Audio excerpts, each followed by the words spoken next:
Chapter 125. It was a May afternoon and there was already a trace of heat. Everyone in the room had some sweat on their faces, but no one said a word. They all watched Li Zixuan write on the table. After a while, Li Zixuan picked up the written prescription and handed it to Sun Simiao. Daoist son, help me look at it in detail. Sun Simiao took the prescription and saw a few lines of crooked words. He immediately frowned. Didn't Daoist Ling Su teach Li Zixuan how to write? Li Zixuan also saw Sun Simiao's slightly furrowed brows, and he couldn't help but feel embarrassed. He secretly decided that he would have to practice his calligraphy in the future. Calligraphy was a person's face, and he couldn't not practice it well. He was also somewhat helpless. In the memory of the body he merged with, there was really no experience in writing. Perhaps his predecessor also didn't practice writing. After Sun Simiao sighed at Li Zixuan's dog-like handwriting, he looked at the contents of the prescription and saw that it was written orally: 2 liters of white wine, strong, raw Rehmannia, cooked Rehmannia, made fleece flour, angelica, asparagus, and ophiopagon, 3 taels each of ginseng and wolfberry, 4 taels of yellow angelica, 2 taels of poria cocos, 5 taels of jujube, 4 taels of schisandra, 4 taels of peach bark, 8 taels of cinnamon, and 6 taels of raw Rehmannia. External use: 2 liters of white wine, very strong, 2 taels of daishianki, blood, and liopa, 5 taels each of rhubarb, peach kernel, eupatorium, safflower, angelica, frankincense, myrrh, gentian, and chuan dieback, 3 taels each of euchomia, bone suebu, upper turtle worm, sumu, and wamingii, 3 taels each of ma jianzi, fried yellow hair removed, 3 taels each of qi yi, and 8 taels each. After Sun Simiao finished reading the prescription, he closed his eyes and muttered to himself intermittently. After a moment, he opened his eyes and said to Li Zixuan, "Little Xian, although this prescription seems to be a bit of a surprise move, in the end, it can only treat pain, promote blood circulation, and strengthen muscles and bones. If it's really used to treat internal injuries, I'm afraid that the medicinal effect is somewhat insufficient." Li Zixuan smiled and said, "What Daoist Sun said is reasonable, but this shows the key role of the strong wine. As the saying goes, medicine borrows the strength of the wine, and the wine helps the medicine. The two complement each other to maximize their effectiveness. Only in this way can Uncle Qin's internal injury be cured." Sun Simiao looked at Li Zixuan with some uncertainty and said, "Then let's wait until you bring out your medicinal wine to try." Qin's mansion and Li Zixuan's mansion were not far apart. In less than half an hour, a young servant knocked on the door and walked in, carrying 2 large porcelain vases. Li Zixuan took the porcelain bottle and handed it to Sun Simiao. "Priest son, please take a look." Sun Simiao took the bottle of medicinal wine with the words, "External use" written on it and opened the wooden cork. This was a strong wine with more than 60% alcohol. Immediately, the room was filled with the fragrance of wine and medicine. Cheng Yaojin took a deep breath and praised, "Good wine, this is even more satisfying than the immortal drunken wine. Little Xian, do you have any more of this wine? Can you give me a jar as well? Damn, this old drunkard wanted to drink so much that he went crazy. If he drank such strong wine, wouldn't it burn him to death? Even if it didn't burn him to death, it would probably cause alcohol poisoning." Li Zixuan quickly shook his head and said, "Uncle Qing, this wine can only be used externally. It can't be drunk. Besides, it's extremely difficult to brew this kind of strong wine. There's only a little left." Cheng Yaojin heard this and shook his head in disappointment. Sun Simiao put the medicinal wine under his nose and sniffed it for a while. Then, he said in surprise, "The wine is strong, and the medicine is also strong. It's true that the medicine borrows the strength of the wine, and the wine helps the medicine. Maybe it can really cure General Qin's injury." He opened another bottle of medicinal wine for oral consumption. After smelling it, he nodded and said to Qin Shubao, "General Qin, you can try this medicinal wine for a few days. After a few days, I'll come back to see how your internal injury has recovered. Qin Shubao cupped his hands and smiled. Thank you, Dr. Sunday Little Xian, I'll remember your kindness this time. Li Zixuan quickly bowed and said, Uncle Qin, you're too serious. He turned to look at Sun Simiao and said, Priest's son, my master once told me that the blood of a human body is generally less than 10% of the weight of a human body. The blood loss of Uncle Qin over the years is probably more than 3 times the total blood in his body. Moreover, Uncle Qin is now old, and his ability to produce blood is far less than that of a young man. I'm worried that your qi replenishing prescriptions won't be able to completely recover Uncle Qin's qi and blood. Sun Simiao nodded in agreement. I also agree with your master's theory. General Qin has indeed lost too much qi and blood, but I can't think of any other way except to let General Qin recuperate slowly. Qin Shubao's eyes lit up at this time. He asked tentatively, Little Xian, do you have any way to make me recover quickly? He had really had enough of the days when he couldn't carry anything.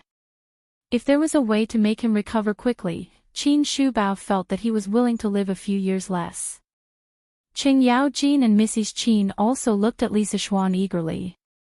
Li Zixuan pondered for a moment and chose his words carefully. He said, Uncle Qin, although my method can make up for your loss of qi and blood in a short period of time, it can only treat the symptoms and not the root cause. It will make people dependent on it. Don't use it unless you have no other choice. You should slowly recuperate according to Priest's son's prescription for a few days and see the effect. It is more reliable. Blood transfusion was indeed the fastest and most effective way, but now Qin Shubao's ability to produce blood was declining. Blood transfusion could only treat the symptoms and not the root cause. After one blood transfusion, there would be a second and third blood transfusion. Moreover, he didn't have any tools for blood transfusion. Qin Qiong waved his hand and smiled. As long as it can make me feel good for a while, anything is fine. Little Xian, tell me quickly. Sun Simiao also asked curiously, Little Xian, what method do you have? Tell me first and I'll help you think about it in detail. Li Zixuan hesitated for a moment and said, I don't know if Priest's son has heard of the blood-stealing technique to prolong life. Hearing this, Sun Simiao's expression suddenly changed and he sternly scolded, Little Xian, as a disciple of the Spirit Void sect, how dare you mention this kind of sorcery? When Sun Simiao heard the words, blood-stealing technique to prolong life, he instantly thought of some evil Jianghu cultivators. He had been practicing medicine all his life, how could he watch Li Zixuan go astray? That was why he sternly stopped him. Li Zixuan saw Sun Simiao's extreme reaction and knew that he had misunderstood. He hurriedly explained, Priest's son, the blood-stealing technique to prolong life is not a sorcery. My master once said that a person will continue to produce blood. If a little blood is drawn out at a time, as long as it doesn't exceed 10% of the total blood in the body, nothing will happen. Instead, it will be good for the body's metabolism. Is that true? Sun Simiao asked. It's true. My master once used this method to save a seriously injured villager and the person whose blood was drawn out was still very healthy. Li Zixuan replied with certainty. Qing Yaojin rolled up his sleeves and grinned. Since drawing out blood can't kill people, Xiao Xian, quickly draw out my blood and give it to your Uncle Qin. Li Zixuan shook his head and said, Uncle Qing, there are 5 types of blood in this world. Except for a very special blood type, different blood types can't be mixed together. Moreover, when I went down the mountain, I didn't bring back the blood transfusion tools left by my master. Therefore, Uncle Qin's weak blood and qi are best treated with medicine. If the effect isn't ideal, I'll find a way to make a set of blood transfusion tools for Uncle Qin. Qin Shubao could only nod and say, then I'll do as Xiaoxian said. I'll recuperate for a while. Qing Yaojin slapped Li Zixuan twice and said, You wastrel, your master's things are so precious. Why didn't you bring them back? Li Zixuan quickly jumped away and rubbed his head gloomily. Sun Simiao, on the other hand, was very interested in the blood type theory that Li Zixuan had just mentioned. He said as if he had discovered a new treasure. Xiao Xian, do you have any evidence for the blood type theory that you just mentioned? Li Zixuan said with certainty, of course I do. When I finish making the blood transfusion tools, Daoist's son will come over and watch me do a little experiment. Sun Simiao nodded with satisfaction and said, okay, I've been temporarily working in the Imperial Medical Department. Remember to send someone to call me when the time comes. Chapter 126. After agreeing on Qin Shubao's treatment plan, Sun Simiao put away the medicine box and prepared to leave. Li Zixuan then remembered his other purpose of coming here today. He hurriedly called out to Sun Simiao and said, Sir Sun Simiao, please wait for me. Please wait a moment, Daoist Sunday. I came here today because I have something I need your help with. Sun Simiao asked unhurriedly, what is it? Li Zixuan described the illness of Hu Jing and Hu Zhen to Sun Simiao in detail. After listening, Sun Simiao stopped what he was doing and straightened up. He stroked his beard and pondered for a moment before saying, listening to your description, I feel that this Hu Zhen should not be born stupid. Instead, she seems to have a stutter. In addition, this child has been lonely since childhood and is unwilling to get along with others, causing her personality to be closed off. As for Hu Jing's blindness, I am not sure what caused her blindness. I need to see her personally to judge. How about this, Xiao Xian, if you have time in the next 2 days, bring these 2 children to the Imperial Medical Department. I will treat these 2 children. If I can cure them, I will definitely do my best. Li Zixuan hurriedly said, thank you, Sir Sunday. Sun Simiao waved his hand and said with a smile, this is my duty. Besides, these 2 children are also pitiful. After saying that, he picked up the medicine box and said goodbye to Qin Shubao and his wife before leaving. Li Zixuan looked at Qin Shubao and suddenly asked, Uncle Qin, I wonder if you still remember Han Tianhu. He suddenly remembered the past of Han Lijing that Han Yushi told him last time, so he asked tentatively. Qin Shubao had just been treated by Sun Simiao's acupuncture and tried Li Zixuan's medicinal wine. He immediately felt that the illness in his body was much better. At this time, he was walking comfortably in the room. When he heard Li Zixuan mention Han Tianhu, Qin Shubao could not help but pause. He asked excitedly, Xiao Xian, how do you know about Han Tianhu? Do you know his whereabouts? Li Zixuan nodded. Qin Shubao hurriedly walked over and pressed Li Zixuan's shoulder. Really?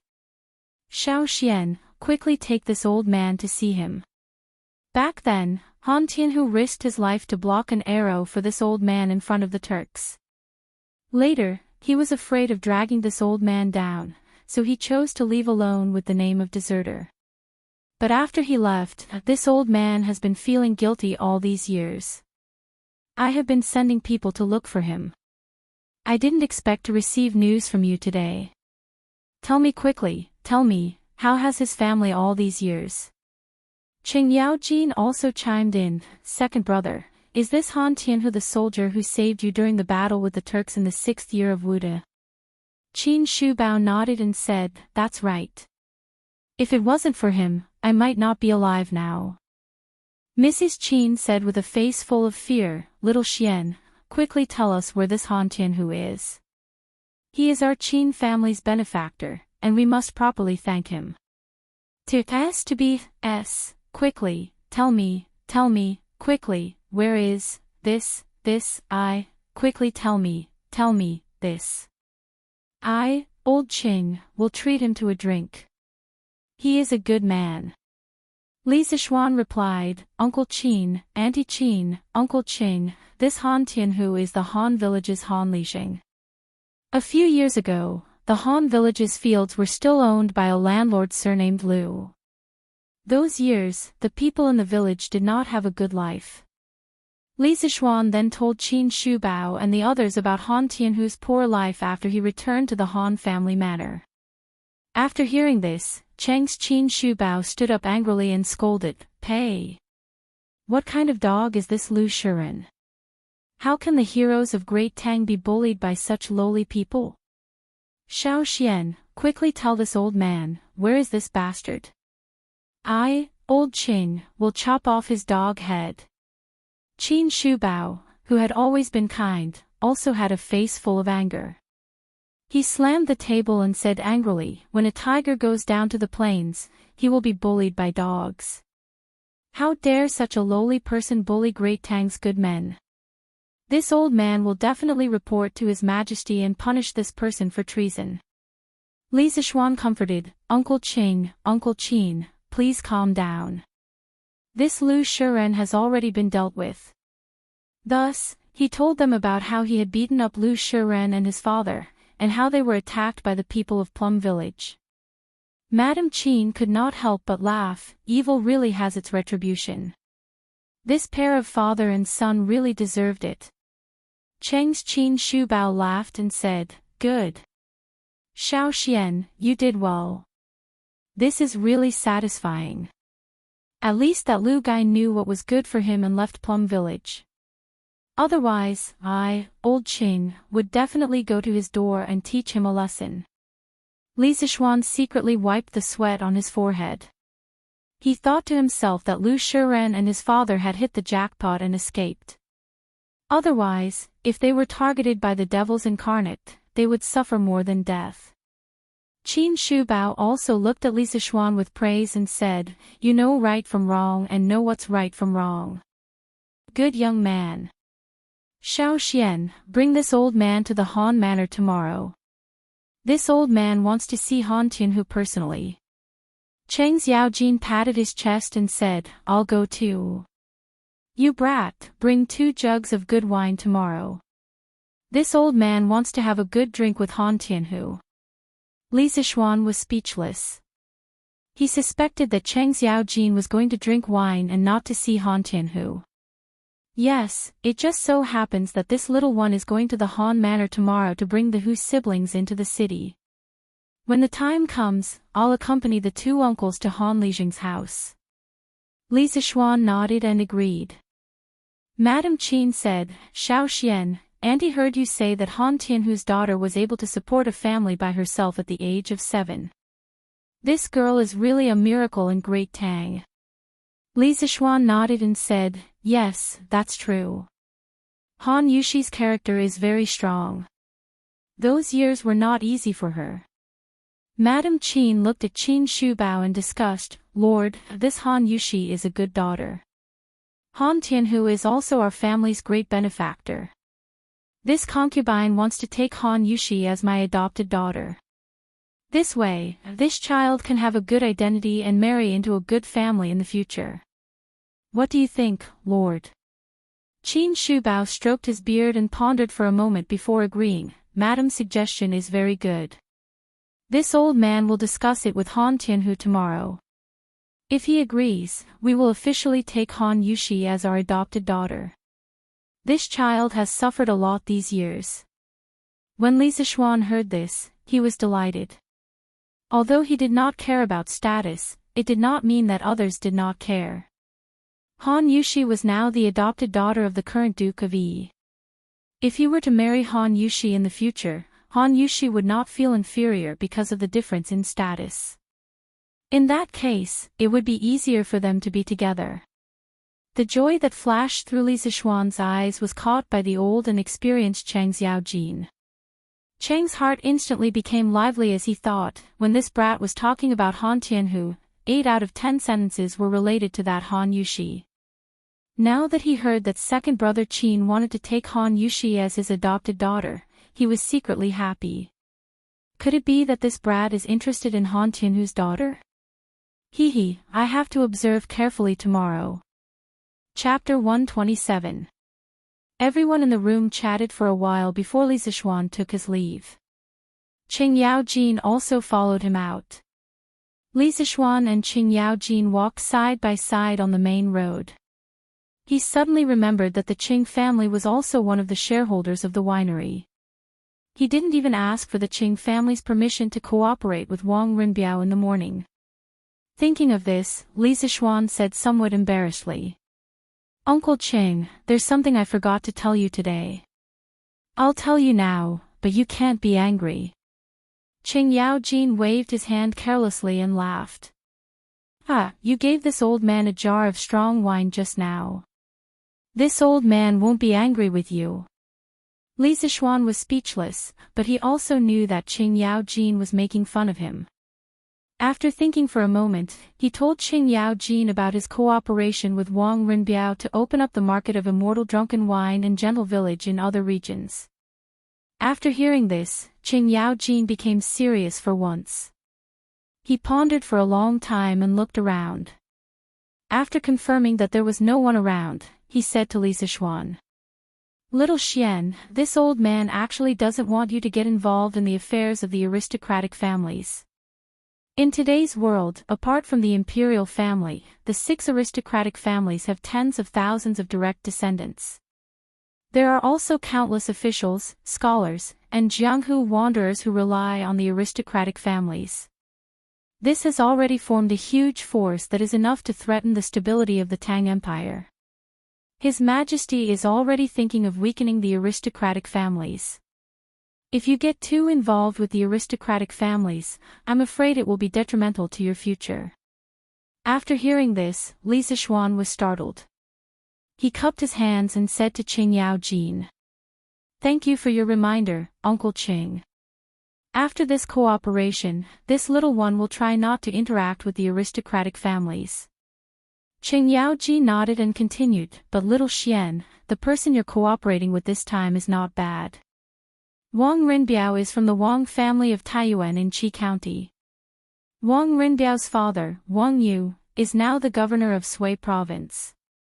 Wang Rinbiao's mother is the younger sister of the retired emperor, Princess Tonghen. His Majesty dotes on their family, and Wang Yu is also a supporter of His Majesty. Even if His Majesty really wants to clean up the aristocratic families in the future, Wang Yu's bloodline will definitely be fine. It won't be a big problem for you to cooperate with his son." Wang Yu's father, Wang Bing, was also a powerful person. He was once the Grand Minister of the Sui dynasty, a rank 1 official. Wang Yu's wife, Princess Tonghen, was conferred the title of Grand Princess after the founding of the Great Tang. Li Er had always been especially respectful to this aunt of his. After she married Wang Yu, he visited her house many times and rewarded her with many gifts. There was once a time when Princess Tonghen was ill. Li Er personally visited her and bestowed upon her 500 maidens and maids. According to historical records, Wang Yu also had a beautiful and docile grandniece. Princess Tonghen mentioned to Li Er that Li Ji took her as his princess consort. She was Empress Wang, who was later killed by Wu Zetian. Wang Yu's grandson, Wang Fangyi, was also a famous general during the Gaozong era. From this, it could be seen that Wang Yu's family was a true aristocratic family in the Tang dynasty. Under the background of the emperor's efforts to weaken the aristocratic families were all excluded from the center of the imperial court. Very few of them were able to reach rank 4 and above. As for the branch of the Wang family of Taiyuan in Qi County, Wang Yu relied on the emperor's favor to first become a secondary 3rd-grade provincial governor. Finally, he was promoted to a secondary 1st-grade provincial governor. This level of favor from the emperor was rare among the aristocratic families of that time. The next day, Li Zixuan, Qin Shubao, and Qing Yaojin met up and rushed to the Han Manor. "Uncle Qin, is your body okay riding a horse? Why don't we hire a carriage for you?" Li Zixuan looked at Qin Qiong's sallow face and asked worriedly.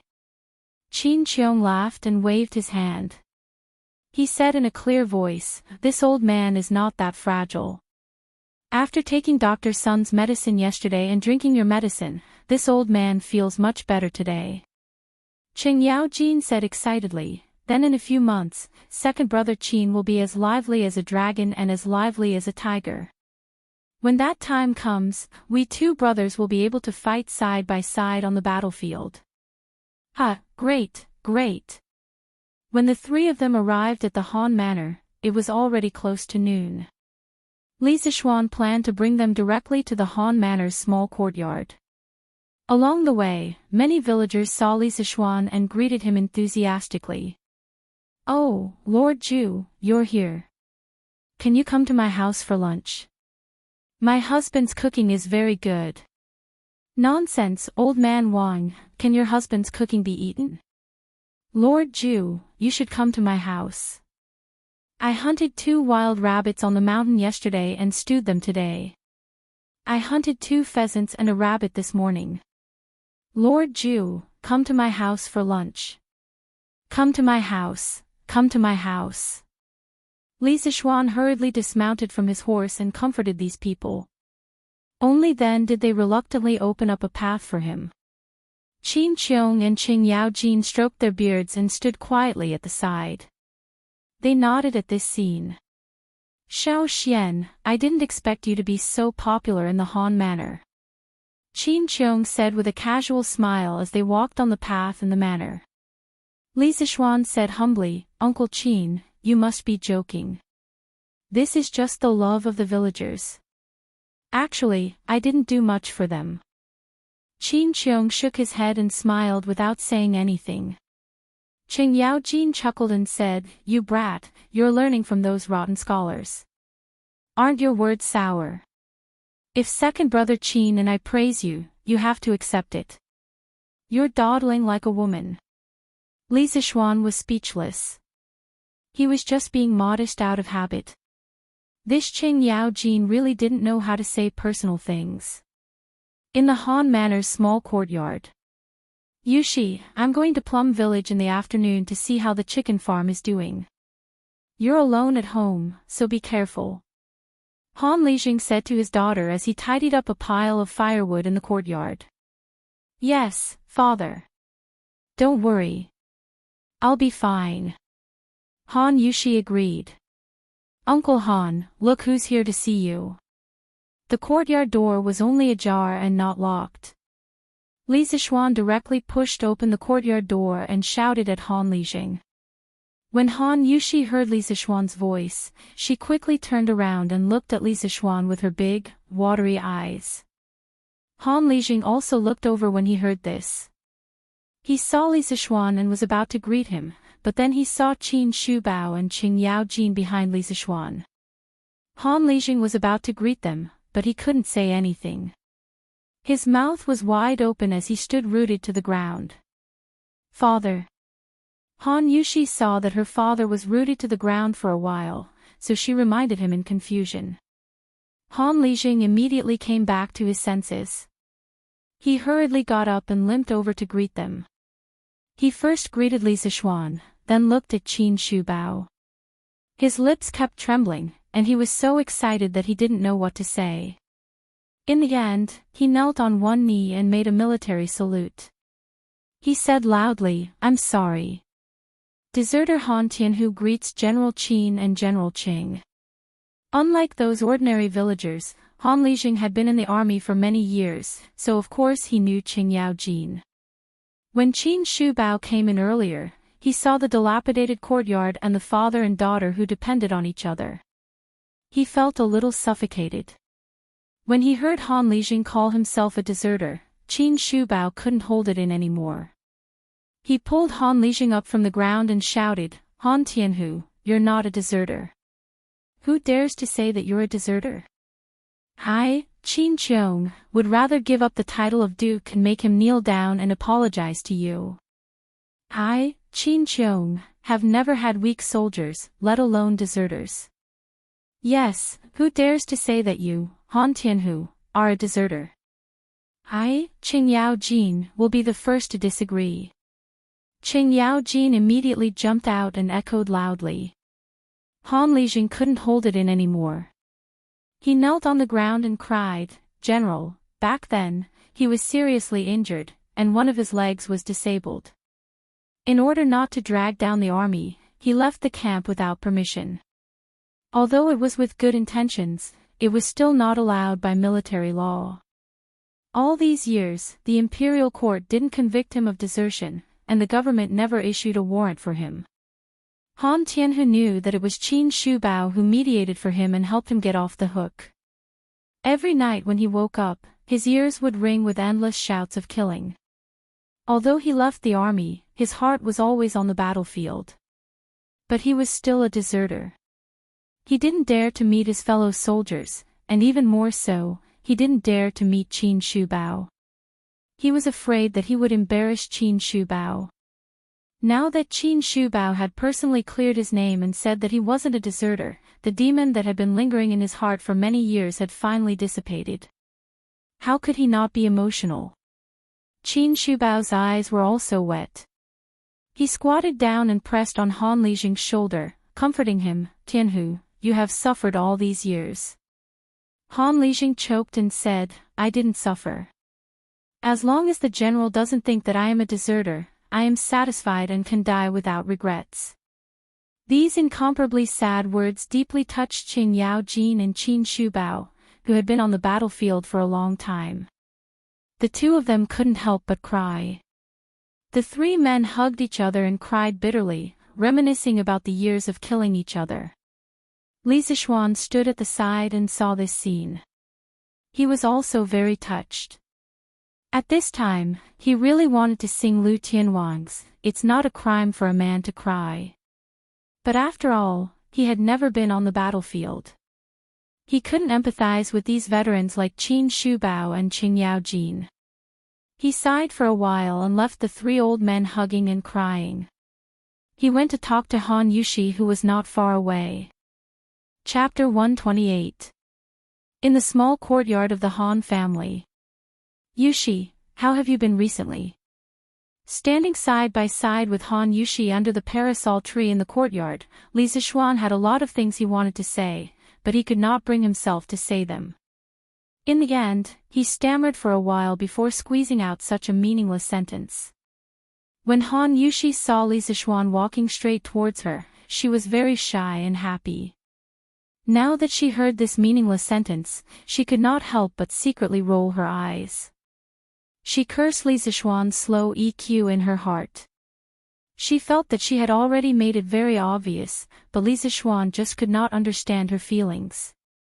She had also suspected that Li Zishuan already had someone he liked.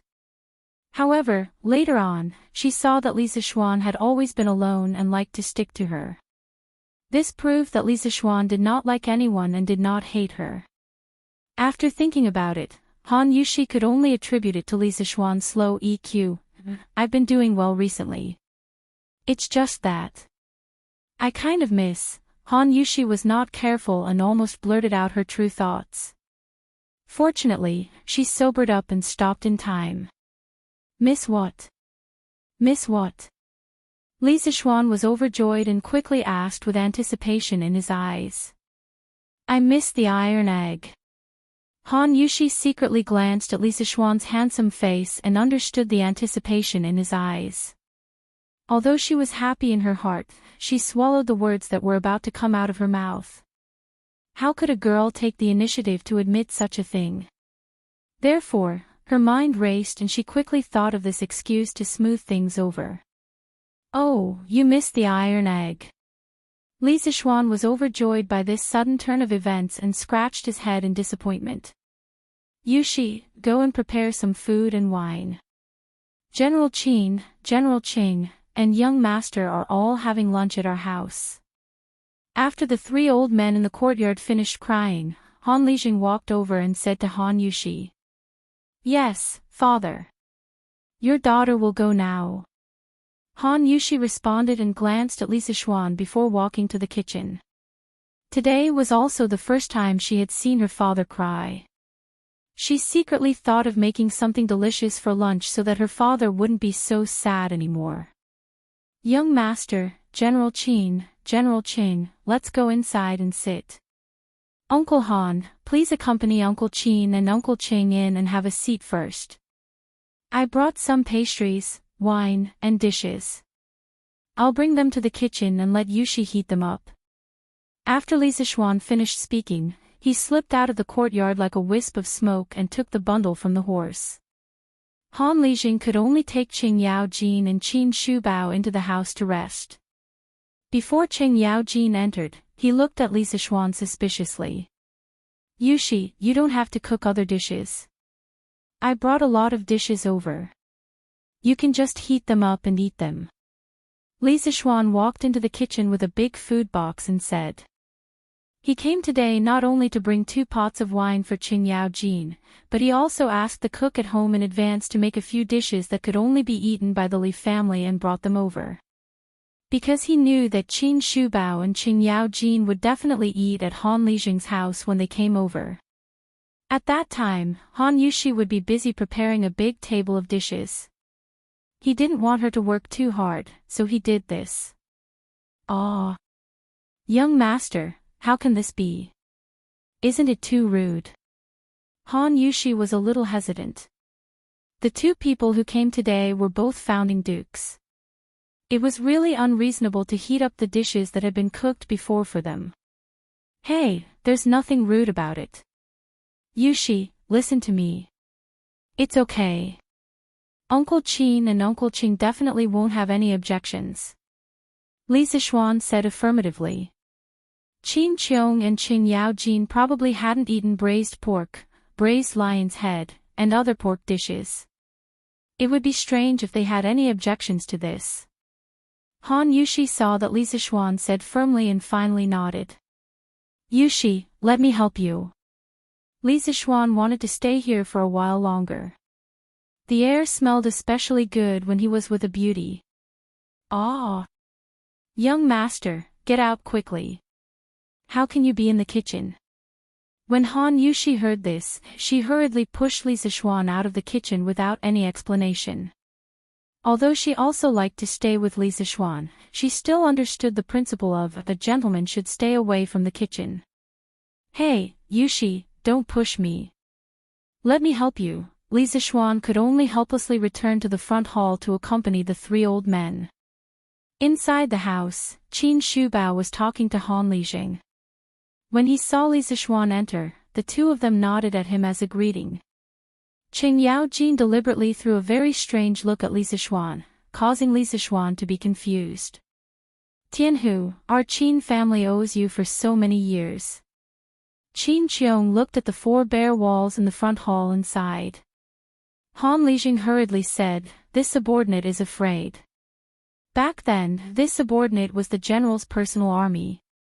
Protecting the general is this subordinate's duty.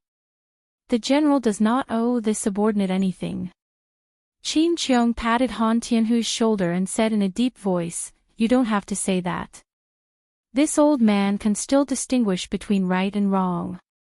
How can I, Qin Qiong, be someone who doesn't repay kindness? I have discussed with my wife that I want to take Yushi as my adopted daughter. This way, this child will have a bright identity in the future and can marry into a good family. Today, I came here to ask for your opinion." Han Tianhu stood up in shock and bowed. "How can this be? General Qin is a duke, how can my family be worthy of you?" Qin Qiong shouted unhappily, "Nonsense. Didn't this old man's current position rely on you, my former comrades on the battlefield, to fight for it?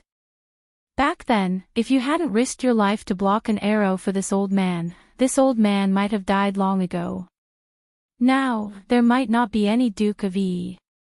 Besides, if you don't think for yourself, don't you think for this child, Yushi? This old man has also heard that in those years when you left, this child supported the entire family on her own. She has suffered so much.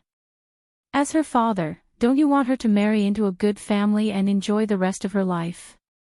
Qin Qiong's words made Han Lijing hesitate in his heart. As a father, he more or less knew his daughter's thoughts. Now that his young master had been conferred the title of Baron, his daughter was just a peasant girl. The difference in status was too great. Even though his young master did not care about status, it was inevitable that others would gossip. Therefore, he had always been pessimistic about his daughter's relationship with Li Sichuan. However, he owed his daughter a lot, so it was impossible for him to stop her. Now, Qin Qiong's suggestion made him see a glimmer of hope. As long as his daughter could live a good life in the future, he, Han Tianhu, would shamelessly accept this favor today. Even if he was accused of climbing up the social ladder in the future, it would be worth it. Han Lijing looked at Li Zixuan and finally gritted his teeth and made up his mind. He knelt on one knee and said, "This subordinate thanks the general for his kindness. It's a pity that this subordinate is now disabled and cannot protect the general. If there is a next life, this subordinate will be an ox and a horse to repay the general." Qin Qiong hurriedly pulled Han Lijing up and said loudly, "Tianhu, you don't have to be so polite. You don't owe this old man anything. Today's action is this old man repaying your kindness. You don't have to feel that you owe me." Qing Yaojin also chimed in, "Second brother Qin is right. Han Tianhu, you are a man. I, old Qing, like honest men like you. Later, you must accompany me for a few drinks." Han Tianhu smiled and cupped his hands. "I dare not disobey." This subordinate's alcohol tolerance in the army was excellent. "I'm just afraid that General Qing won't be able to drink as much." Qing Yaojin slammed the table and said anxiously, "What big words. Later, I will let you, Han Tianhu, broaden your horizons and let you know what it means to be able to drink." Li Zixuan watched this heartwarming scene from the side and felt very gratified. Although Han Lijing had military merits, he was still a deserter. It was very difficult and unrealistic for the imperial court to completely overturn the case and reward him based on his merits. Now that he had received such an outcome, it seemed pretty good. Chapter 129. "Father, General Qing, young master, it's time to eat." Han Yushi walked in with 2 plates of dishes and shouted. She placed the dishes on the table and turned back to the kitchen to get the rest of the dishes.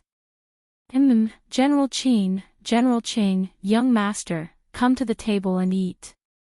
Han Lijing stood up and called out.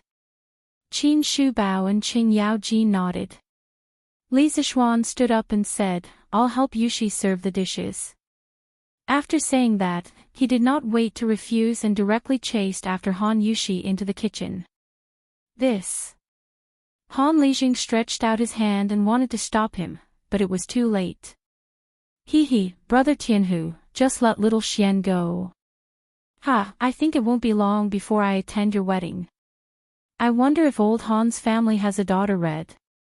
Qing Yaojin winked and laughed mischievously. After Qin Qiong heard this, he suddenly understood. He smiled and looked at the direction Li Zixuan disappeared in thoughtfulness. "Ah, young master, why are you in the kitchen again?"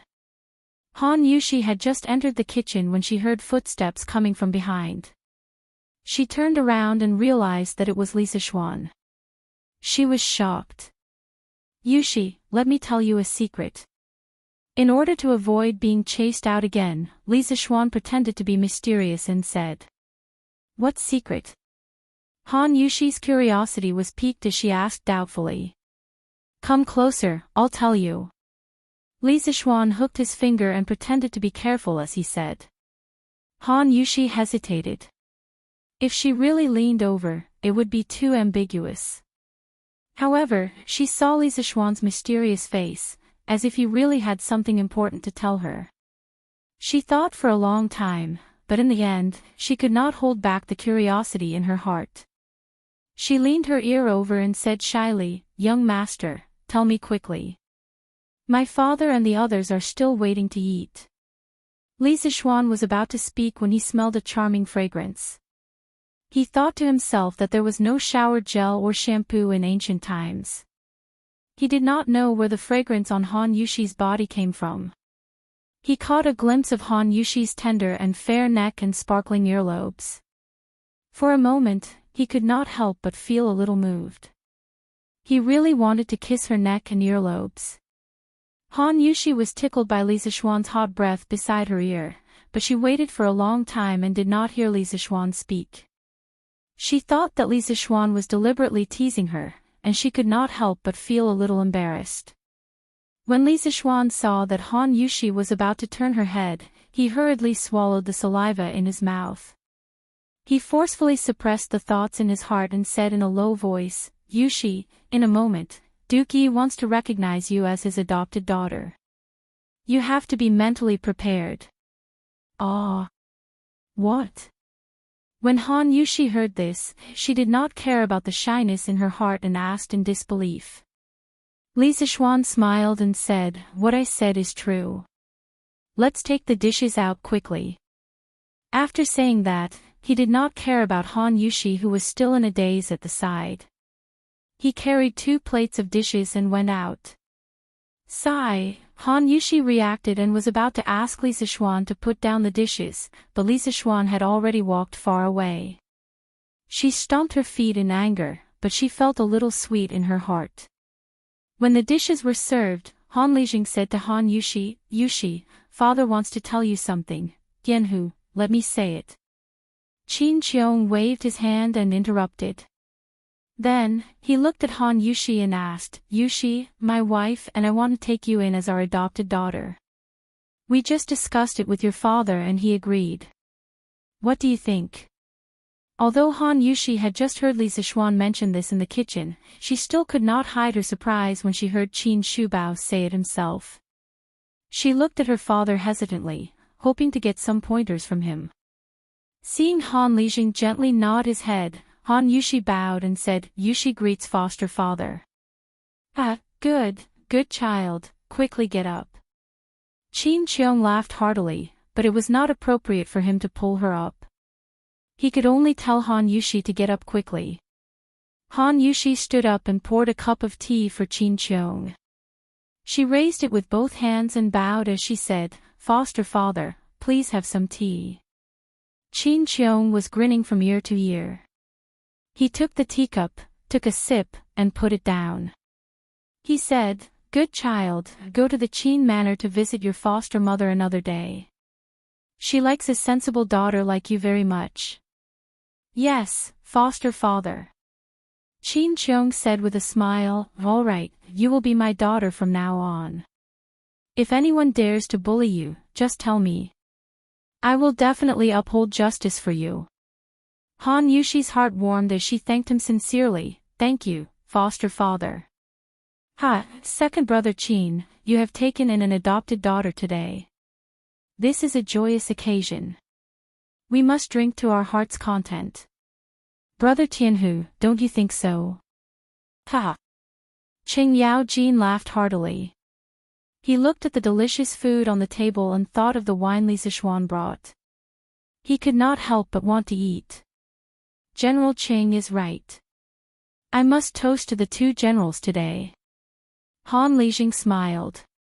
Qing Yao Jin could not wait and said, "Ha, Xiao Xian, quickly take out the good wine you brought." Li Zixuan smiled as he went to take 2 pots of wine and put them on the table. He said to Qin Shubao, "Bad wine will hurt your stomach. Uncle Qin, your old injury has not healed yet. You should not drink this kind of strong wine. You should drink the fruit wine." Qin Shubao opened his mouth and looked depressed. However, in his opinion, Li Zixuan was equivalent to half a doctor. He could not refute and could only nod helplessly.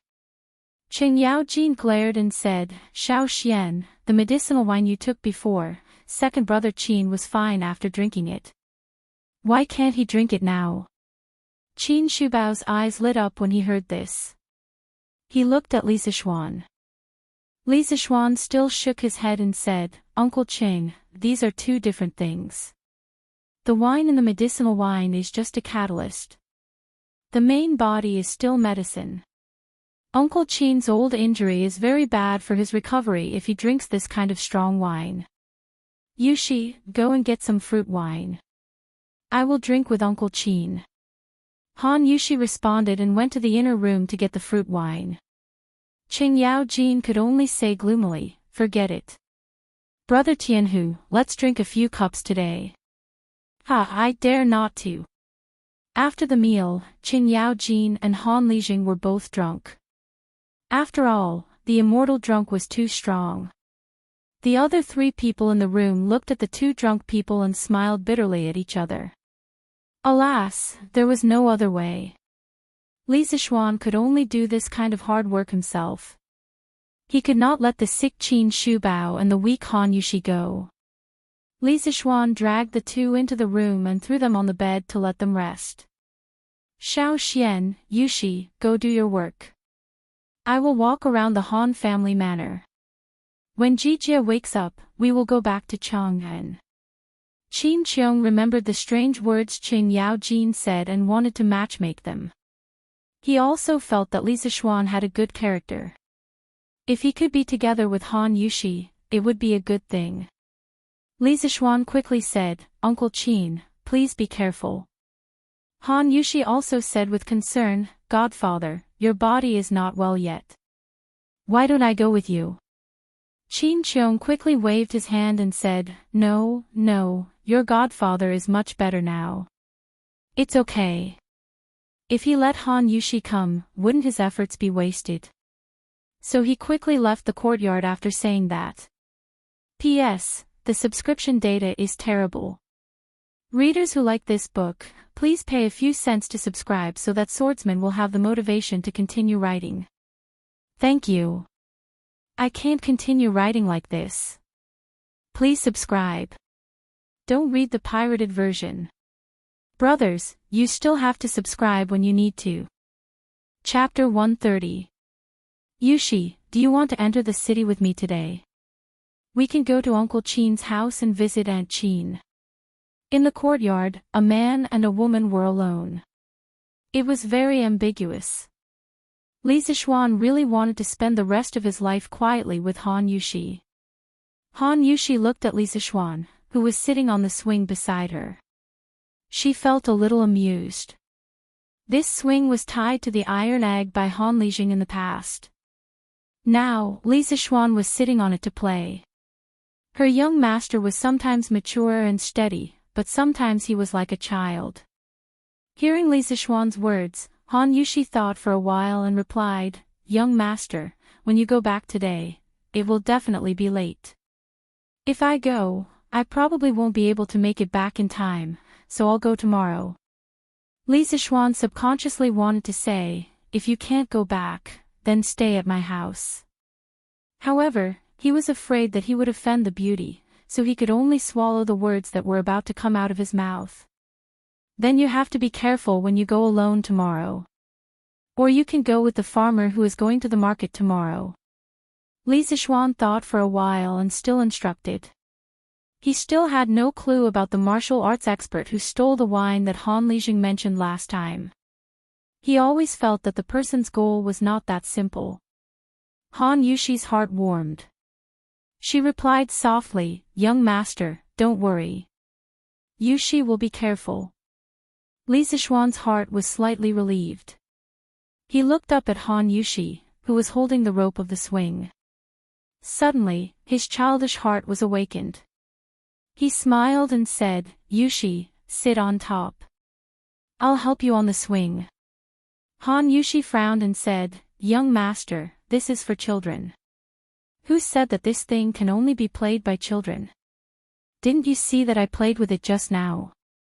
Han Yushi was speechless. Come up quickly. If you don't come up, I'll carry you up. Li Zixuan was a little unrestrained at this moment. Don't, I'll go up myself. Ah, young master, put me down quickly. It's too high. Han Yushi closed her eyes and grabbed the rope tightly with both hands as she shouted. Don't worry, I'll protect you. You won't fall. No, put me down. Don't, Yushi, don't you think it's very interesting? Don't be afraid. With my martial arts, even if you fall, I can catch you. After a while, Han Yushi finally adapted to this height. She stopped screaming and gradually quietened down. Under the setting sun, a flower-like young girl sat on a swing. Behind her, a handsome man was slowly pushing the swing. Both of them were silently enjoying this rare tranquility and warmth. Cough, cough. Qin Cheong felt that he had returned late enough, but he did not expect to see something that he should not have seen. He hurriedly coughed twice to remind them that someone had come. Han Yushi was like a frightened rabbit. She hurriedly grabbed Li Zixuan's hand and signaled him to stop pushing. Then, Han Yushi got off the swing.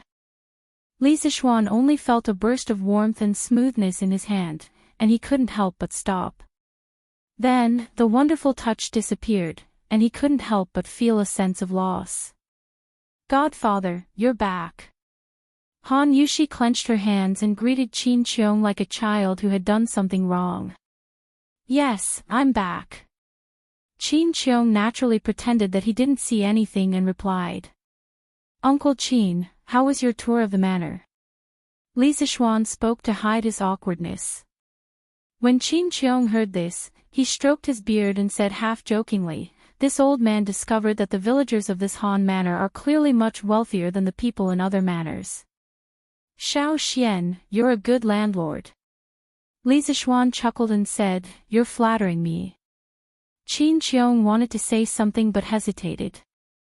In the end, he said, "Little Xian, come out with me. I have something to ask you."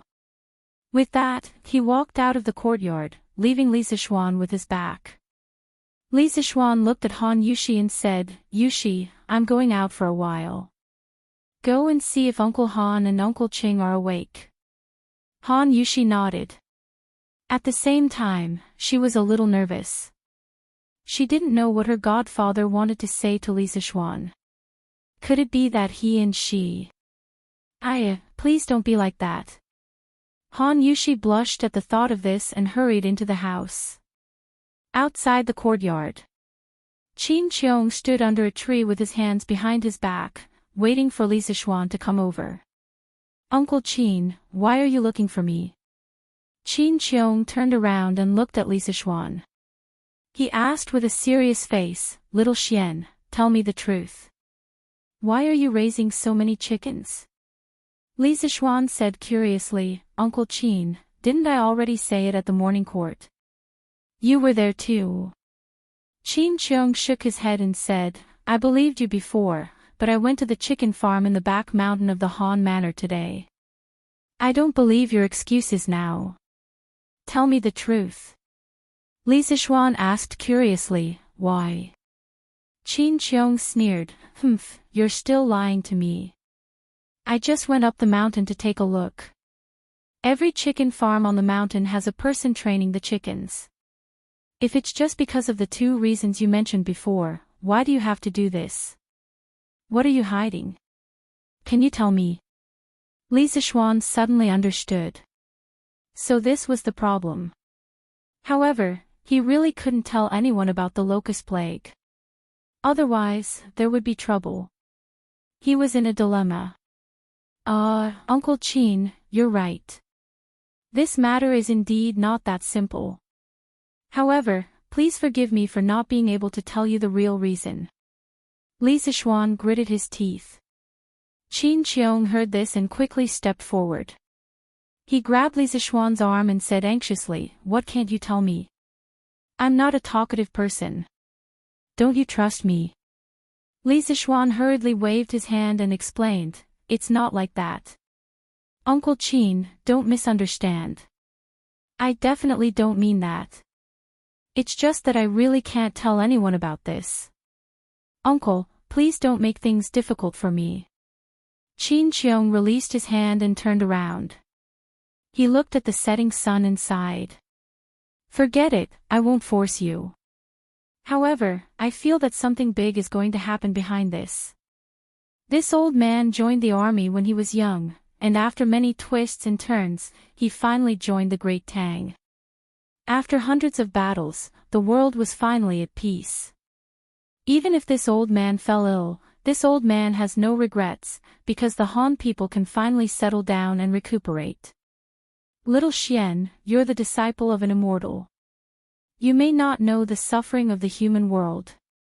A few years ago, the world was in chaos and the Central Plains was empty. People's lives were worse than dogs. I really can't bear to see the people suffer. Because the people's suffering is the shame of us Tang Empire soldiers. We didn't protect them well. Qin Qiong turned around and stared into Li Zixuan's eyes. He said seriously, I've heard that spiritual master Ling Su is one of the immortals. He has great wisdom and ability. As his disciple, you must know many things. I don't care what you're hiding, but I hope that before you do anything, you can consider the people's lives. The people have suffered enough. Chapter 131. Under the tree outside the Han family's courtyard. The old man and the young man were silent. Finally, Qin Qiong broke the silence. He looked up at the sky and said, It's getting late. Call Jijia. Let's go back to Chang'an. After saying that, he walked towards the courtyard door, leaving behind a bleak figure. Li Zixuan looked at the old man who had fought for the country all his life. He couldn't bear it. Seeing that Qin Qiong was about to reach the door, he said, Uncle Qin, please wait. I'll tell you the truth. Qin Qiong stomped his feet, turned around, and then walked over. He looked at Li Zixuan and nodded with gratification. After saying, Good child, he quietly stood to the side and listened to Li Zixuan continue. Li Zixuan thought for a moment and said, Uncle Qin, the reason I have so many chickens is because of a prophecy my master left behind.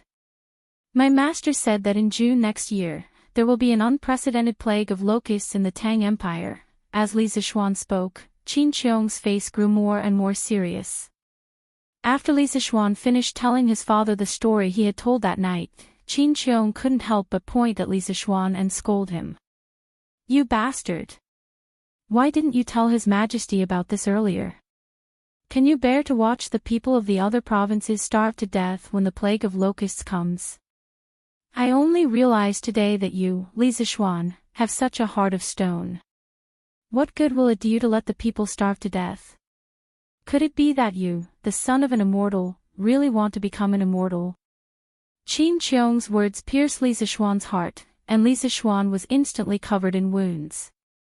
He thought of all the hard work he had done in the past few months, only to be criticized by Qin Qiong as selfish. The grievance and anger in his heart immediately gushed out. He could no longer hold it in and roared angrily. Do you think I want to hide it? If I told His Majesty the truth, would His Majesty believe me? They might even punish my family and implicate my nephew's parents. Moreover, once this matter spreads out, it will surely cause panic among the common people. At that time, countless people will madly fight for food, and it will surely cause the price of food to soar. How can this nephew bear such a crime? Qin Qiong was stunned. Li Zixuan took a deep breath and continued. The plague of locusts is only my master's prophecy. If the plague of locusts doesn't come when the time comes, wouldn't the people of the world have worried for nothing? When that time comes, I will definitely be condemned by everyone and be cursed for eternity. I'll be fine. At worst, I'll be like my master back then, living in seclusion and living a carefree life. But what about my father, mother, and sister? They still had to continue living on the land of the Great Tang. Moreover, do you really think this nephew can bear to watch the common people suffer? If that was really the case, then why did that brat bother to raise 150,000 chickens in the Han village and Plum village? Do you think this kid has a heart of stone? Like you, this nephew loves the land of the Great Tang and deeply loves the people of the Great Tang. This nephew also wants to save them very much. After Li Zixuan finished speaking, he let out a long sigh and leaned against the tree trunk dejectedly. He closed his eyes and said no more.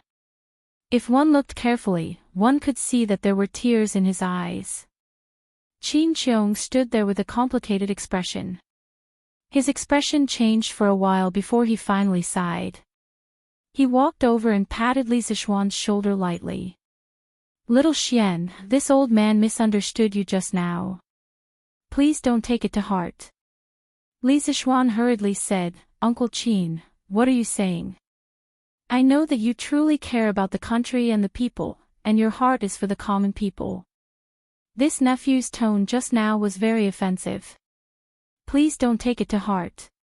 He had suppressed the matter of the locust plague in his heart for a long time. He knew that what he was doing now could only save a portion of the common people. When the time came, there would still be tens of thousands of common people who would suffer. He felt very uncomfortable, but he had no other choice. Call him selfish or cold-blooded, but he had to consider his family before doing anything. Today, he finally found someone to vent his feelings, but he was criticized. The negative emotions that he had suppressed for a long time finally erupted. Although he felt much better now, he also realized that his tone just now was too harsh. Qin Qiong shook his head and said, "It's normal for young people to be angry. This old man will not blame you. But little Xian, is there really no other way?" Li Zixuan thought for a while and replied, "Since ancient times, haven't the kings of the past been helpless in the face of the locust plague? I also want to save more common people, but this nephew's ability is limited. There really is no other way." Qin Qiong was silent for a long time. Then, he sighed deeply. At this moment, he seemed to have aged 10 years. He angrily punched the tree trunk and said unwillingly, "This old man will go back today and draft a secret report.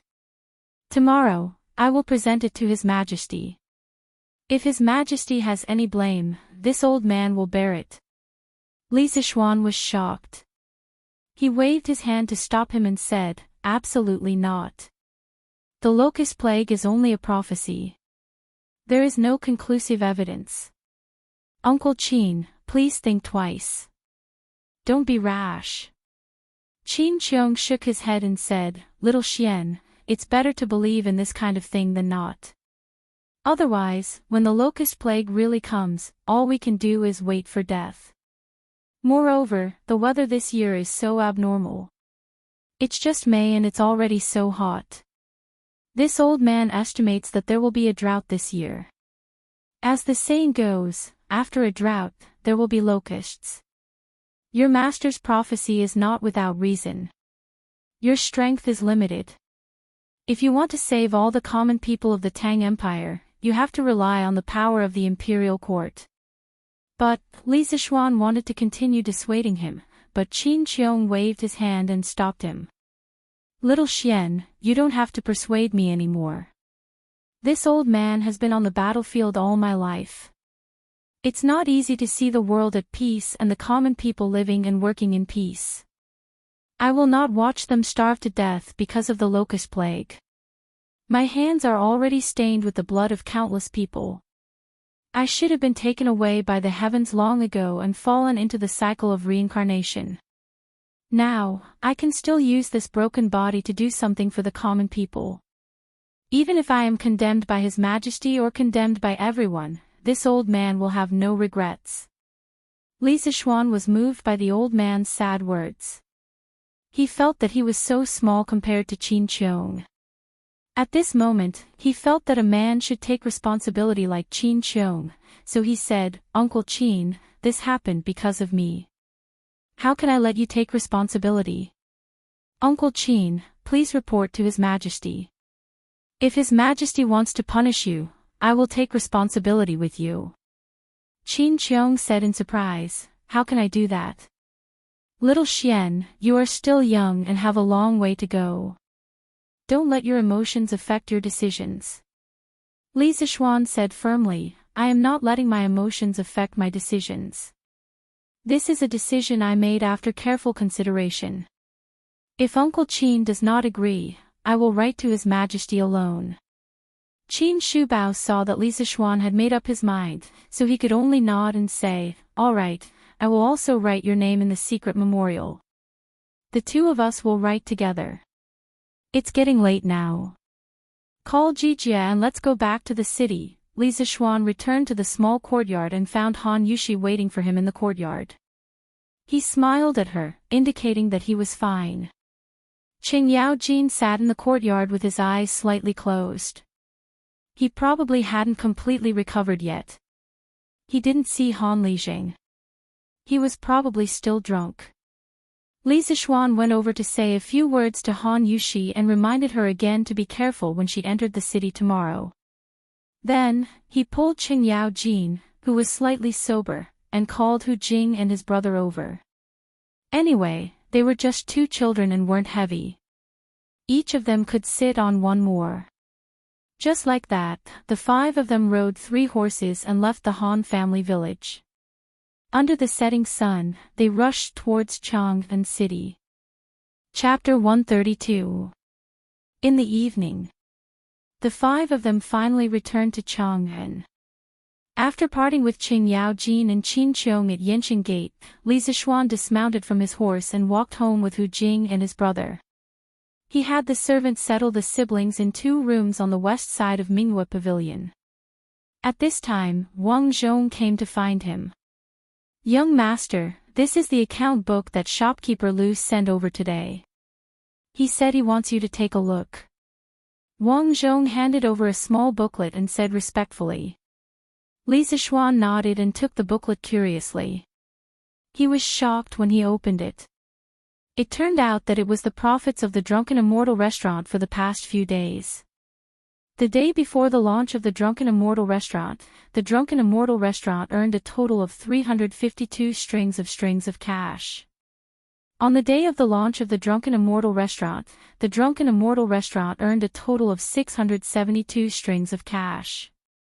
On the second day, they earned 956 strings of cash.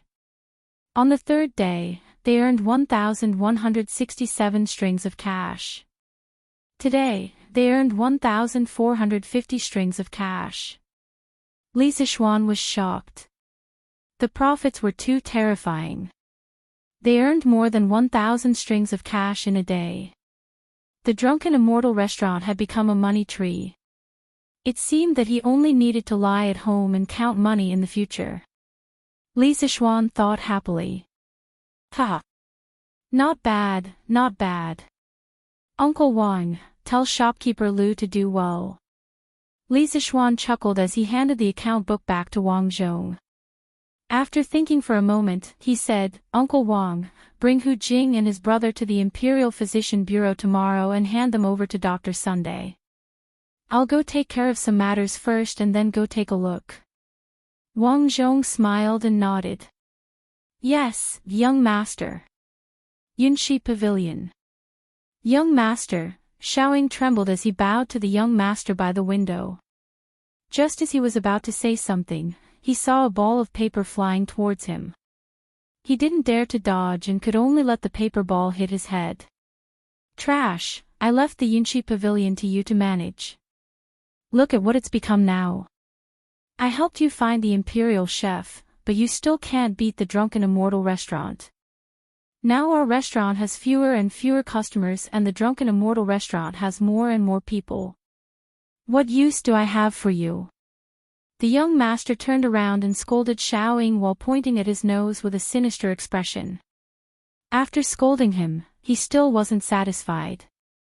He picked up the teacup on the table and threw it at Xiaoying's feet. Xiaoying's voice trembled in fear as he said, This subordinate has failed in his task. Please calm down, young master. Calm down. What can you use to appease this young master's anger? Do you know how much the Drunken Immortal restaurant earns in a day? Nearly 1,500 strings of coins. That's equivalent to 4 days of profit for our Yunshi restaurant. This young master has always had high hopes for you, and this is how you repay me. What a waste. The more the young master spoke, the angrier he got. In the end, he couldn't help but kick Xiaoying twice. Xiaoying gritted his teeth and endured it. He did not make a sound. He immediately got up from the ground and cupped his hands. Young master, I've investigated. The reason the Immortal Indulgence Inn has been so popular recently is mainly because they've launched 2 new wines, the Immortal Drunken Wine and the Paradise of Warmth. These 2 wines have unique concocting methods and extremely unique tastes, so they've attracted batch after batch of returning customers. The young master calmed down a bit and ordered, then send someone to their winery and steal the secret recipe for their new wine. We also want to imitate this new wine. Xiaoying awkwardly said, "Young master, I'm afraid this won't work." Li Zishuan placed his new wine in Duke Lu's winery to brew it. There are many guards from the Qing residents around the winery. Those people used to be soldiers and their skills are not bad. If we force our way in, I'm afraid we'll get into big trouble.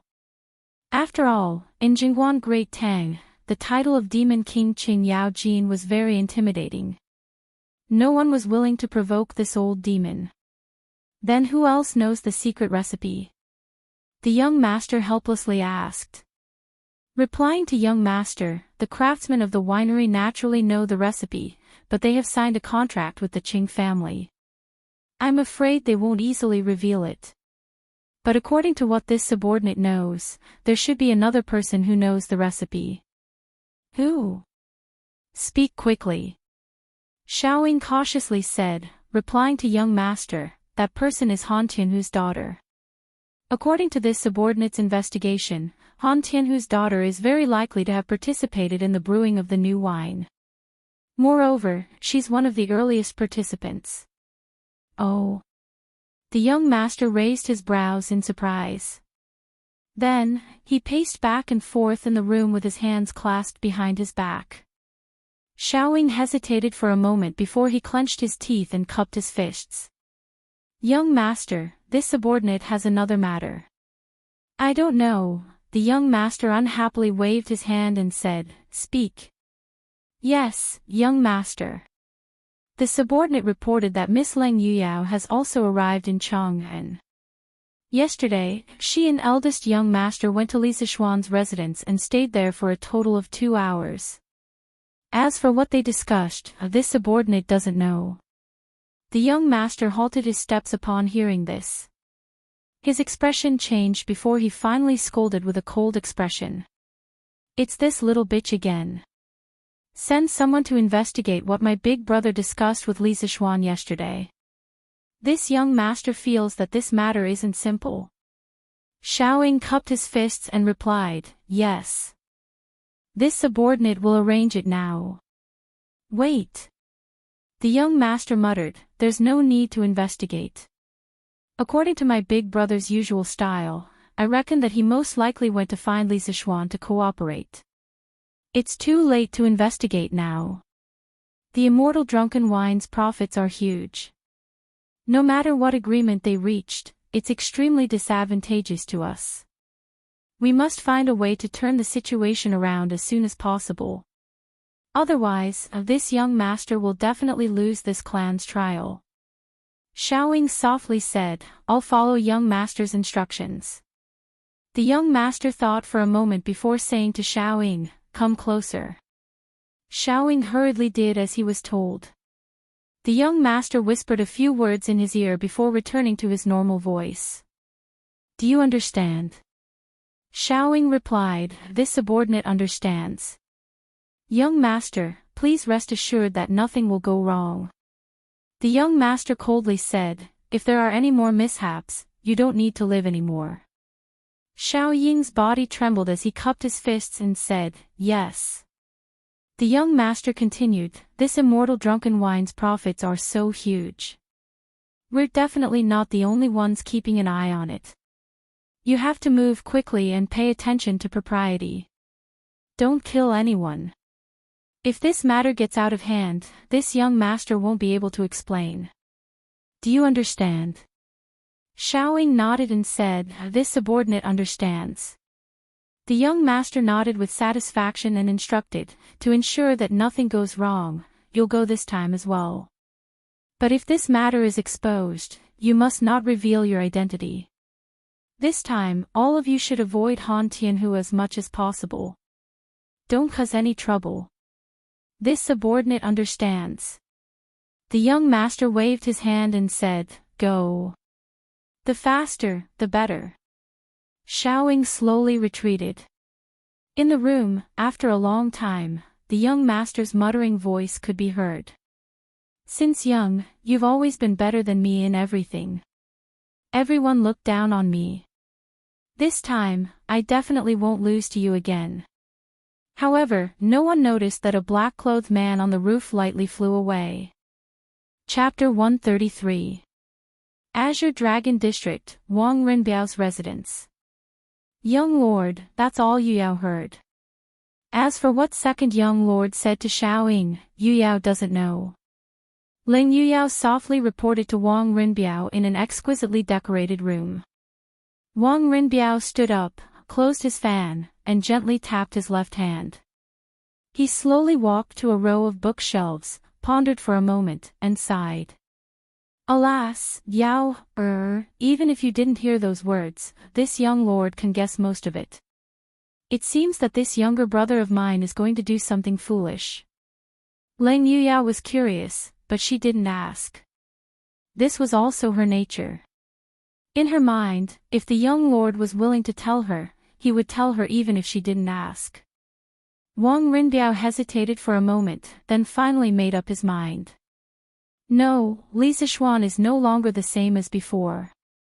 If second brother is allowed to do as he pleases, it will definitely bring disaster to the Wang family. Besides, I just started working with Li Zixuan, how can I let him ruin it? Yao, leave immediately and secretly follow Xiaoying. If he does anything unusual, immediately send a message to me. Ling Yu Yao nodded. Yes, young lord. With that, she picked up her sword and was about to leave. Wait! Wang Rinbiao called out to stop her. Ling Yu Yao turned back and asked, Young lord, do you have any other orders? Wang Rinbiao took a deep look at Ling Yu Yao's beautiful eyes and said in a deep voice, Be careful in everything you do. Don't try to be brave. If you're discovered, remember to withdraw in time. Nothing is more important than your life. A trace of gentleness flashed across Ling Yu Yao's frosty face. She said softly, Don't worry, young master. Yu Yao's divine breathing technique is a secret technique of my sect. Even a grandmaster level expert would find it hard to detect it. Wang Rinbiao nodded. Ling Yu Yao pushed open the door and left the courtyard, disappearing without a trace in a flash. The next day. In Taiji Palace, the morning court had reached its end. Your Majesty, the 30,000 curved plows manufactured by the Ministry of Works have all been distributed to the county offices near Chang'an. They will be rented or sold to the farmers. Yan Lai bowed. Li Er nodded in satisfaction. That's great. Minister Yan, you've worked hard. Although it's a little late for spring plowing now, we can still recover some of the losses for the people. Your Majesty is wise. After saying that, Yan Lai returned to his original position. Is there anything else you would like to report? Li Er secretly rubbed his old waist and asked the officials. In his heart, he thought that he seemed to have overworked himself last night.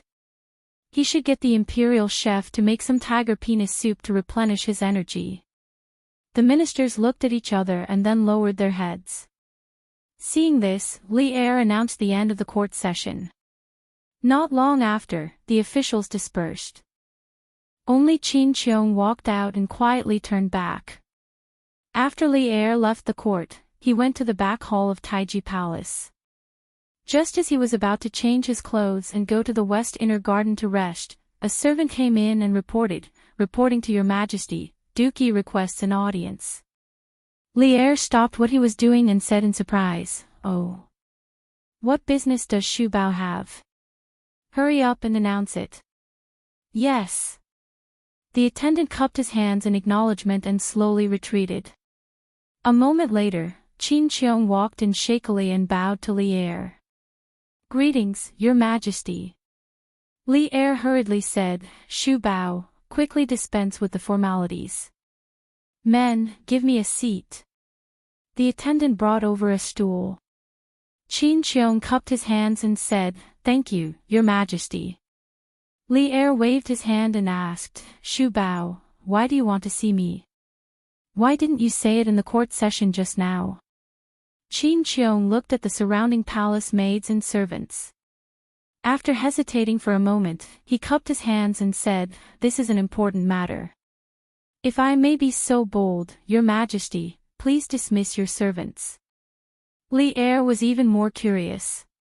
He waved at the palace maids and servants and said, "You may leave first."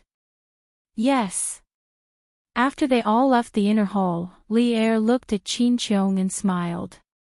"Shu Bao, this is the first time you are discussing matters with me so seriously. Now that everyone has left, Shu Bao can speak, right?" Qin Qiong took out a memorial from his sleeve and stood up to present it to Li Er with both hands. He said, "Your Majesty, please take a look." Li Er smiled and took the memorial. He casually opened it and took a look.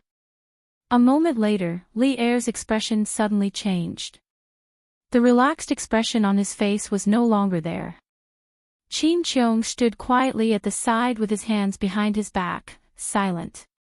About 15 minutes later, Li Er put down the memorial. His face was as black as the bottom of a pot. He stood up and stared at Qin Qiong. "Shu Bao, do you believe the prophecy of spiritual master Ling Su?" Replying to Your Majesty, this old subject believes that it is better to believe that such a thing is true than not. Furthermore, spiritual master Ling Su is an immortal with great achievements. I think that this prophecy is credible. Li Er said angrily, "Nonsense. Do you want me to order the people of the world to deal with the locust plague in advance because of a prophecy? Do you know that this matter will cause chaos in the world if it gets out? This nonsense must have come from that brat Li Zixuan's mouth, right? That brat is restless every day. I think that he has had enough of his leisurely days." Qin Qiong hurriedly said, "Your Majesty, this matter was brought up by me. Li Zixuan did not intend to speak of this prophecy. He was forced by me to speak of the truth. My personal honor is irrelevant. I only hope that the people of the world will suffer less. I am willing to bear the consequences of this matter." Qin Qiong bowed deeply to Li Er. Although he and Li Zixuan had agreed yesterday that they would jointly sign the memorial and share the responsibility when something happened, Qin Qiong had thought about it and decided not to write Li Zixuan's name when he was writing the memorial last night. In his opinion, Li Zixuan was still young and had a long road ahead of him. As for himself, he was already a crippled person. He would just take it as sharing the burden for the younger generation. Only then did Li Er's expression change. He hurriedly helped Qin Qiong up and said, "Shu Bao, why do you have to do this? You are dedicated to the country and the people. How can I not distinguish right from wrong? But Shu Bao, are you so sure that this prophecy will come true?" Until now, Li Er was still unwilling to believe that there would be a locust plague. Because once the locust plague happened, there would definitely be people spreading rumors that the ruler was heartless and that this was a punishment from the heavens. Qin Qiong said, "Your Majesty, have you noticed that this year's weather is really abnormal? It is just May and it is already so hot. In the history books, there have been several locust plagues. The first year was a drought.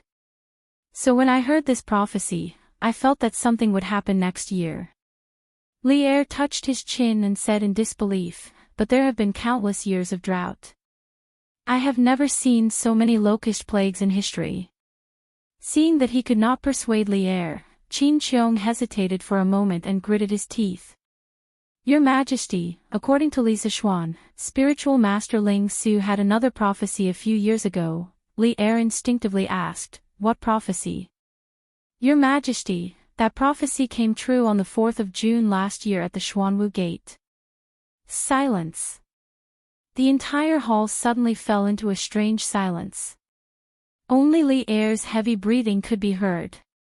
Qin Qiong frowned and held his breath. His expression was serious as he stood to the side with his head lowered and did not speak. Li Er's eyes were red as he stared fixedly at Qin Qiong. The Xuanwu Gate change. There was someone who dared to mention the Xuanwu Gate change in front of him. If it was someone else in front of him, Li Er would definitely not hesitate to have someone drag him out and behead him. But the person in front of him was Qin Cheong, the second brother Qin who had saved him from danger many times in the past. Qin Cheong was the only general among Li Er's trusted aides who did not participate in the Xuanwu Gate change. Later, the court officials all thought that Li Er would completely ignore Qin Cheong because of this. But they did not know that Qin Cheong's position in Li Er's heart had never been shaken. After a long time, Li Er flicked his sleeves and turned around. He shouted coldly, "Come, summon Li Zishuan into the palace." Yes. Chapter 134. Li Residence. After Li Zishuan finished his breakfast, he called for Hu Jing and her brother.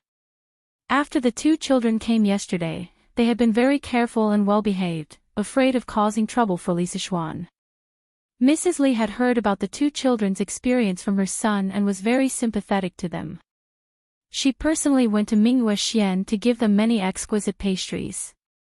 Li Zishuan looked at Hu Jing and said, "You and Guiji, follow Butler Wang to the Imperial Physician Department to find Daoist Sunday. I'll go out to do something and then come see you. Don't worry, Daoist Sun's medical skills are superb, he will definitely be able to cure you too." Hu Jing smiled sweetly, "Thank you, young master."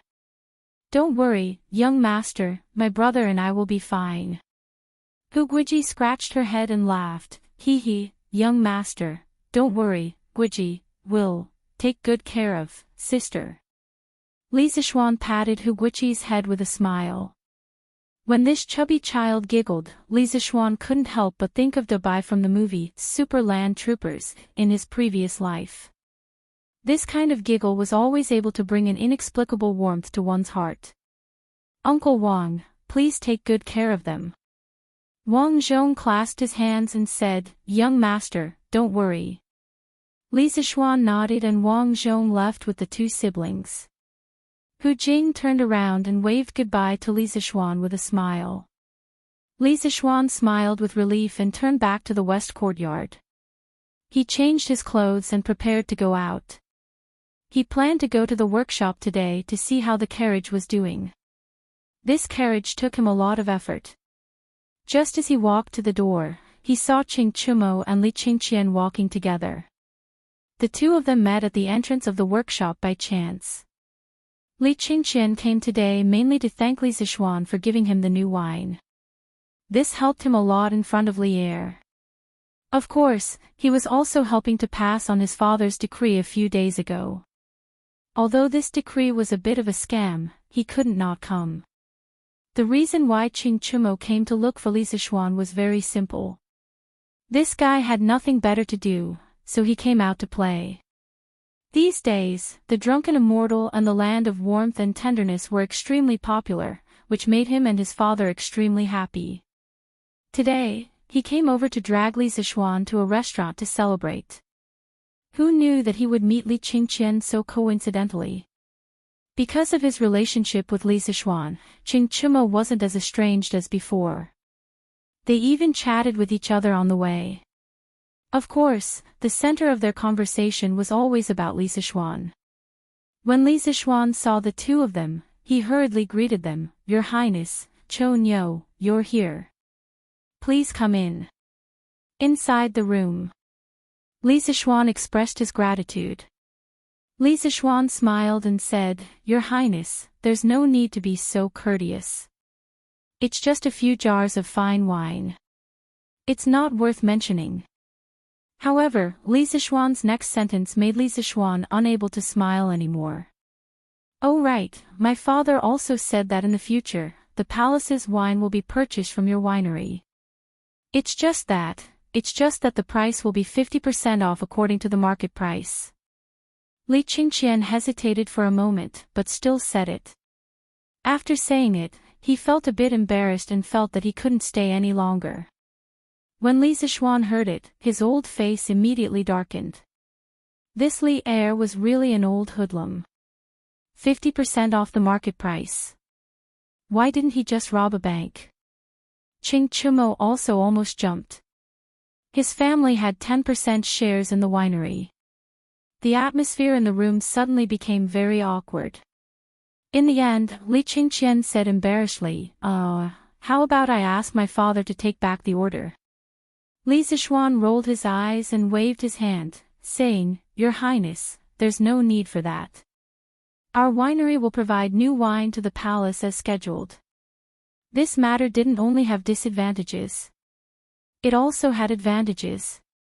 After the land of tenderness and immortal drunken wine became the imperial wine, it was equivalent to having an invincible protective umbrella. If others wanted to touch it, they would have to think twice. Qing Chumo glared and wanted to refute, but Li Zishuan gave him a look to calm him down. Qing Chumo then sat down reluctantly, thinking that His Majesty was really black-hearted. Li Qingqian said happily, Thank you Zishuan for understanding. Li Qingqian's goal was achieved. He chatted with Li Zishuan for a while and was about to leave. Li Zishuan and Qing Chumo sent him to the door. At this moment, a group of people suddenly came from afar. They were carrying a badly mutilated injured person and rushed over. Young master, something bad happened. Li Zishuan looked carefully and saw that these people were the villagers of the Han village. He couldn't help but be shocked and quickly went to greet them. Uncle Nyo, what happened? Young master, something bad happened. Old Hu was almost beaten to death. We wanted to go to the East Market today and found Old Hu on the way. He was already unconscious. Old Nyo said while wiping his sweat and panting. Li Zishuan then noticed Old Hu was being carried by a few people behind him. He saw that Old Hu was covered in blood, as if he had walked out of a blood pool. Li Zishuan was shocked. He quickly squatted down and patted Old Hu's face and shouted, Uncle Hu, wake up, wake up. After shouting for a long time, Li Zishuan tried to pinch Old Hu's philtrum. Old Hu groaned and opened his eyes with a painful expression. When he saw Li Zishuan in front of him, he immediately shouted excitedly, Young master, quickly go and save the Han family's girl. She was taken away. Boom! Like a bolt from the blue, Li Zishuan was immediately shocked by this news and was stunned on the spot. Little Xian, what's wrong? Qing Chumo walked over and saw Li Zishuan as if he had lost his soul. He quickly shook his arm and asked with concern. Li Qingqian also looked at him with a worried face. Li Zishuan immediately reacted. Now was not the time for him to be sad. He looked at Old Hu and asked anxiously, Uncle Hu, quickly tell me where Yushi was taken, who took her, and where did they take her? Old Hu held his breath, afraid that he would faint at this critical moment. He quickly bit the tip of his tongue, and blood immediately flowed out of the corner of his mouth. He said weakly, Young master, it's four black-clothed masked men and a group of bandits. Me and Han girl, at Rhinoceros Slope, were blocked by them. Old Hu couldn't beat them. Han girl was taken away by them. They went to the Qinling Mountains. Young master, quickly go save. Before Old Hu could finish speaking, he fainted again. Ridiculous, little Xian, don't worry. I'll go back now and ask my father to send someone to help you find her. Han Yushi is now Uncle Qin's adopted daughter. I believe Uncle Qin will also send someone to help you. Qing Chumo understood the whole story and immediately shouted. Li Qingqian also said, These bandits are too arrogant. Zishuan, don't be impulsive. I'll go back to the palace and report to my father. I'll send the Yulin guards to help you find her. Li Zishuan's heart was in a mess. The woman he loved the most had been taken away. He only wanted to kill someone at this moment. He wanted to save her. Even if the other party had thousands of experts, he was not afraid. He still wanted to go. He couldn't even protect his own woman. What kind of man was he, Li Zishuan? Your Highness, I'll have to trouble you to send Uncle Hu to the Imperial Medical Department. I'll go save Yushi. His voice was bone-chilling, without a trace of emotion. After he finished speaking, he went into the house to take the wind-chasing sword. Ignoring the dissuasion of his two good brothers behind him, he mounted his horse and was about to leave. Then he heard a sharp voice from the side, "Lord Li, His Majesty summons you to the palace for an audience. Quickly follow me into the palace." Li Zishuan fiercely slapped the horse's belly.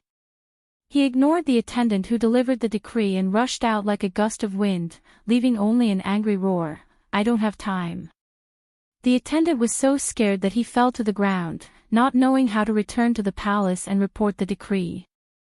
Li Qingqian hurriedly had people carry old Hu to the Imperial Medical Department and called for the captain of his personal guards, Wu San, quickly mobilize all the Imperial guards in the Eastern Palace to assist Li Zishuan in investigating Miss Han's whereabouts. Yes. Wu San bowed in agreement. Then he quickly called for 2 personal guards and ordered them to protect the crown prince. He mounted his horse and returned to the Eastern Palace to mobilize the troops. Sigh. Li Qingqian shook his head and sighed. This was the first time he had seen Li Zishuan lose his self-control. He was afraid that this Miss Han was really important to him. He hoped that both of them would be safe and sound. Qing Chimo anxiously stamped his feet and said goodbye to Li Qingqian. He went home to find his father for help. Chapter 135. Taiji Palace.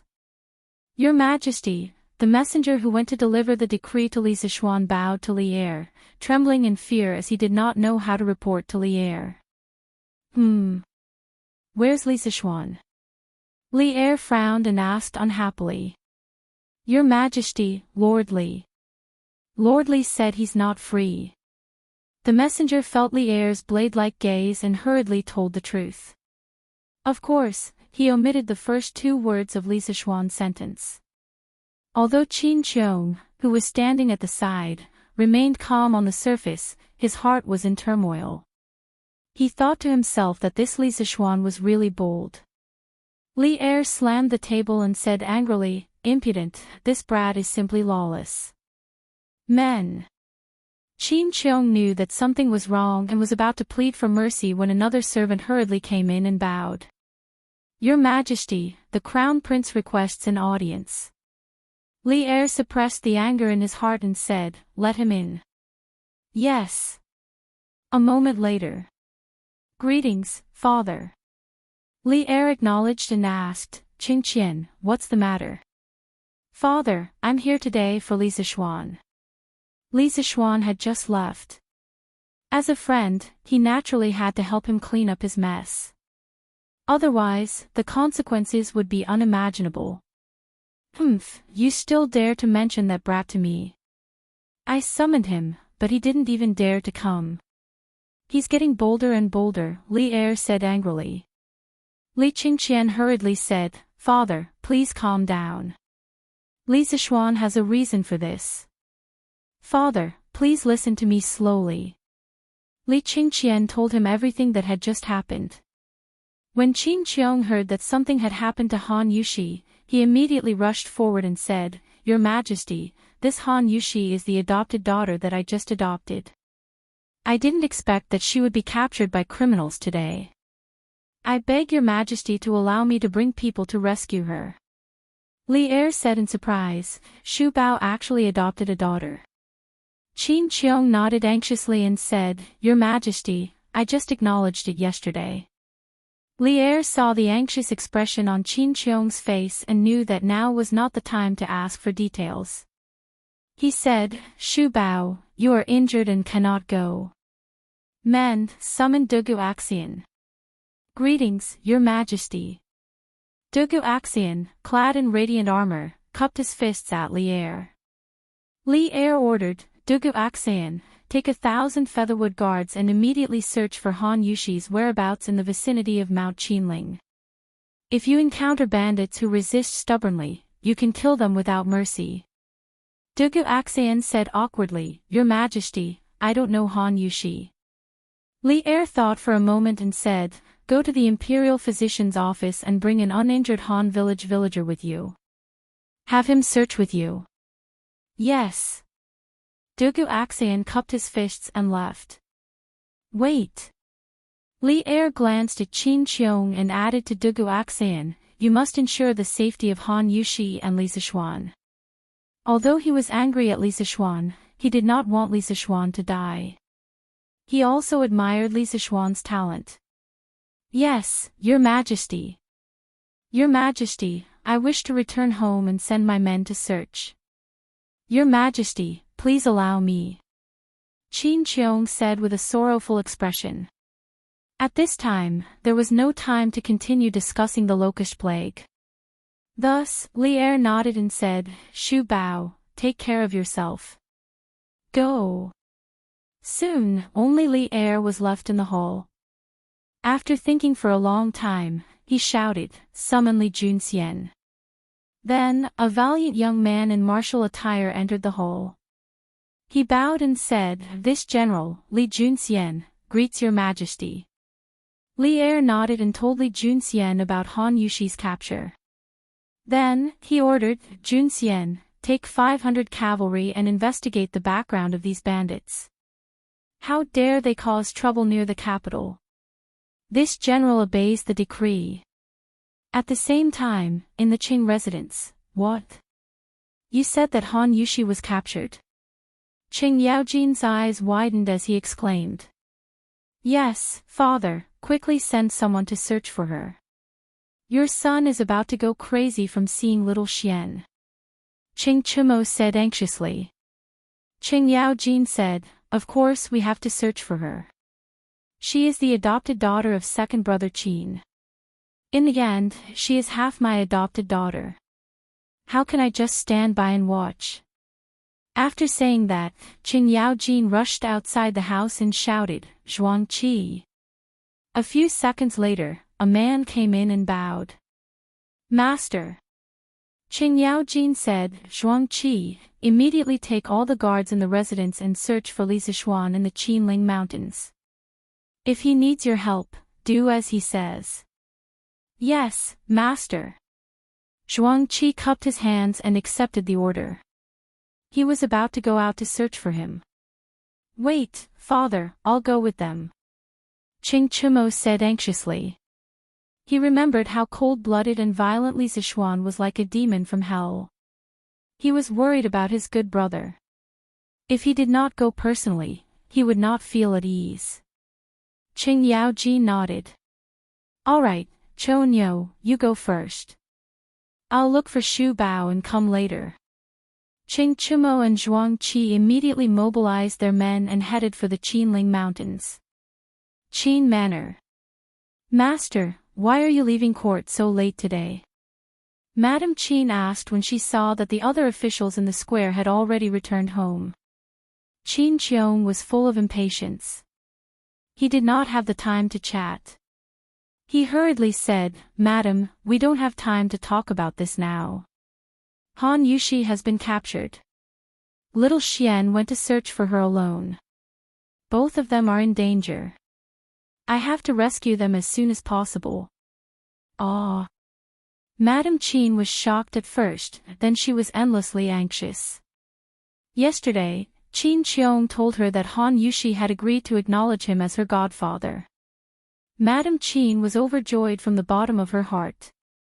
She and Qin Qiong only had one son, Qin Huayu. Although before giving birth, she hoped that she would give birth to a son, after giving birth, she would greedily think about how good it would be if she had a daughter. Han Yushi was obedient and strong. She was also the daughter of their benefactor. Madame Qin was very satisfied to be able to take in such a daughter. Therefore, she asked the servants in the manor to clean the entire manor early in the morning, inside and out. She was waiting for Han Yushi to visit her. In the end, she received such bad news. Master, you must not let anything happen to our daughter. Madame Qin sounded like she was about to cry. Qin Qiong waved his hand in annoyance and asked someone to take out his pair of golden maces. He walked into the courtyard and shouted, Ding Quan, quickly gather all the guards in the manor and follow me to save them. Qin Qiong could not care less about his injuries at this moment. Whether it was Li Zishuan or Han Yushi, he did not want anything to happen to either of them. Yes, master.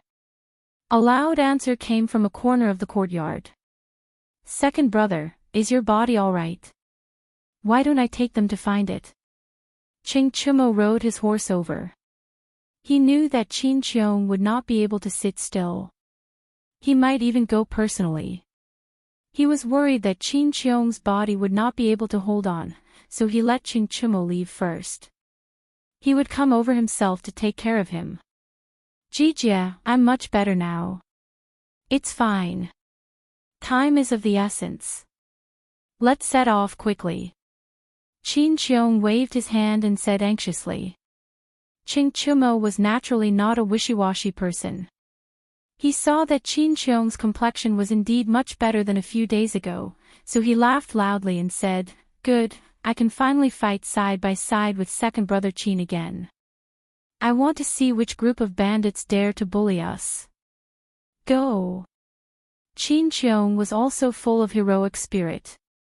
He flipped onto his horse and held his golden maces. He shouted, Follow me. The dozens of guards behind him mounted their horses one after another and loudly answered, Yes. They were all old soldiers who had followed Qin Cheong into battle. At this moment, they felt as if they were on the battlefield again. A bloodthirsty killing intent gradually spread out in the field. Go! More than 70 riders whizzed past like a whirlwind, heading straight for Yenching Gate in the east of Chang'an City. Chapter 136. The general guarding the gate of Chang'an's Yenching Gate had truly broadened his horizons today. First, he saw a youth, dressed in white and mounted on a white horse, charge toward the gate like an arrow. Although one could ride a horse in Chang'an, such a fast horse was not permitted unless there was an urgent report from the front line. Just as the general of the city gate was about to extend his lance to stop him, he met the young man's cold eyes. Immediately, a chill rose from the bottom of his feet.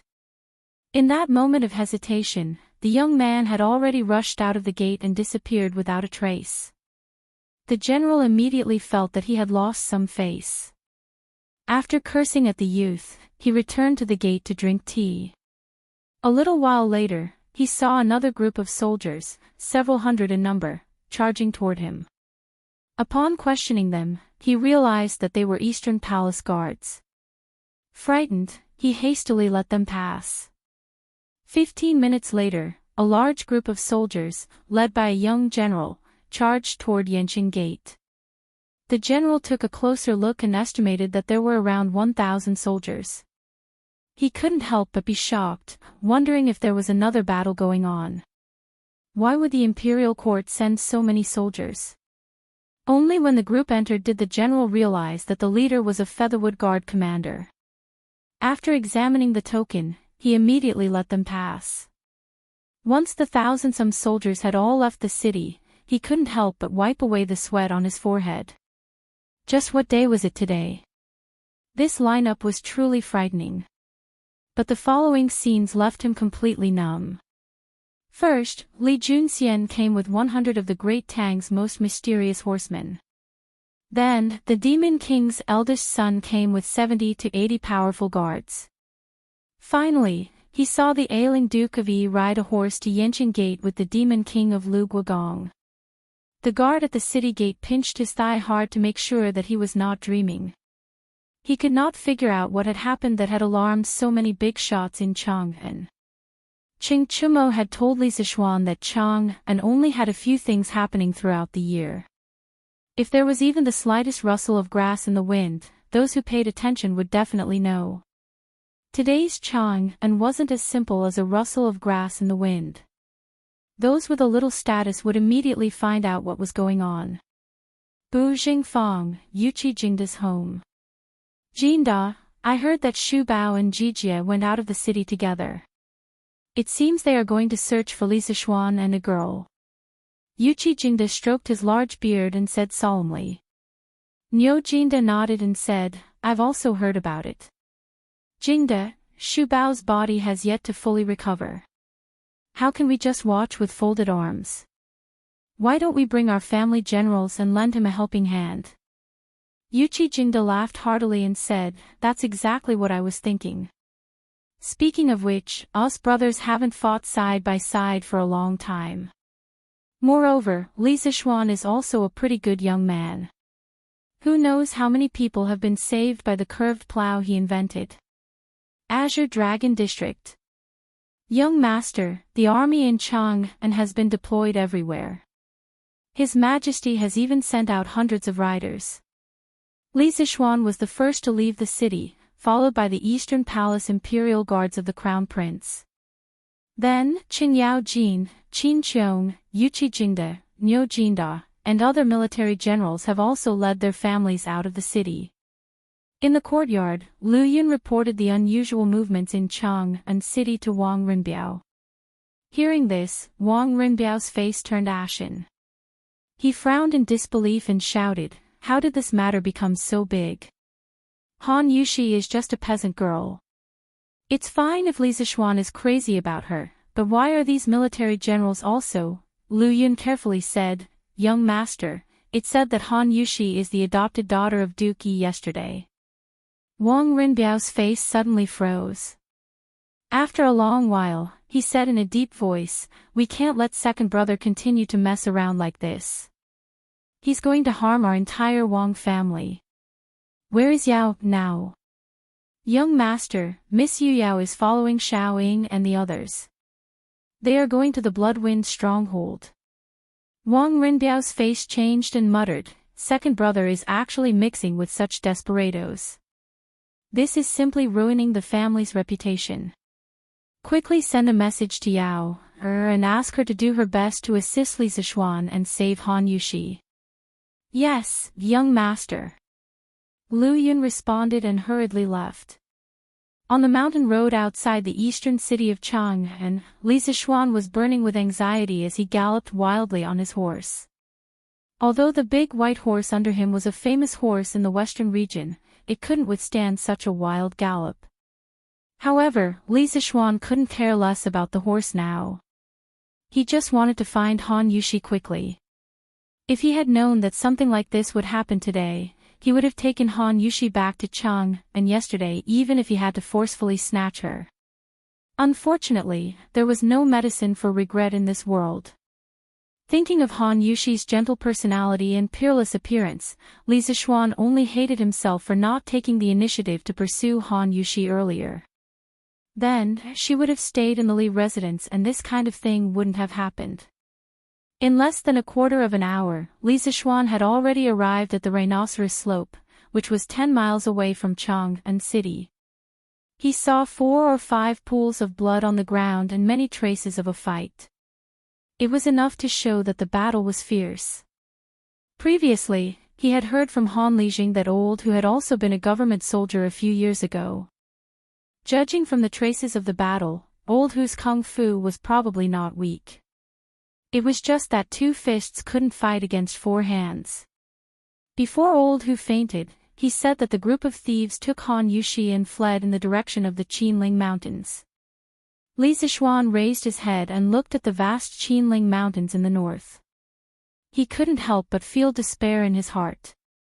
Where could he start looking for such a large mountain range? The more delay, the more danger Han Yushi would be in. Li Zixuan had never been so desperate and anxious as he was at this moment.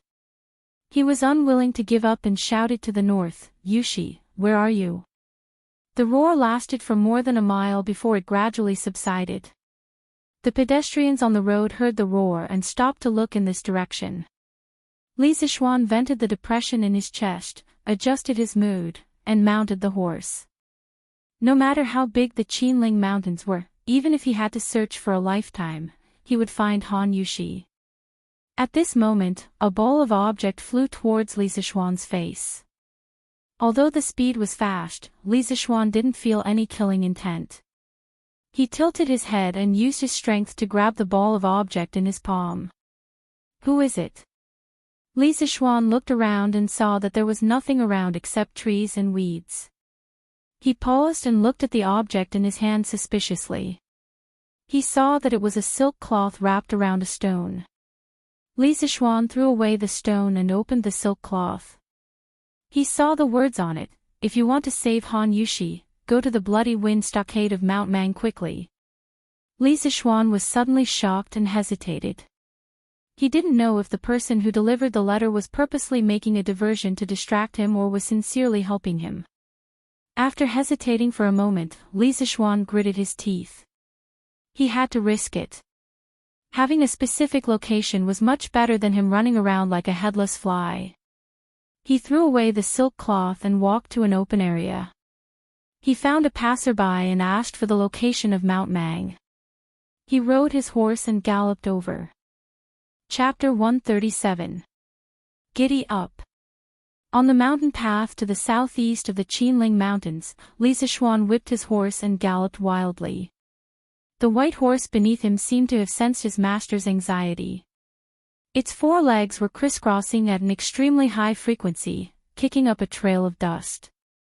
Li Zixuan's mind kept thinking about Han Yushi's smile and the words on the silk cloth.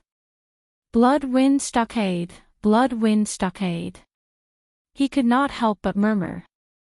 At this time, he felt that Blood Wind Stockade sounded very familiar. Suddenly, he quivered. Wasn't the previous owner of this body accidentally knocked off the cliff to save a woman from the bandits of Blood Wind Stockade? According to his memory, these bandits were extremely vicious. They even dared to kill people. If Han Yushi fell into their hands, wouldn't she be in great danger? Thinking of this, Li Zixuan became more anxious. The horse was urged faster and faster by him. Suddenly, the white horse under him neighed tragically and fell forward. Li Zixuan quickly flew down from the horse. After stabilizing himself, he saw that the white horse was panting heavily and its front legs were retracted.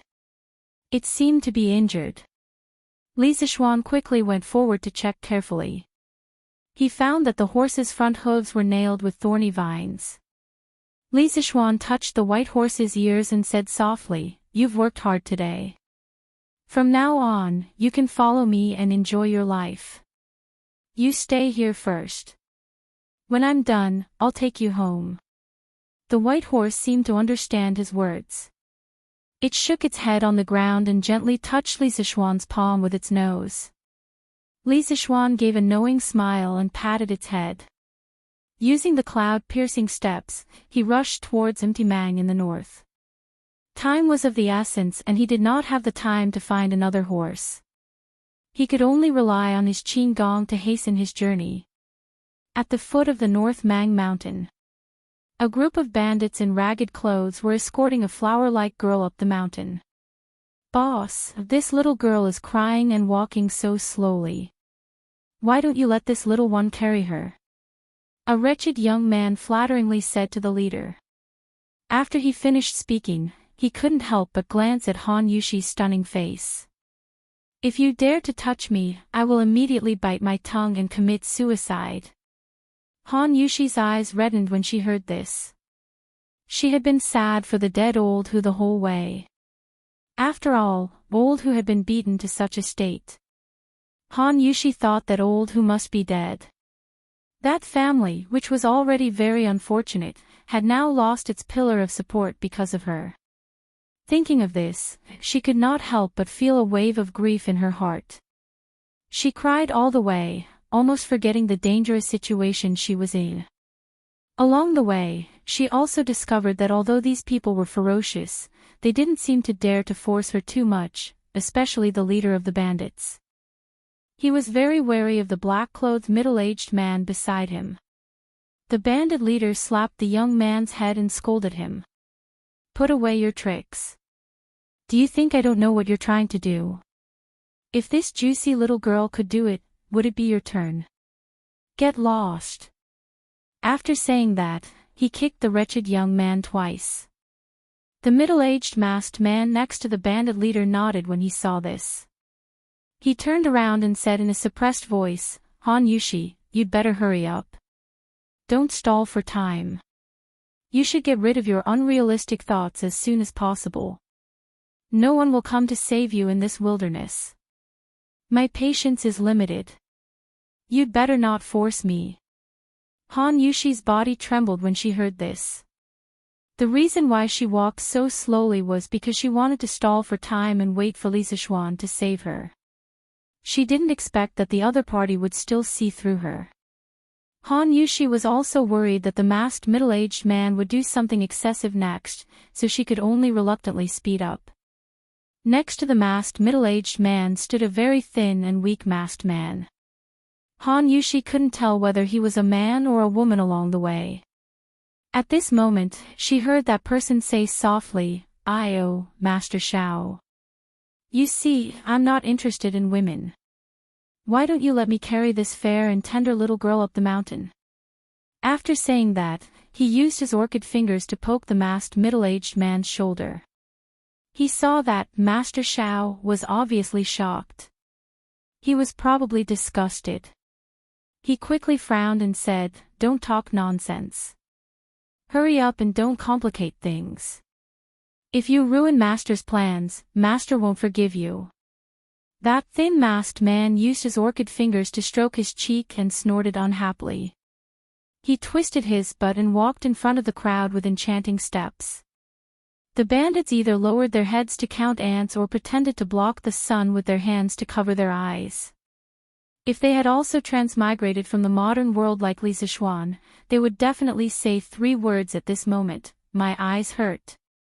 On the other side. Reporting.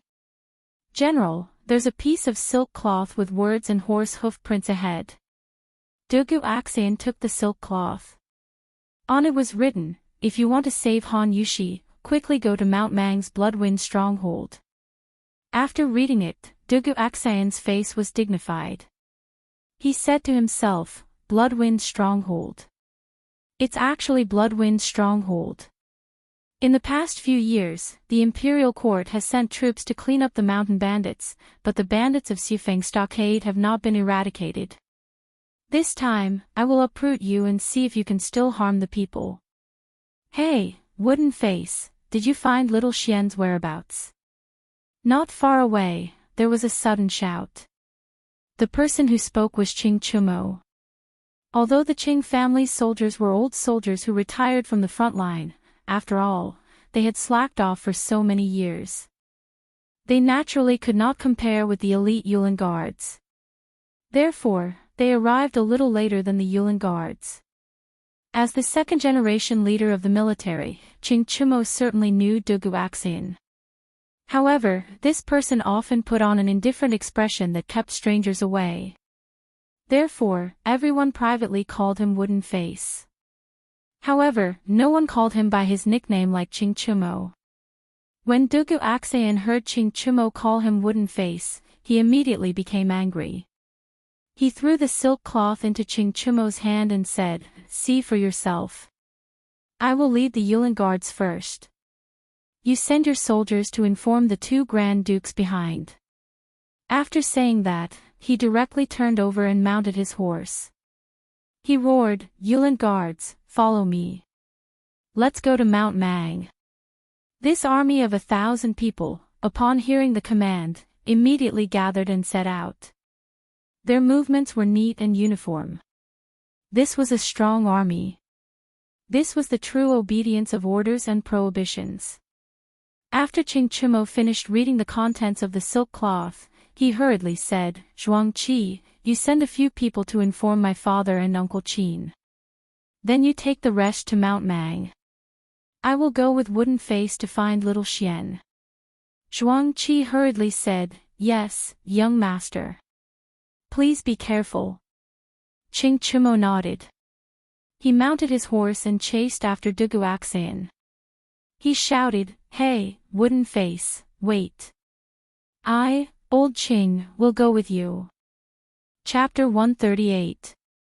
Bloodwind Stockade.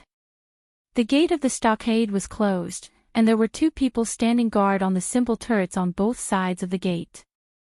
There were people moving in the stockade. In a dark hut on the east side. "Miss Han, I won't talk nonsense with you. Quickly hand over the formula of tenderness and immortal intoxication. Otherwise, don't blame me for being ruthless." Master Xiao played with the knife in his hand, stared at Han Yushi, and threatened her. Han Yushi's hands were tied to a pillar. She was shocked when she heard that. She did not expect these people to be here for tenderness and immortal intoxication. Tenderness and immortal intoxication had an unusual position in Han Yushi's heart because this was the first thing she did for Lisa Xuan. She would not tell the formula even if she died. Hearing the middle-aged man's threatening words, Han Yushi's mind was full of thoughts. She decided to delay for a while, so she pretended to be calm and asked, "Who are you? Do you know that tenderness and immortal intoxication are new wines jointly brewed by the men of Lantian County and Lu Guogong's family? Are you not afraid of Lu Guogong's revenge?" Master Xiao was obviously stunned when he heard that. He did not know that the Qing family was also involved in the new wine. He and the second young master both thought that Lisa Xuan was just borrowing a winery from the Qing family. It seemed that things were a little out of control, but he still had a glimmer of hope in his heart. Perhaps Han Yushi was deliberately scaring him. Panic flashed in Master Zhao's eyes. He said sternly, "Little girl, you're talking nonsense. The Qing family just lent a winery to Lisa Xuan. What does this new wine have to do with them?" Han Yushi's heart moved. It seemed that these people were not fearless. She said seriously, "I don't need to lie to you. My young master told me before that he gave the Qing family 10% of the shares. So, even if you get the new wine formula from me, I'm afraid you won't dare to brew the new wine and sell it, right?" If Li Zixuan was here, he would definitely give Han Yushi 32 likes. This was what it meant to be advancing step by step and not be afraid in the face of danger. Master Xiao panicked, but he was unwilling to let Han Yushi take the initiative to control the situation like this. Cut the crap. If worse comes to worst, I'll just take the formula far away and sell it to other merchants at a high price. I don't believe that Lu Guogong can find me. Quickly hand over the formula. Otherwise, you will not be able to avoid physical pain. He thought to himself, since he had already spent so much effort to capture Han Yushi, wouldn't it be a loss to let her go so easily? He would get the new wine formula first. As for the follow-up matters, he would go back and slowly discuss it with the second young master. Han Yushi's heart sank, and she had a bad feeling.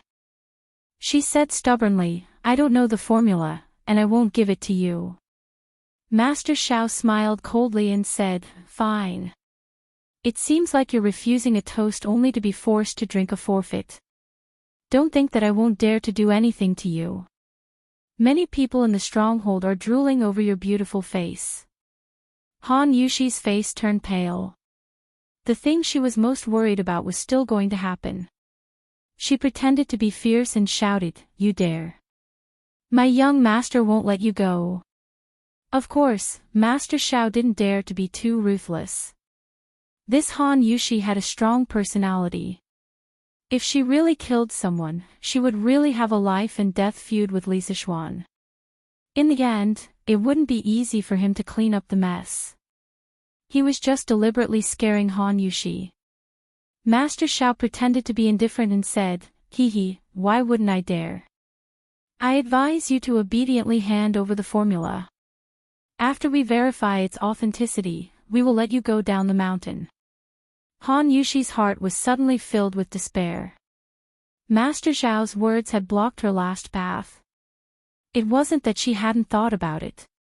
If it really didn't work, she could just say a fake formula to fool them. "What, you still don't want to say it? Then I'm going to call someone over," Master Xiao said with a fierce face. Han Yushi closed her eyes and clenched her teeth, ready to bite her tongue and commit suicide. At this moment, a scream suddenly came from outside. Ouch! Someone broke into the stronghold. Master Xiao frowned and looked at the bandit leader beside him.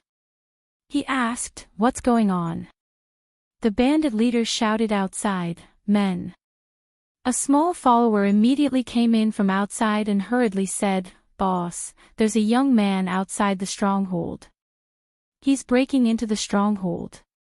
He even killed a few of our brothers." The bandit leader stared with his bell-like eyes. He stepped forward and grabbed the follower's collar.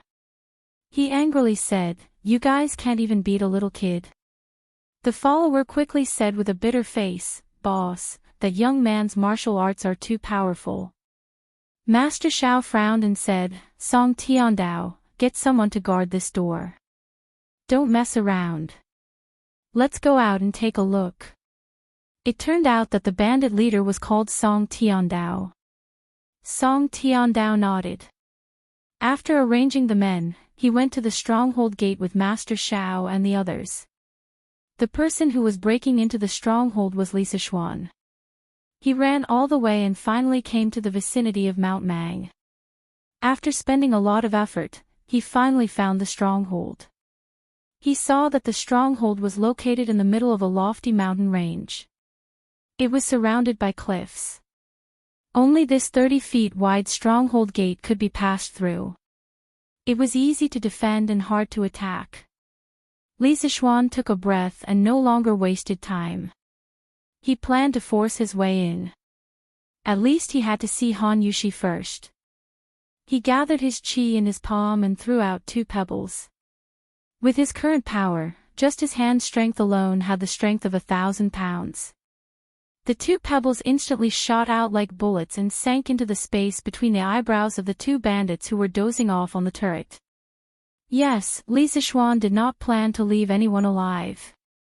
From the moment he heard that Han Yushi was captured, he had been suppressing a killing intent in his heart. Anyone who dared to touch his woman must die. He used the cloud-piercing steps and directly crossed the stronghold gate. After the 2 bandits guarding the gate were killed, they directly fell to the ground. At that time, the bandits in the stronghold were already alarmed. At this time, they saw a young man jumping in from outside the stronghold gate. They immediately shouted and gathered their companions to surround Li Sichuan. Where did this kid come from? How dare he kill our brothers of Bloody Wind Stronghold? Does he want to die? Yes, how dare he come to our Bloody Wind Stronghold to make trouble? Does he want to die? Brothers, chop him up and avenge Doggy and Doggy. Kill. Time was tight. Li Sichuan did not have the patience to listen to their nonsense. There were only 20 or 30 people in front of him. He was confident that he could deal with them. He directly used the 3rd move of the 9 Taishian swords, snow treading. Li Sichuan's footsteps changed cleverly. He waved his sword and attacked in all directions. The bandits only saw a blur in front of them. A moment later, they saw more than 10 bandits covering their throats and falling to the ground, dead. This was the suppression of strength. Facing a group of bandits, most of whom had not even succeeded in qi drawing, Li Sichuan, a master at the peak of qi forming, was like an adult strong man bullying a newborn baby. Today was the first time Li Sichuan had killed someone. He did not feel any discomfort, nausea, or dizziness. He only thought of Han Yushi in his heart. There was only endless killing intent. He did not even look at the fallen bandits. The rest of the surviving bandits were scared out of their wits. Suddenly, a chill rose from the soles of their feet. They desperately retreated, and no one dared to come forward. Therefore, such a funny scene appeared. In the stronghold of the bandits, a young man with a long sword forced a group of bandits to retreat. When Song Tiandao came out, he happened to see this funny scene. Chapter 139. Beimang Mountain, Blood Wind Stronghold. Song Tiandao, Master Xiao, and the feminine man walked out side by side, followed by a black mass of bandits. Li Sichuan roughly glanced and estimated that there were at least 700 or 800 people. His heart sank as he did not expect the scale of this stronghold to be so large. His martial arts were indeed strong, but as the saying goes, 2 fists are no match for 4 hands. Even if he was a master, he could still kill a master. He could deal with dozens of small fries, but with nearly 1,000 bandits, even if he was a master, he would still be beaten badly. Moreover, he had used Qinggong to rush 7 or 8 miles. The true qi in his body was seriously consumed, which made things worse. I was wondering who it was. It turned out to be you, little bastard. I did not expect you to not fall to your death and dare to take the initiative to come to my door. But you came just in time. I, Song Tiandao, will avenge my second brother and third brother today. It was Song Tiandao who came to the front of the crowd. When he saw Li Zixuan, he suddenly felt a little familiar. Looking carefully, wasn't this the little kid who ruined their Blood-Wind Stronghold's business 2 months ago in the Zhongnan Mountains? New hatred and old hatred surged in his heart. Song Tiandao stepped out of the crowd and pointed at Li Zixuan and scolded. Master Shao and the feminine man had not seen Li Zixuan before, but they often heard of him. At this time, they looked at Song Tiandao suspiciously. They did not expect Song Tiandao to have an old grudge with the young man in front of them. Li Zixuan smiled contemptuously. Loser, how dare you be arrogant? If you know what's good for you, quickly let Han Yushi go. Otherwise, I will flatten your stronghold today. When Song Tiandao heard Li Zixuan call him a loser, his face could not help but flash a trace of anger. 2 months ago, the robbery in the Zhongnan Mountains was the shame of his life. Not only did he not get the beauty, money, and goods, but he also lost his men and was ridiculed by the Lulan people. When he heard Li Zixuan threaten to flatten the stronghold, Song Tiandao laughed angrily. Oh, I did not expect the little kid to be a lord. I don't know which Java country you are a lord. You are really a ha, don't yawn. What a big tone. We have more than 1,000 brothers, you want to try to flatten one. Ha!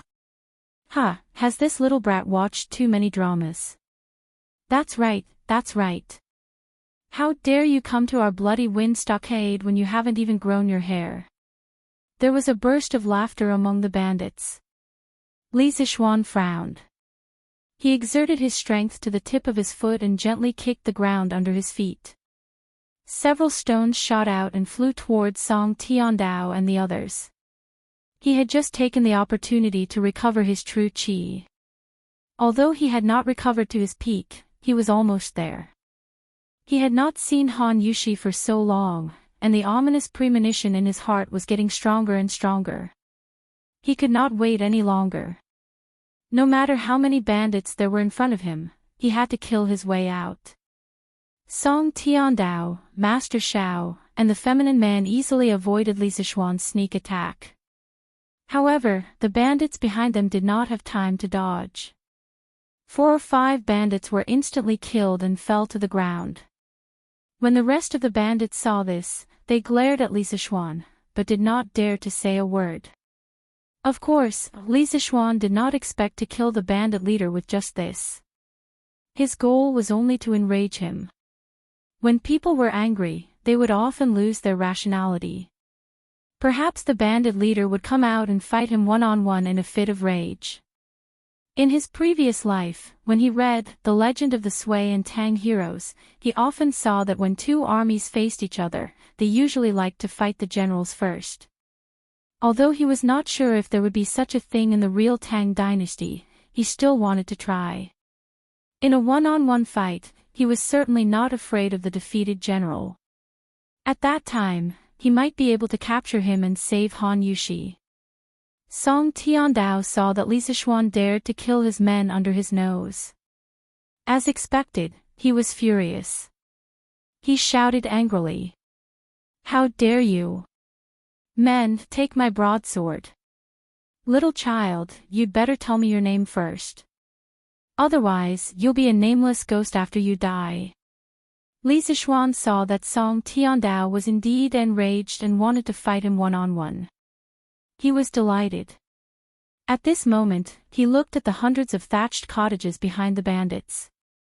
He did not know where Han Yushi was locked up. He shouted loudly. I am Li Zixuan, the man of Lantian County, who was personally conferred by the emperor. You gathered in the forest and kidnapped my fiancé. If you don't want to die under the encirclement of the imperial army, immediately put down your weapons and hand over my fiancé. I will spare your lives. His shout contained a bit of true chi and traveled far. His purpose was to tell Han Yushi that he was here and to tell her not to do anything stupid. Han Yushi was in the house, like a lamb waiting to be slaughtered. Her heart was filled with despair. Suddenly, she heard Li Zixuan's voice. Her desperate heart was instantly filled with joy. When she heard Li Zixuan say, "My fiancé," Han Yushi could no longer hold it in and cried emotionally. She had waited for this sentence for a long time. Finally, it came. In front of the stronghold, Master Xiao was obviously stunned. He never expected that Li Zixuan could find Han Yushi so quickly after he captured her in the wilderness. He also did not expect that Li Zixuan would dare to break into the stronghold alone. He also did not expect that Han Yushi was Li Zixuan's fiancé. The situation was getting more and more serious. They only wanted the new wine formula. They did not intend to fight to the death with Li Zixuan. The hatred of snatching his wife was comparable to the hatred of killing his father. This time, the grudge was big. Song Tiandao did not have so many scruples. His heart was full of hatred and anger. He raised the 9-eared chain knife that his subordinates carried over and scolded, "Bah, Grandpa, I don't care if you are some bullsh** tea master Jew. Last time, you ruined Grandpa's good deed and caused my second and third brothers to be captured and beheaded by the Imperial Court's dog officials. Today, Grandpa, I want you to pay with your life. Hey, watch the knife." Song Tiandao took 2 steps and jumped up. He aimed at Li Zixuan's forehead and chopped it with great force. When the blade was less than an inch away from Li Zixuan's forehead, Li Zixuan's body leaned back, showing a strange 20-degree angle with the ground. Taking advantage of this gap, he lifted the sword with one hand and pushed the blade away. His other hand gently supported himself on the ground. His whole body drew a semicircle with his heel as the center. With such a fall, a lift, and a turn, Song Tiandao's powerful killing blow was easily resolved by Li Zixuan. Li Zixuan did not stop. He used the third sword of 9 Taishian swords, snow treading. Song Tiandao suddenly felt his eyes blur. Then, he felt that every part of his body was about to be attacked. Song Tiandao was shocked. He did not understand why this little boy's skill had improved so much in just 2 months. He desperately waved the big knife, trying to protect the vital parts of his body. However, he was only at the peak of body refining and had not yet reached the Qi transformation realm. How could he be Li Zixuan's opponent? After a while, he could not hold on anymore. His body had suffered more than 10 minor injuries. Li Zixuan saw that the time was right. He poured genuine qi into his feet and used the orchid butterfly steps, ready to capture Song Tiandao. At this moment, Li Zixuan saw a strange black shadow suddenly flash in front of Song Tiandao. Its speed was so fast that it was not inferior to his orchid butterfly steps in the slightest. He saw the black shadow reach out and pull Song Tiandao out of the battle. Li Zixuan was furious. This person did not follow the rules. He directly used his fastest sword, the 5th sword of 9 Taishian swords, parting the dust. The sword parted the dust and was bleak and cold. It went straight for Song Tiandao's back. Since he could not capture him, he would kill him. After killing so many people, Li Zixuan's killing intent was getting heavier and heavier. Song Tiandao only felt a cold chill piercing his back. He secretly said, "My life is over." The feminine man next to him had no time to save him. The main reason was that Li Zixuan's sword was too fast. At the critical moment, Master Xiao flung his sleeve. An iron ball flew out and hit Li Zixuan's sword. This sure-kill sword finally deviated from its trajectory and only cut off Song Tiandao's left arm. A thick and heavy arm fell to the ground with a clang. Even though Li Zixuan hurriedly retreated, he was still splashed by the blood from Song Tiandao's shoulder. Suddenly, his white clothes turned red. The elegant young master turned into a demon god. Chapter 140. Silence. The bandits were cheering for their leader's bravery, but in the blink of an eye, Song Tiandao's arm was cut off and he almost died. They were all scared out of their wits and stood rooted to the ground. Master Zhao's heart was also in turmoil. He and the second young master had focused on Li Zixuan's ability to make money, but they didn't make a correct assessment of Li Zixuan's strength. They didn't expect this weak youth to have such high martial arts. It was really unexpected. Li Zixuan returned to his original spot and secretly used the Taishian Sutra to recover his internal energy. In the battle just now, he had used up 20 to 30% of his qi. Leader Song, you can't beat him one-on-one, so you plan to fight together? Li Zixuan said sarcastically. Song Tiandao covered his right arm and his face was pale. Facing Li Zixuan's sarcasm, he had nothing to say and could only stare back angrily. On the other hand, the skinny man who had just rushed and walked out with one hand on his waist and the other hand on his thumb and middle finger. He said in a sweet voice, our Lord Li is young and has a high position. His martial arts are also so good. My little heart is beating fast. Lord Zhu, why are you so angry? Why don't I accompany you to the front of the flowers under the moon? Ugh, Li Zixuan was disgusted. He quickly jumped away and scolded, damn transvestite, stop. You're neither yin nor yang, hiding your head and tail. I don't think you're a good person either. He didn't expect to meet a transvestite in ancient times. It was really disgusting. The transvestite pointed at Li Zixuan with his thumb and middle finger and said unhappily, "Humph. How can you say that to me? I'm so sad. Do you think I'm willing to cover my face in such hot weather? I'm just afraid that you guys won't be able to walk if I take off my veil. Also, what's a transvestite? Why do you say I'm a transvestite? Ugh, cough cough." Master Zhao couldn't help but retch. He shouted, "Flying snake, come back. Don't mess around." Flying snake, this person was actually the flying snake who went to the Han village to steal wine last time. Flying snake waved his hand discontentedly and said, "Master Zhao, let me interact with this handsome young man." Li Zixuan was furious. He pointed his sword at the flying snake and cursed, "What bullshit, flying snake. You just disturbed my duel with Song Tiandao. Now, I will turn you into a dead snake." Li Zixuan had secretly observed that this flying snake was only in the middle stage of qi transformation, but his movements were too strange. As long as Master Zhao didn't interfere, Li Zixuan was confident that he could defeat him. Yo, since you're so fierce to me, I'll play with you." After saying this, the flying snake's aura suddenly changed. He was no longer as frivolous as before. He took the initiative to move forward, and 3 arc-shaped spikes suddenly extended from his sleeves. They emitted a faint blue light, and were obviously dipped in poison. The flying snake waved his spikes and clawed fiercely at Li Zixuan's face. Li Zixuan had long been on guard against this person's ghostly speed.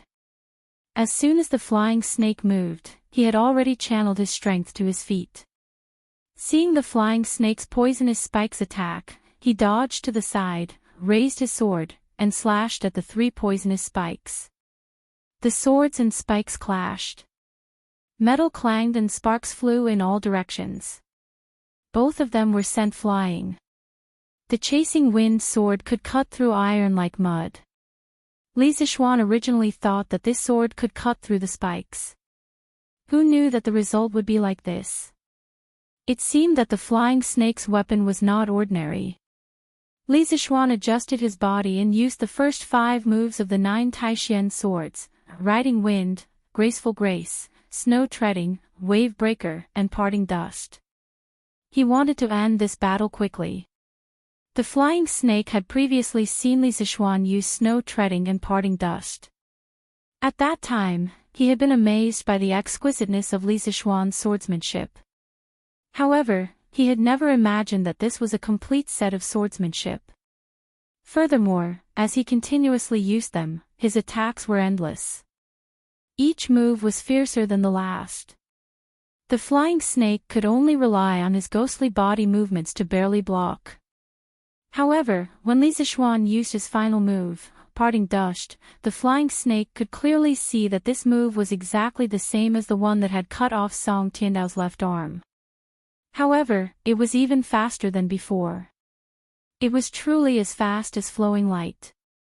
This was the superposition effect of the 9 Taishan swords. Faced with this extraordinary Parting Dust sword, the flying snake had no time to dodge. Even Master Shao, who was beside him, could not save him. Without any suspense, this sword pierced the flying snake's throat. The flying snake cried out twice. His neck tilted and he became a dead snake. Master Zhao's eyes widened. Just as he was about to attack Li Zixuan, a masked man suddenly appeared and whispered a few words into his ear. A trace of panic flashed through Master Zhao's eyes. He ignored Song Tiandao and the other bandits and led the rest of the black-clothed men to retreat. Li Zixuan felt somewhat baffled. Song Tiandao felt even more incredulous. He cried out, "Hey, Master Shao, where are you going?" However, the other party simply ignored him. Song Tiandao stomped his feet in anger. He looked at Li Zixuan and said hatefully, "Little bastard, you're really good at fighting. Then I, your grandfather, will see if you can beat over 1,000 of us. Brothers, let's go. Chop this bastard up and avenge the second and third masters. Whoever can cut this brat once will be rewarded with 10 strings of cash." With such a great reward, brave men were bound to emerge. Moreover, it was 1,000 people against one person. The bandits' fighting spirit immediately soared. They waved the weapons in their hands and rushed toward Li Zixuan. Li Zixuan's face darkened. He didn't expect Song Tiandao to be so shameless. The thing he was most worried about had happened. There was no other way. He could only fight head-on. Li Zixuan gritted his teeth and took the initiative to attack. He used his body to his advantage in the crowd. While constantly dodging attacks, he used the wind-chasing sword in his hand to harvest lives. Song Tiandao retreated far away. He looked at Li Zixuan in the crowd and sneered. He didn't believe that this brat would never run out of strength. Song Tiandao was right. After all, Li Zixuan was only at the peak of the qi refining stage. He hadn't reached the supreme power level yet. After half an hour, although he had killed 70 or 80 bandits, his genuine qi had been almost exhausted. He also had more than 10 knife wounds on his body. Li Zixuan felt a little powerless. No matter how good his kung fu was, he was still afraid of a kitchen knife. If he could get out of here alive today, he must get some high-tech weapons to defend himself. Damn it, how dare you bully my brother? Wooden face, hurry up and let your men kill them. Just when Li Zixuan was feeling desperate, he suddenly heard Qing Chumo's voice behind him. He used the last of his genuine qi and used the orchid butterfly steps to escape the battle in an instant. He retreated to Qing Chumo's side and said angrily, "Damn it, if you had come a little later, I would have died." Qing Chumo hurriedly supported him and said heartlessly, "Didn't I come? Little Xian, hurry up and rest. These bastards dare to bully people with numbers. I, old Qing, will let them see what it means to have a lot of people. Wooden face, hurry up." Li Zixuan looked back and saw an old acquaintance. He smiled and said, "Thank you for your trouble, General Dugu."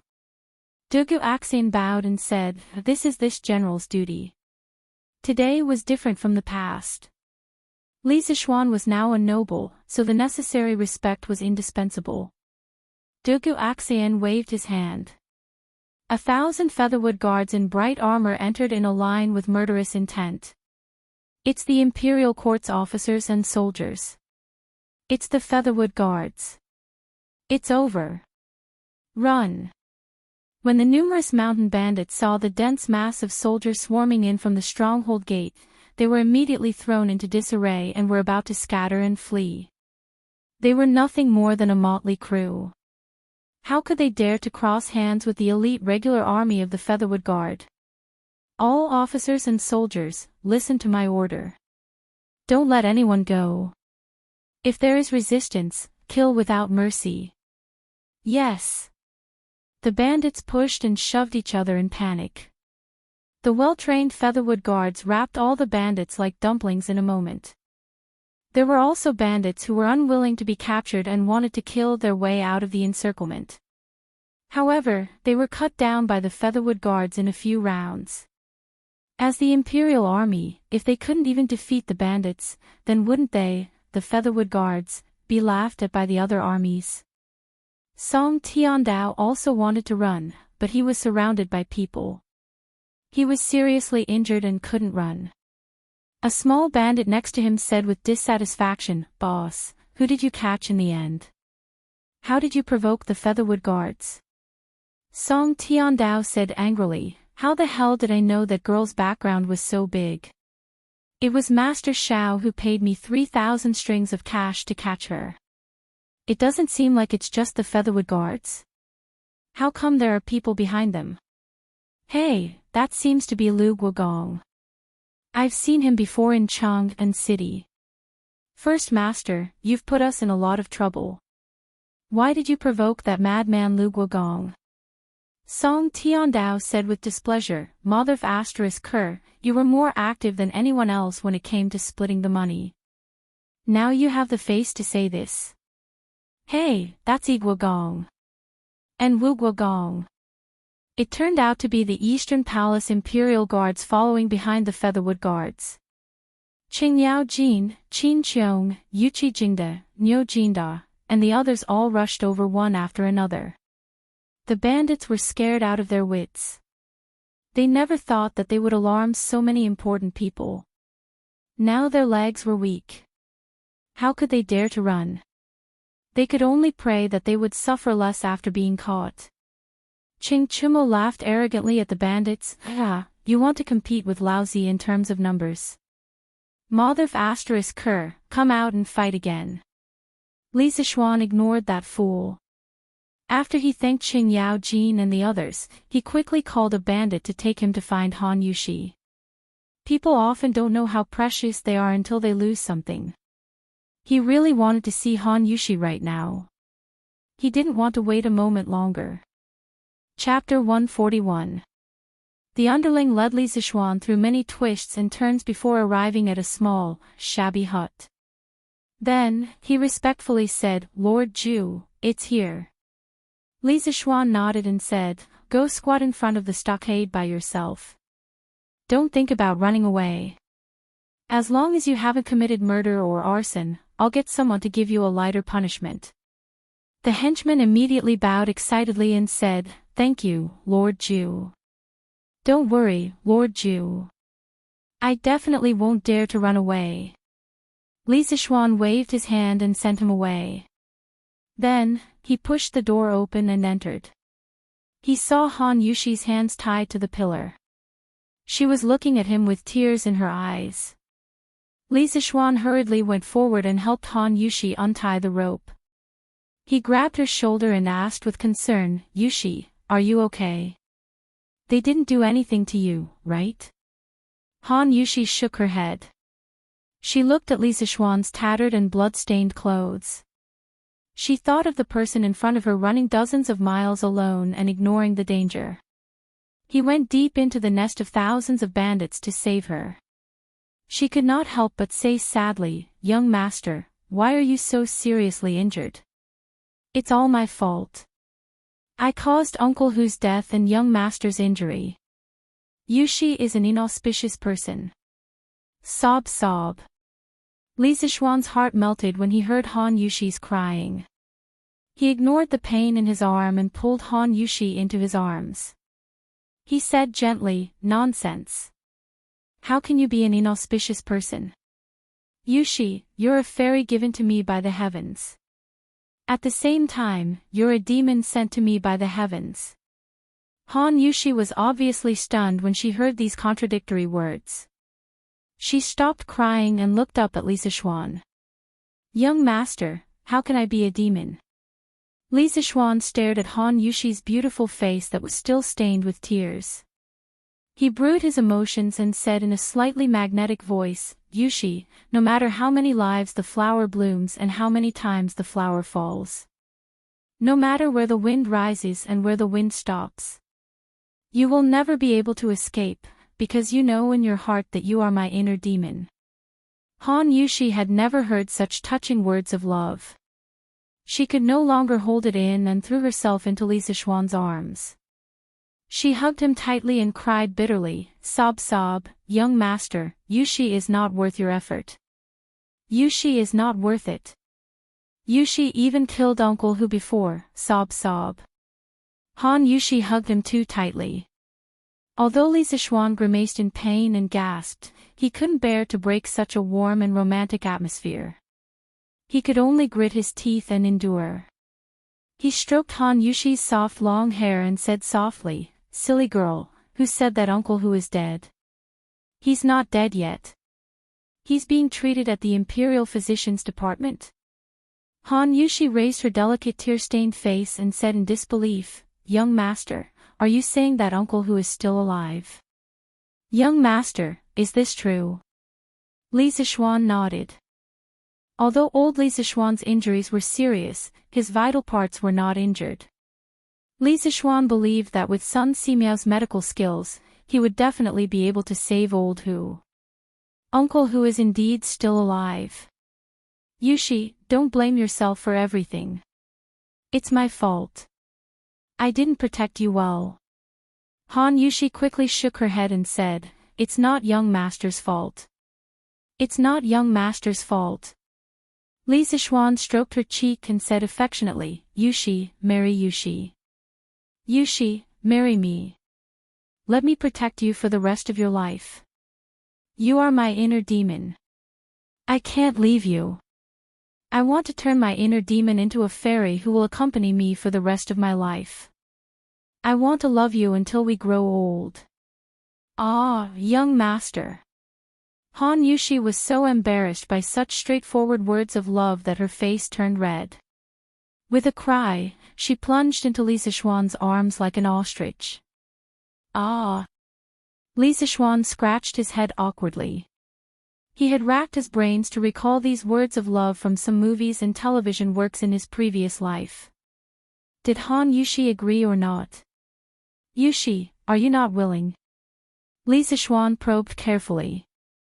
When Han Yushi heard Lisa Xuan ask such an idiotic question, she couldn't help but secretly roll her eyes. She thought to herself, young master's words of love before were quite touching, but why is his EQ still so low?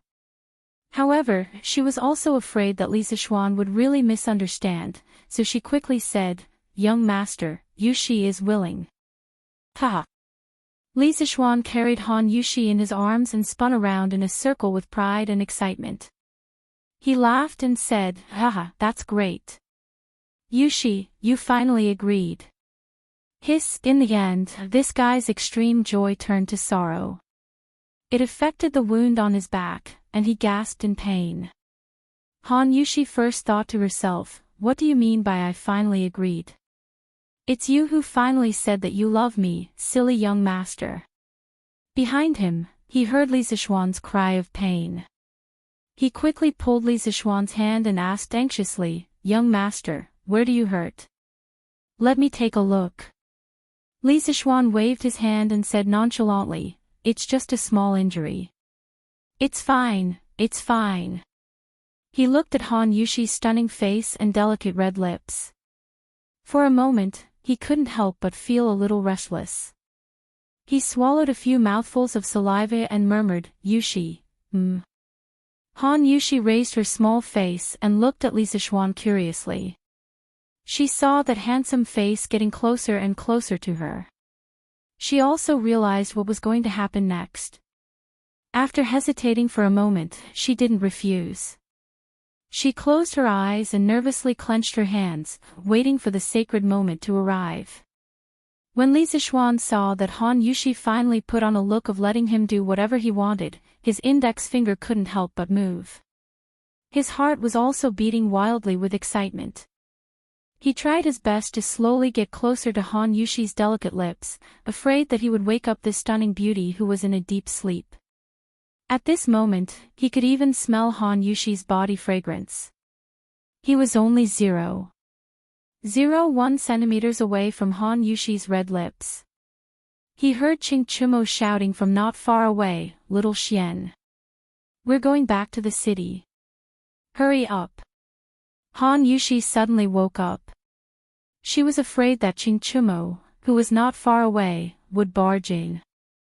She hurriedly broke free from Li Zixuan's embrace and stood at the side with her head lowered shyly. "Ciao, Qing Chumo, I won't live under the same sky as you."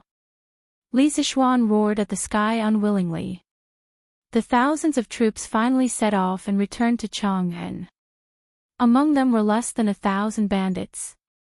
Li Zixuan held Han Yushi's hand and walked at the back, mainly to take care of Han Yushi's emotions. This little girl was now so shy that she didn't dare to see anyone. Even when Qin Qiong came over to talk to her, she didn't dare to raise her head. She only stared at the tip of her feet and reluctantly replied with a mosquito-like voice. Qing Yao Jin, Qin Qiong, and the others all laughed knowingly. They let the accompanying military doctor treat Li Zixuan's wound simply and let the young couple show off their love sweetly at the back. Qing Chumo also wanted to come over and be a troublemaker before, but he was slapped back by Qing Yaojin and scolded, "You little bastard, why don't you hurry up and find a good girl to marry into the family? Why are you running over there blindly to meddle? Look at little Xian. He's so young, but he's already kidnapped a beautiful little girl." Qing Yaojin's words were too King heart-wrenching. Qing Chumo's expression suddenly looked as if he had eaten a pile of shit. He secretly hated Li Zixuan for not being a good brother. He actually found a wife first, causing him, a single young man, to be scolded by his father. Chapter 142. The sun was setting in the west.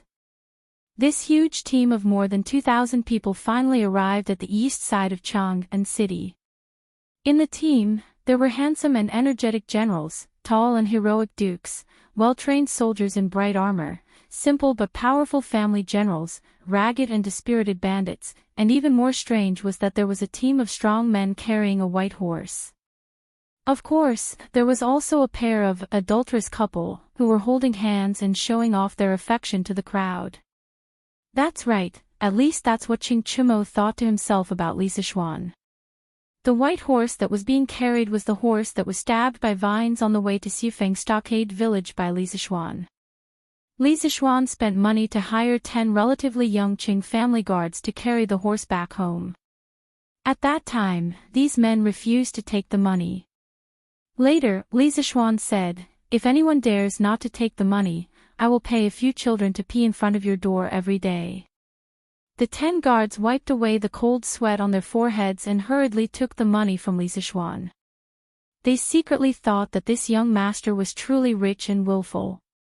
However, this way of thinking was truly too immoral. Han Yushi looked at the familiar Yanqing gate and felt that it was a lifetime ago.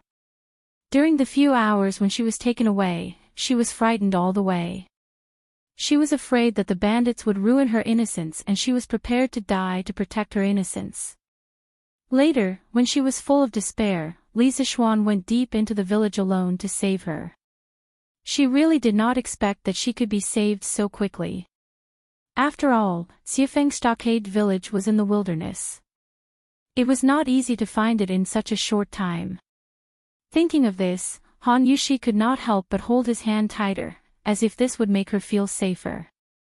They were about to enter the city. Han Yushi did not intend to let Li Zixuan let go of her hand. Although it was embarrassing to be pointed at by so many people, she thought that since the young master liked to hold her hand, then let him hold it. If others liked to say it, then let them say it. She was the young master's woman for the rest of her life. Even if the young master wanted her to die now, she was willing to do so. Holding hands was a small matter and she could just follow the young master's temperament. As for Li Zixuan, ever since this fellow held Han Yushi's smooth and soft little hand, he could not bear to part with this wonderful touch. Today, he had finally won Han Yushi's hand with great difficulty, so he could not bear to let go. If he wanted to hold her hand, he would hold her hand for a lifetime. It had to be said that after experiencing life and death, Han Yushi and Li Zixuan's attitude towards each other had changed greatly. When the citizens of the city saw such a complicated and strange team, they couldn't help but discuss among themselves. Where did so many troops come from? It's been a long time since I've seen so many troops move out together. I don't know. It looks like the Featherwood Guard. Could it be that there's a war somewhere? Hey, why did the Featherwood Guard send so many people? Do you think these people are bandits? I think they are quite similar. Hey, isn't that Duke Lu? There's also Duke Yi and Duke Wu. Heavens, where are these bandits so powerful that they can even alarm these dukes to personally suppress the bandits? Hey, who said they weren't? These bandits really don't have eyes. How can they casually provoke these people in Chang'an City? When Song Tiandao heard these people's discussion, he felt so wrong that he was about to cry. Was he willing to provoke the Featherwood Guard, Qing Yao Jin, and other big shots? How could he know that a little country girl would have such great power behind her? Song Tiandao was now cursing Master Xiao in his heart. If it weren't for him, he would still be the head of the carefree camp in the mountain stronghold. As a result, not only did he not get the 3,000 strings of cash, but he also became a prisoner. Thinking about how Li Zixuan was alone among thousands of people in the mountain stronghold, as if he was in a no-man's land. With a long sword, he killed people like cutting melons and vegetables. Thinking of this, Song Tiandao felt goosebumps all over his body. This was not something a 14 or 15-year-old child would do. This was much more ferocious than the authentic bandits. Song Tiandao looked at Qing Yao Jin, Qin Qiong, and other big shots in front of him, and then secretly glanced back at Li Zixuan who was talking about love. He couldn't help but feel despair in his heart. He didn't know what kind of cruel punishment was waiting for him. Yushi, let's go to the Imperial Medical Department to see Uncle Zhang first, and then turn back home. Li Zixuan thought about it and suggested. The main thing was that he was now injured all over. When he went back, his mother would definitely be distressed. Moreover, she might even resent Han Yushi because of this. After all, her son was seriously injured in order to save her. Li Zixuan was sure that according to his mother's personality, this kind of thing could really happen. In order to avoid affecting their relationship, Li Zixuan decided to go to the Imperial Medical Department to see Old Hu first, treat his wounds, and change his clothes before going home. Han Yushi didn't know that Li Zixuan had secretly thought so much for her. Hearing this, she raised her head and said, "Young master, you're going back so late. Will master and madam be worried? Why don't you go home first while Yushi goes to see Uncle Hu?" Li Zixuan smiled and said, "It's okay.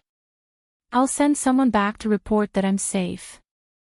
He brought Han Yushi to the front of the group, bowed to Qin Qiong, Qing Yao Jin, Yuqi Jingda, and Niu Jinda, and said sincerely, "I thank all of you for your help today. In 2 days, I will hold a banquet at the Drunken Immortal restaurant.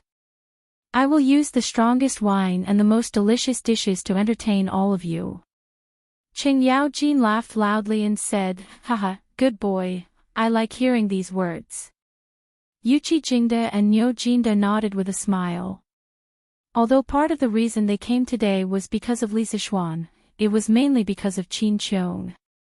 Qin Qiong smiled and said, "Little Xian, you don't have to be so polite to me. Yushi is my adopted daughter. You went to save her alone. I should thank you." Li Zixuan repeatedly said that he didn't dare. He thanked Dugu Aksayan again and asked him to investigate the person behind this group of bandits. Then, he bid farewell to Qin Qiong and said, "Uncle Qin, I'll bring Yushi to the Imperial Medical Department to see Uncle Hu first." Qin Qiong nodded and said solemnly, "Speaking of which, this Hu Hanyun was injured because of Yushi. It's already late today, so I won't go over. Little Xian, you have to thank him on my behalf. I'll visit him personally another day." Li Zishuan replied, "Don't worry, Uncle Qin.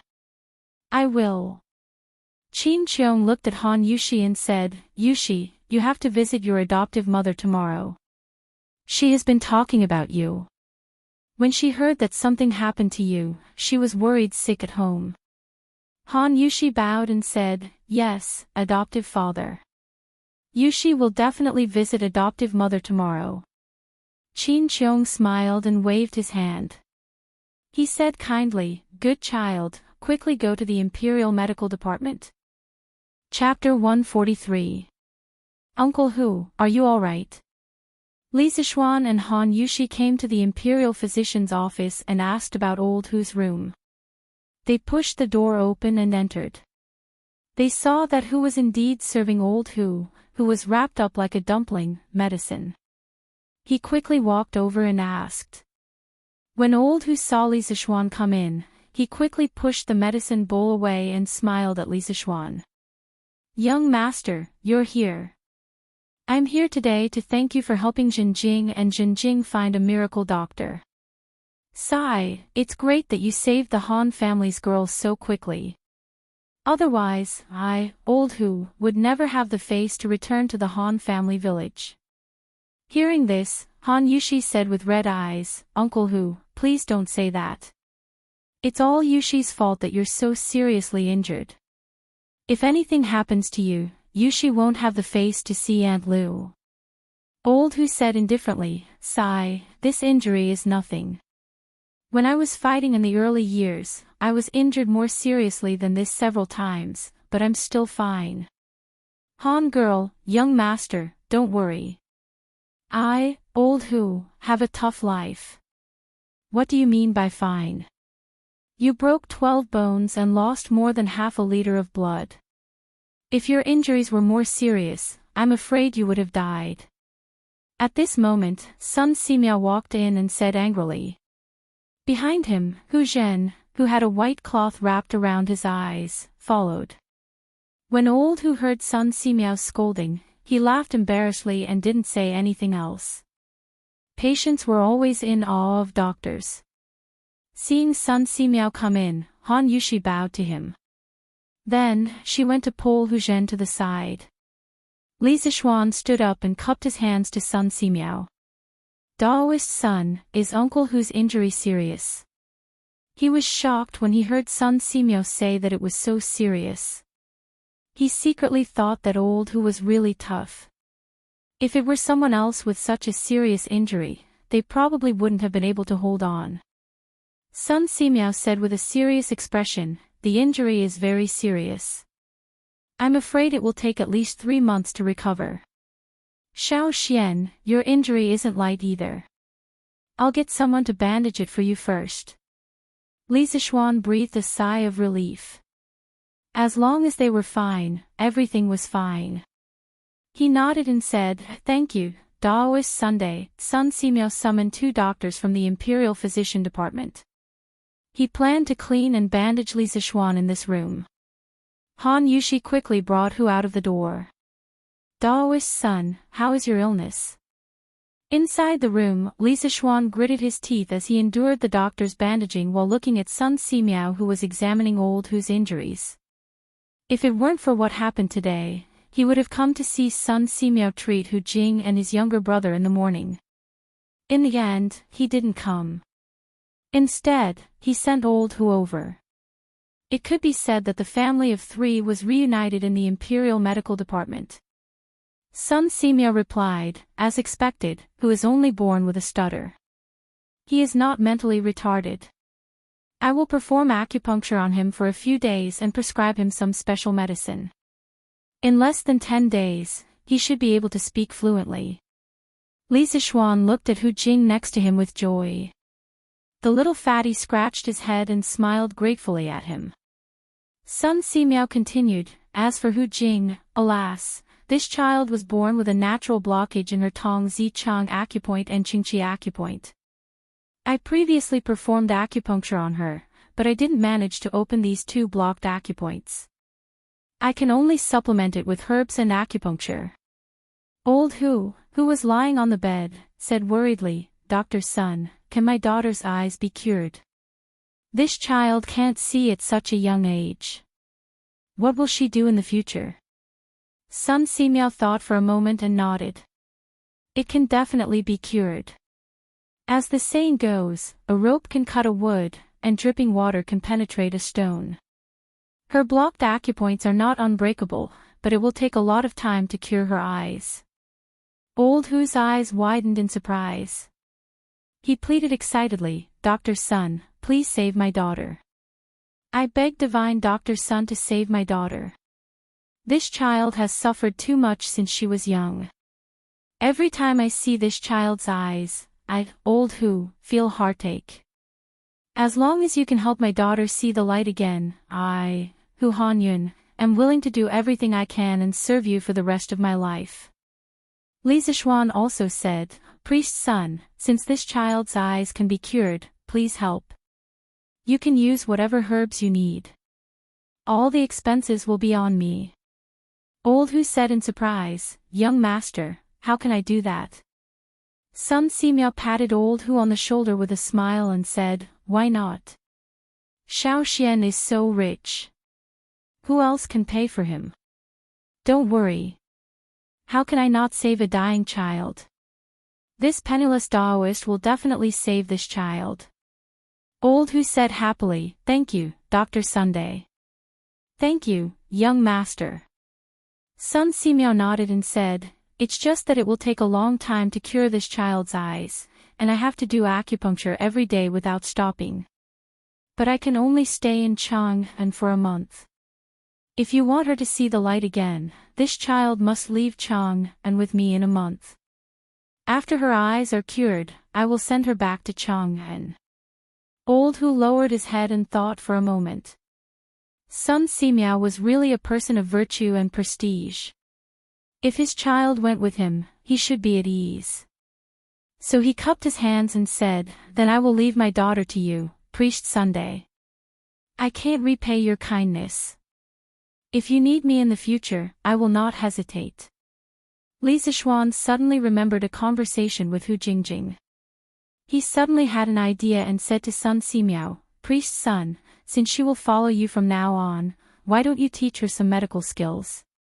I have talked with her before and found that this child is quite interested in medical skills. You have cured countless people in your life, but your strength is limited. Why don't you teach a few disciples and pass down your medical skills so that more people can benefit? Hearing this, Sun Simiao's eyes lit up. He stroked his beard and said, This child is indifferent. She is quite suitable to learn medicine. I will teach her some basic medical knowledge in the next 2 days. If this child is really talented, I will accept her as my disciple. Old Hu said happily, Thank you, divine doctor. Sun Simiao was the best doctor in the Tang Empire. If his daughter learned medicine from him, she would have another survival skill in the future. This was a great kindness. After half an hour, Li Zishuan's wounds were all bandaged. Sun Simiao asked someone to send a clean set of clothes. Li Zishuan changed hastily and went out to find Han Yushi, planning to go home. Han Yushi saw that Li Zishuan's clothes were messy and hurried over to help him tidy up his clothes. This ambiguous posture made Li Zishuan's index finger twitch. If it wasn't for the wrong place, he really wanted to do this girl. Sun Simiao coughed dryly behind her. Han Yushi hurriedly helped Li Zishuan tidy up his clothes. Li Zishuan looked and found that from the outside, it was impossible to tell that he had been injured today. Only then did he nod his head in satisfaction. Old Hu's injuries were too serious and it was inconvenient for him to move. Hu actually had to stay by Sun Simiao's side recently. As expected, Hu had to stay in the Imperial Medical Department to take care of her father. Therefore, when they returned, only Li Zixuan and Han Yushi were with them. Chapter 144. Yongla Lane, Li Residence. Ever since Li Zixuan returned to his room in the morning with his sword and left on his horse, the entire Li residence was in chaos. When the servant girl returned to the east courtyard and reported what had happened to Madame Li almost fainted from shock. She hurriedly sent someone to invite Li Jingmo back from the West City. When Li Jingmo returned, he heard that Han Tianhu's daughter had been taken away and that his son had disobeyed the imperial decree and gone to the village alone to save her. He was so angry that his face darkened. He couldn't help but curse, this unfilial son. Ouch! Who are you calling an unfilial son? Our son is in danger now. As his father, you don't think of a way to save him. Instead, you're making sarcastic remarks. Are you Xian Er's father or not? Mrs. Li was already anxious. Now that she heard her husband scold her precious son as an unfilial son, how could she hold herself back? She used the 9-in white bone claw to viciously vent her anger on Li Jingmo's waist. When Li Jingmo heard the second half of his wife's words, his already dark face became as dark as the bottom of a pot. However, due to his wife's many years of power, he didn't dare to say anything. He could only wave his hand and say, "Madam, calm down. Your husband will think of a way right now." Humph. Madame Li released her hand hatefully. Li Jingmo rubbed his waist as his mind raced to think of a way. His unfilial son's words were of course words spoken in anger. His concern for his son was no less than his wife's. "Madam, don't be anxious. Your husband will personally go to Duke Lu's residence to ask for help. Duke Lu treats Xian Er like a nephew. He is also a veteran who has led troops for many years. He will definitely be able to save Xian Er." Li Jingmo thought about it and felt that this was the only way at present. Madame Li said anxiously, "Then go quickly, master." Li Jingmo nodded and spurred his horse out the door. An hour later, Li Jingmo returned. "Master, how is it? Is Duke Lu willing to save Xian Er?" Madame Li asked as soon as Li Jingmo entered. Li Jingmo handed the reins to the servant and said to his wife, "Madam, I just went to the house of Duke and didn't run into Duke Lu." The servants in their house said that Duke Lu and Duke Yi brought their family to save Han Yushi and Xian Er. Madame Li said in pleasant surprise, "That's great. Master, with Duke Lu and Duke Yi taking action, our Xian Er won't be in any danger, right?" When Li Jingmo saw his wife looking at him expectantly, he hurriedly nodded affirmatively and comforted her.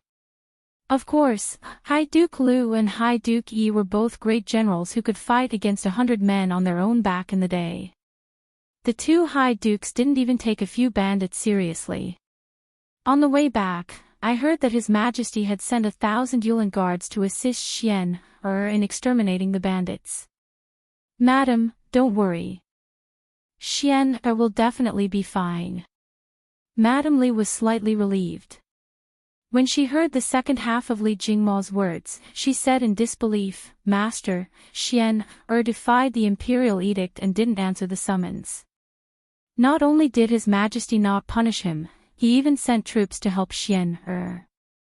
What's the reason for this?" Li Jingmo was also somewhat bewildered. He shook his head and said, "I don't know. Let's just wait for Xian Er to return safely." The couple waited for half a day. During this time, Lon and Iron Egg also heard about this matter. Although the two little ones were anxious, this was an adult matter and they couldn't help much. Thus, the two children stayed in the front hall and waited with Li Jingmo and his wife. The servants in the house also noticed that the atmosphere in the house wasn't right today. Every one of them was extremely careful, afraid that they would make a mistake. In the evening, Sanbao rushed in and said excitedly, "Master, Madam, the Yulin guards have already entered the city. Young Master and young Miss Yushi are inside and will probably be back soon." Madame Li stood up excitedly and looked at Li Jingmo. She said in a trembling voice, Master, Xian is back. Xian is back. As she spoke, she couldn't help but cry.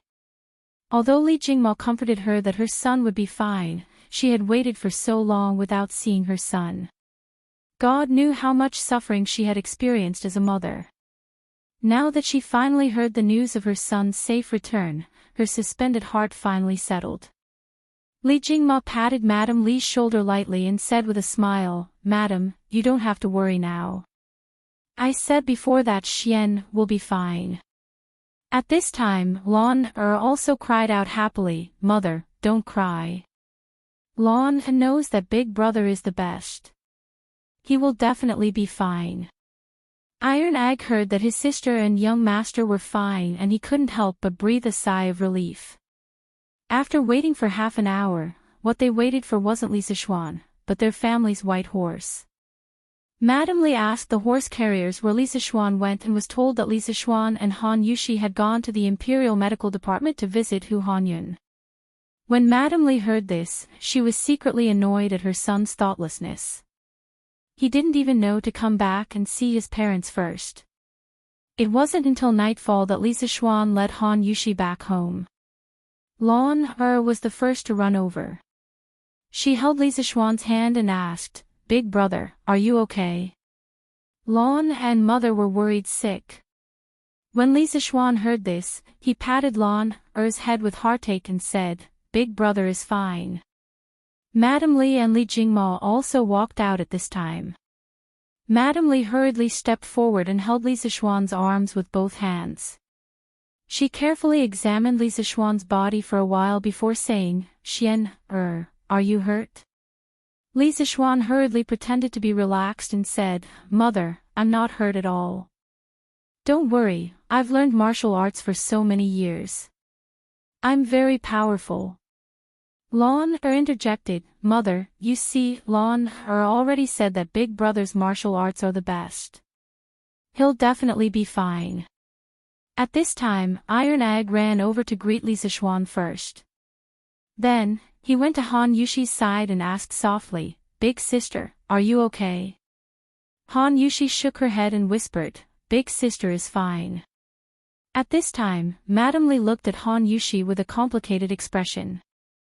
Every mother was selfish when it came to their children. She did like Han Yushi before, but today, her son was in danger because of her. Madame Li's heart more or less had a knot in it. Miss Han, it's good that you're okay. Madame Li thought for a long time, but still said this in a neutral tone. Han Yushi's pretty face turned pale when she heard these obviously distant words. She immediately realized that Madame Li had distanced herself from her because of what happened today. She was so anxious that tears almost rolled out. She held back her sadness and hurriedly bowed down. Madam, it's Yushi's fault. Yushi caused young master to be in danger. Yushi has let master and madam down. Li Sichuan also heard the coldness in his mother's words. He secretly thought that it was a good thing that he went to the Imperial Medical Department first. Otherwise, if he came back covered in blood, wouldn't his mother turn the sky upside down?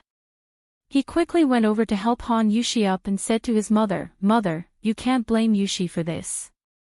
Those bandits kidnapped her mainly to get the formula for our family's new wine from her. In fact, it's still my fault. If I didn't ask Yushi to help me brew wine, she wouldn't have gone through this disaster now. On the way back, Han Yushi told Li Sichuan everything that had happened during the time when she was captured. When Madame Li heard Li Sichuan's words that were obviously protective of Han Yushi, she couldn't help but roll her eyes at her son. She thought to herself that her son had forgotten his mother when he had a wife. She couldn't help but say unhappily, Mother didn't blame Yushi. Why are you in such a hurry to jump out and say this?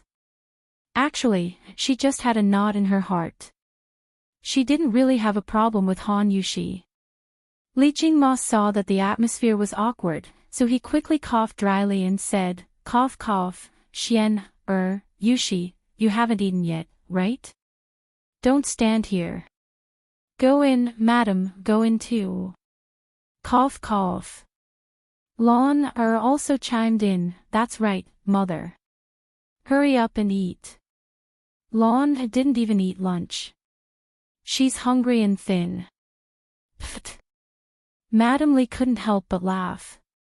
She poked Lon's forehead with her finger and said angrily, you little girl, you only know how to eat. Chapter 145. Yunshi Building, Private Room. Bang!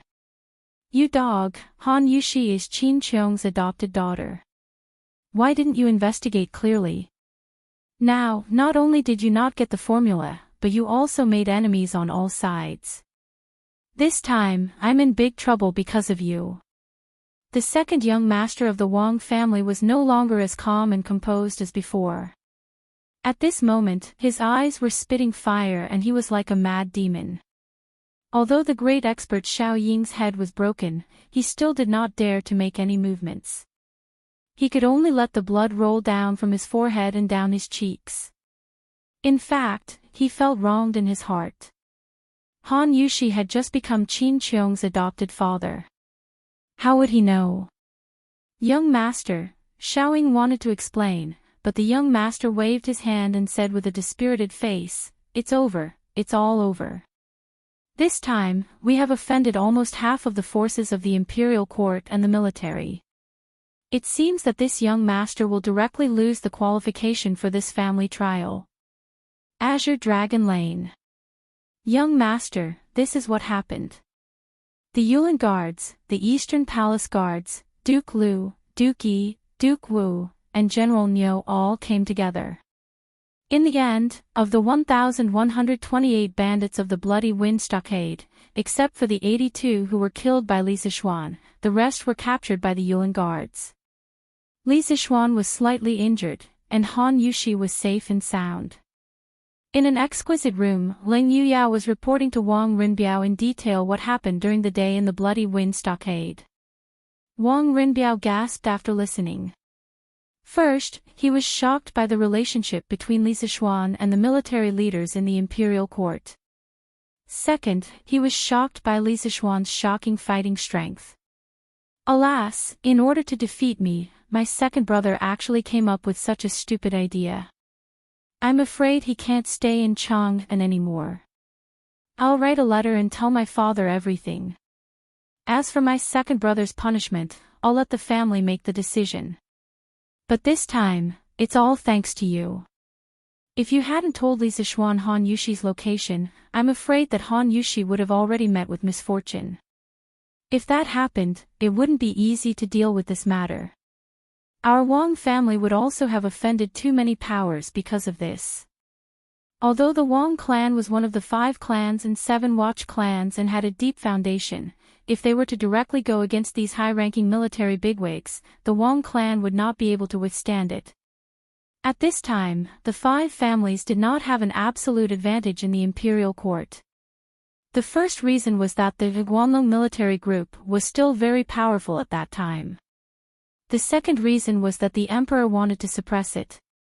The third reason was that the imperial examination system was vigorously implemented, which led to the appearance of many concubine court officials. Their only advantage at this time was the public opinion of the world and their unparalleled right to speak as a landowning household. Ling Yuyao shook her head and continued, the Jianghu expert second young master recruited, Flying Snake, was also killed by Li Zixuan with a single sword strike. Li Zixuan's combat strength is infinitely close to the Grandmaster level. If young master wants to be his enemy in the future, you must be careful. Xiao Ying heard the news before the imperial court's army arrived and fled in advance.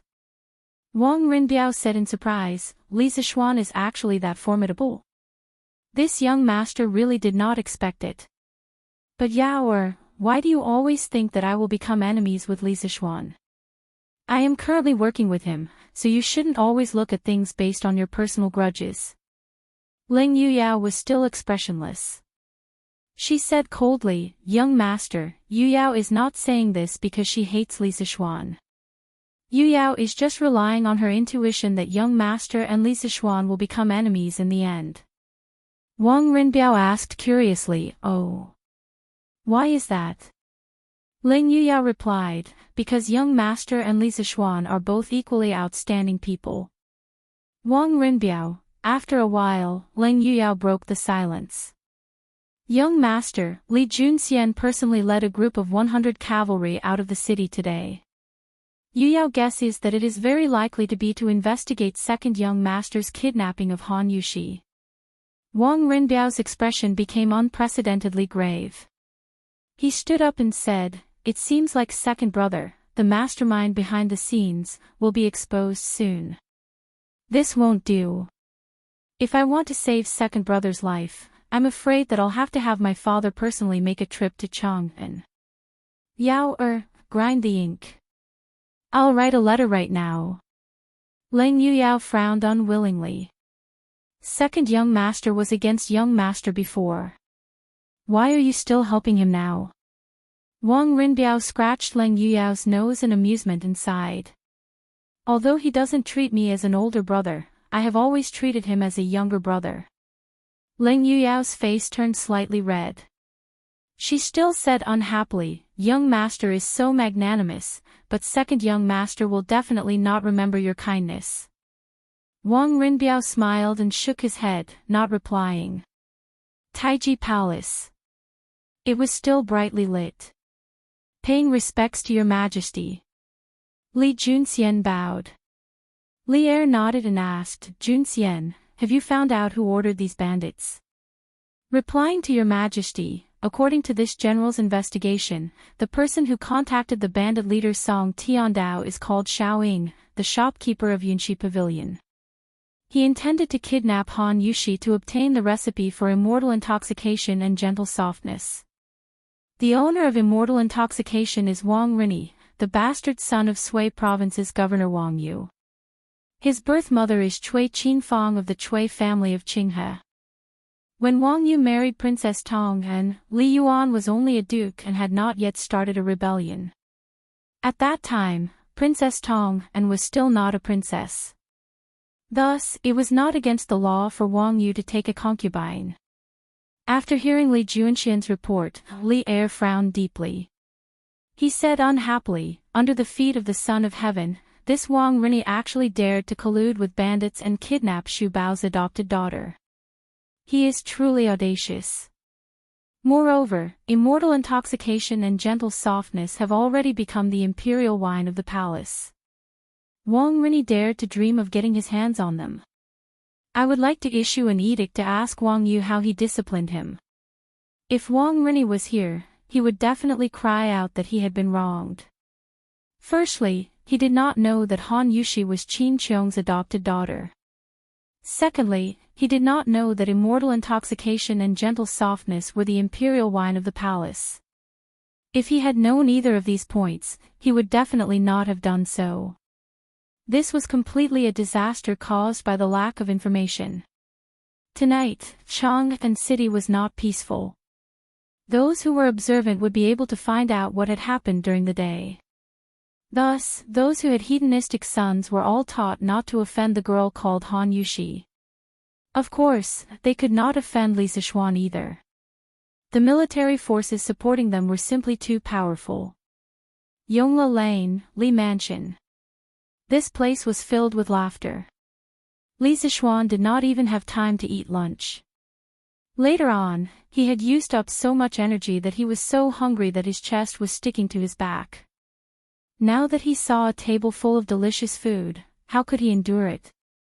Not long later, he was full to the point of groaning. Just as he was about to go outside for some fresh air and digestion, he heard Li Jingma say, "Xian, sleep early tonight. You still have to attend the morning court tomorrow." Li Zixuan opened his eyes wide in disbelief. "Father, why do I have to attend the morning court?" If he attended the morning court, he would not be able to sleep in. He did not want to attend the morning court. Li Jingma said angrily, "His Majesty sent someone to pass on a message this afternoon. He wants you to attend the morning court tomorrow. You have to go this time. You disobeyed the edict today. Later on, you will have to write a memorial to ask for forgiveness." Go and ask for forgiveness tomorrow. Ah. Lisa Schwan was dumbfounded. Chapter 146. Lee Residence, Study. Xian, why are you looking for me?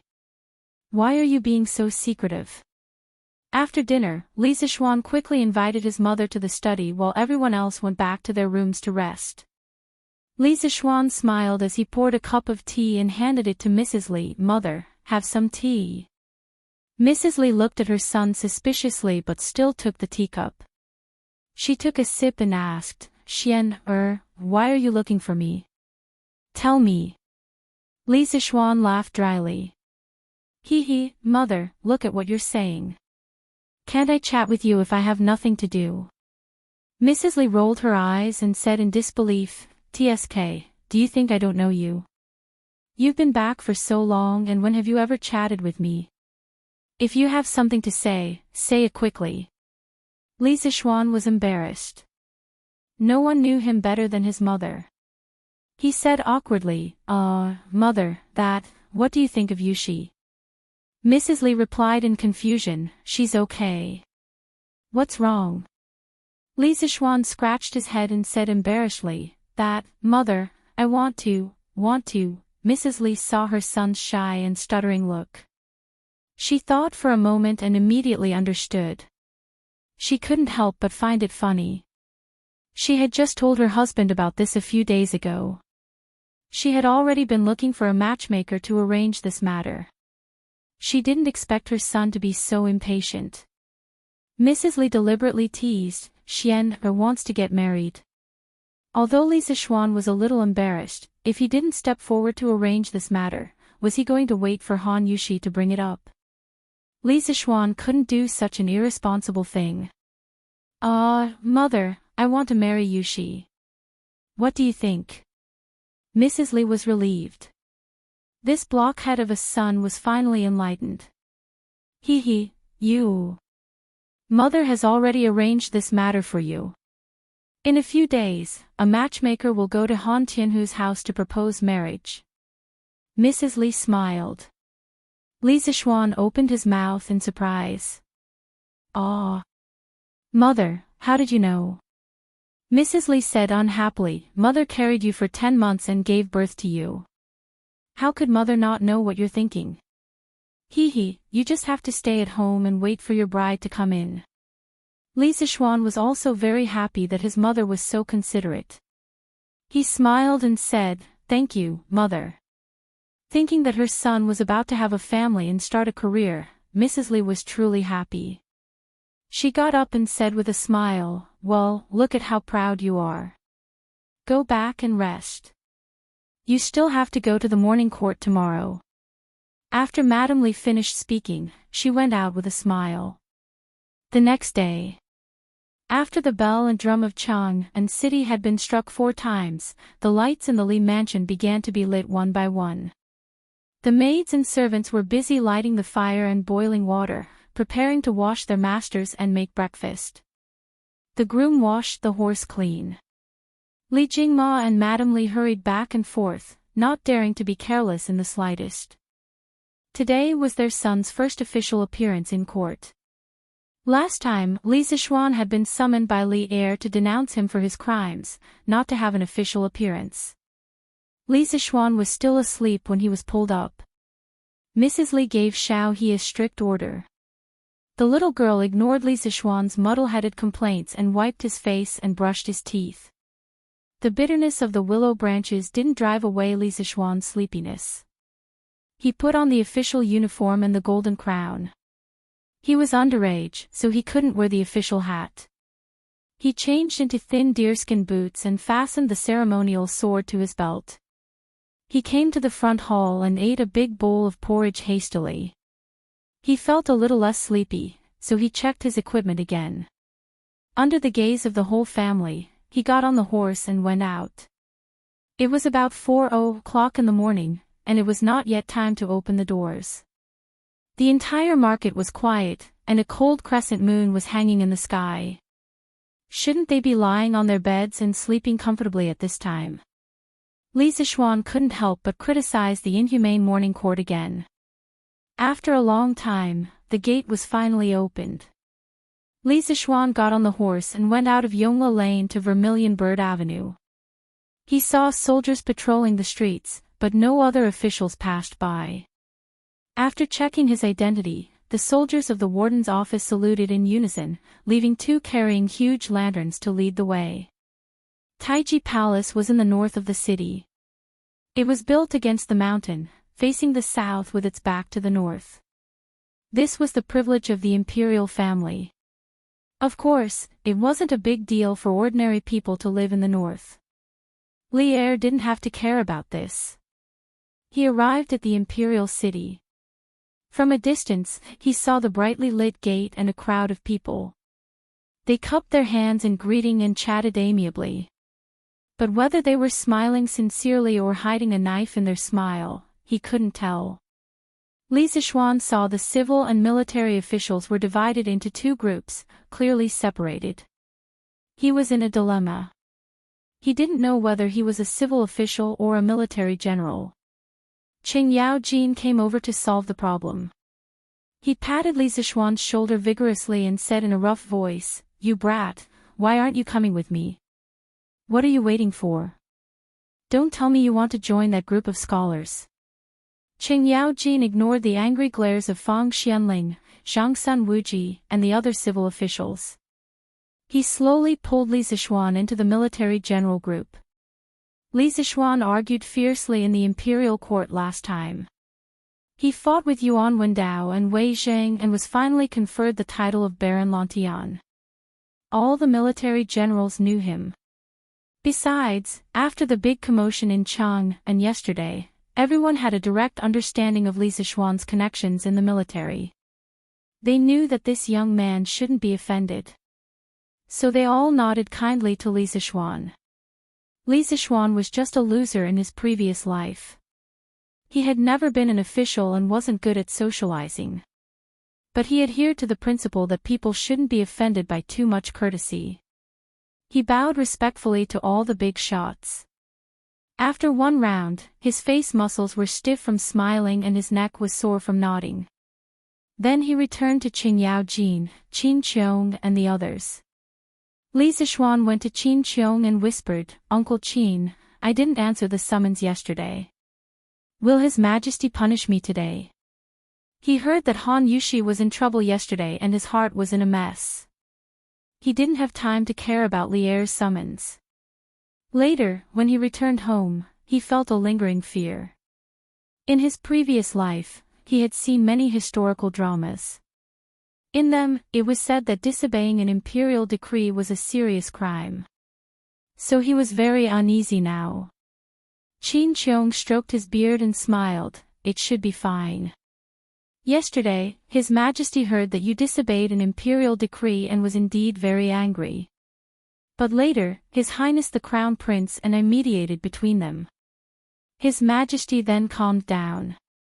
Today, he shouldn't punish you too much." In fact, disobeying an imperial decree depended on the situation. There was no such thing as disobeying an imperial decree in the laws of previous dynasties. This was a general term for such crimes. 9 familial exterminations wouldn't be used easily.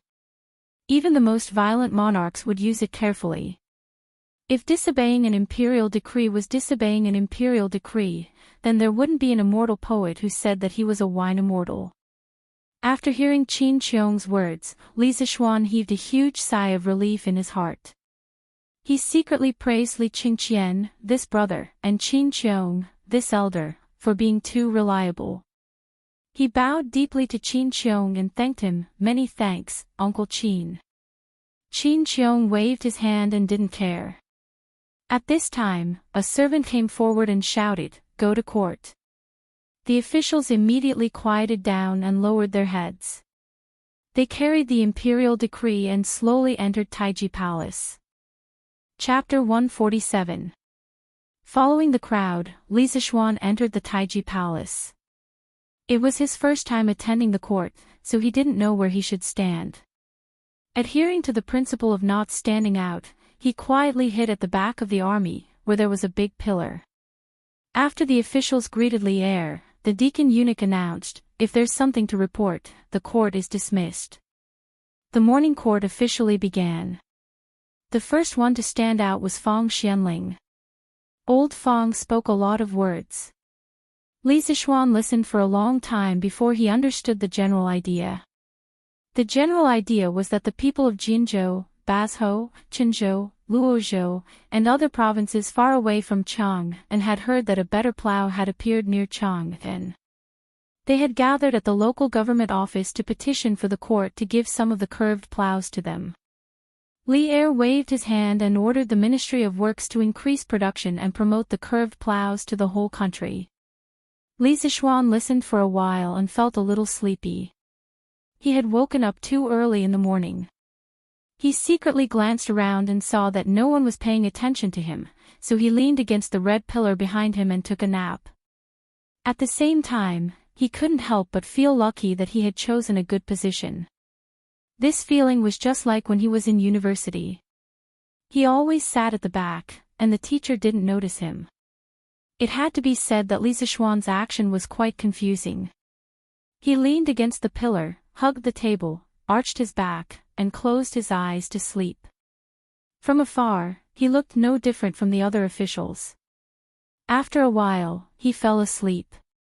Li Zixuan had a strange dream. He dreamed that he was back in university, back in the classroom. On the podium was the beautiful advanced mathematics teacher who had taught him before. She was talking about the Taylor series, which troubled Li Zixuan the most. Strangely, his girlfriend was sitting next to him.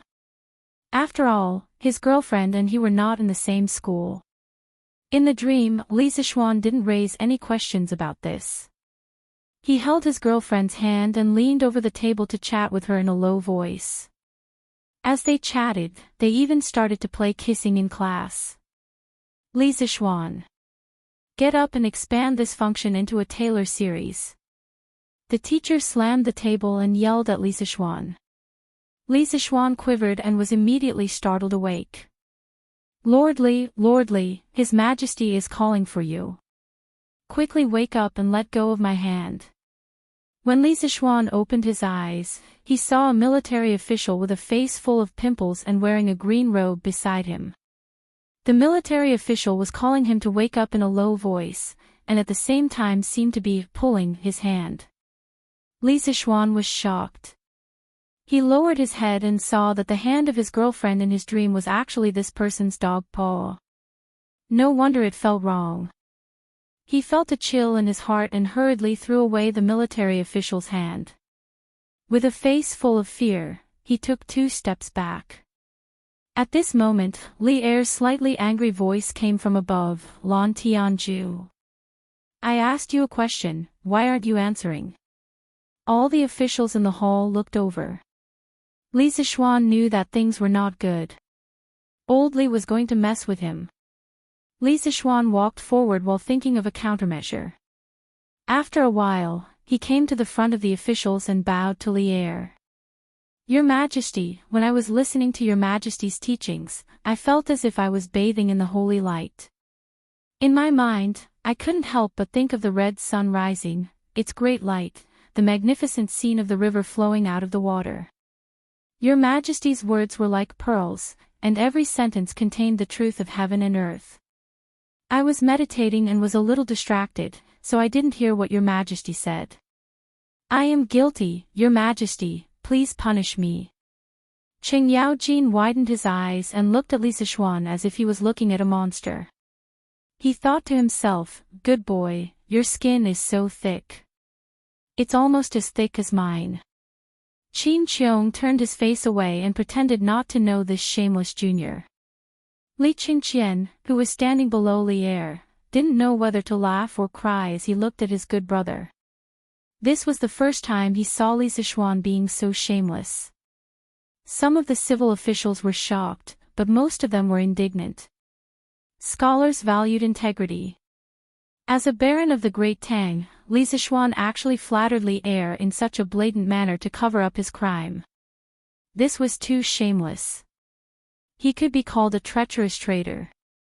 Li Er's face darkened. He had clearly seen the little movements of Li Sichuan and that military official from his seat above. He had not expected that Li Sichuan would come up with such blatant lies, his mouth full of nonsense. Moreover, he could make the matter of sleeping in court sound so fresh, refined, and reasonable. In the entire Great Tang, perhaps only this brat could do such a thing. Shut up! Li Er angrily slapped the dragon table and pointed at Li Sichuan. He was burning with anger, but he didn't know how to reprimand Li Sichuan. Li Er took a few deep breaths and calmed himself down. Then he said again, I just said, Lord Lantian, you disobeyed the imperial decree yesterday. What should be your punishment? Qin Qiong had already told him about this matter. Li Sichuan already had an idea in his heart. Li Er was probably trying to scare him. Li Sichuan pretended to be terrified and bowed down, Your Majesty, I am young and inexperienced. I didn't know the severity of the matter and was confused for a moment. I made a big mistake. Your Majesty, please punish me. All right, I'm only 14 years old. I'm young and don't know any better.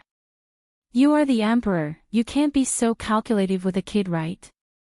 Moreover, as to why I disobeyed the imperial decree, I'm sure you know the reason better than anyone. Li Sichuan thought to himself. This was the advantage of being young. Li Er choked on Li Sichuan's words. It was rare for someone to be conferred a title at the age of 14. After experiencing so many things, Li Er had almost forgotten Li Sichuan's true age. The matter of disobeying the imperial decree, there is a reason for it. I can temporarily not pursue it. Li Sichuan quickly thanked him, Thank you, Your Majesty, for your kindness. Li Er said in annoyance, Don't be in a hurry to thank me. I haven't finished speaking. A few days ago, I heard that you made immortal drunken wine in Gentle Village, as well as red braised meat, red braised lion's head, and other dishes.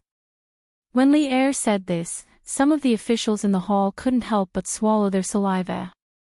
It was obvious that these people had eaten the new dishes and drunk the new wine of the Drunken Immortal restaurant. When Li Er mentioned this, although his mouth was a little greedy, he still continued to speak with a serious face. As a baron of a country, you don't do proper work. Instead, you spend all your time studying, eating and drinking. What a scandal. A few days ago, the Imperial College's mathematics doctor, Lu Qingshan, retired. I originally planned to let Su Hongji teach on his behalf, but Mr. Su wrote a letter saying that your mathematics ability was above his and recommended you to teach.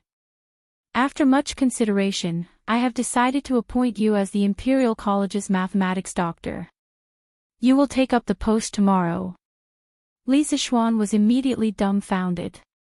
Letting him teach a group of hedonistic brats, wasn't this a scam? How could this be more comfortable than being an otaku at home and hugging his goddess? Old Li couldn't bear to see him idle. Your Majesty, this official's talent is shallow.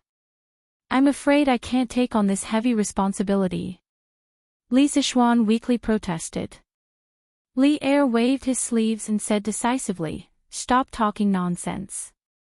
If I tell you to go, then go. Do you still want to disobey the imperial decree? After he finished speaking, he stared at Li Sichuan with a murderous gaze. Li Sichuan felt Li Er's deep malice and full of threat. He secretly scolded Li Er for not talking about human rights and democracy and for forcing women into prostitution. This official obeys the imperial decree. All right, the arm can't win against the thigh. Li Sichuan could only admit defeat. Only then did Li Er nod his head in satisfaction. He looked at the group of civil officials and said, Chancellor Kong, from now on, Li Sichuan will be supervised by you at the Imperial College. If this person is lazy, late, or leaves early, inform me. I will deal with him. An elegant white-haired old man walked out and bowed. This old official obeys the imperial decree.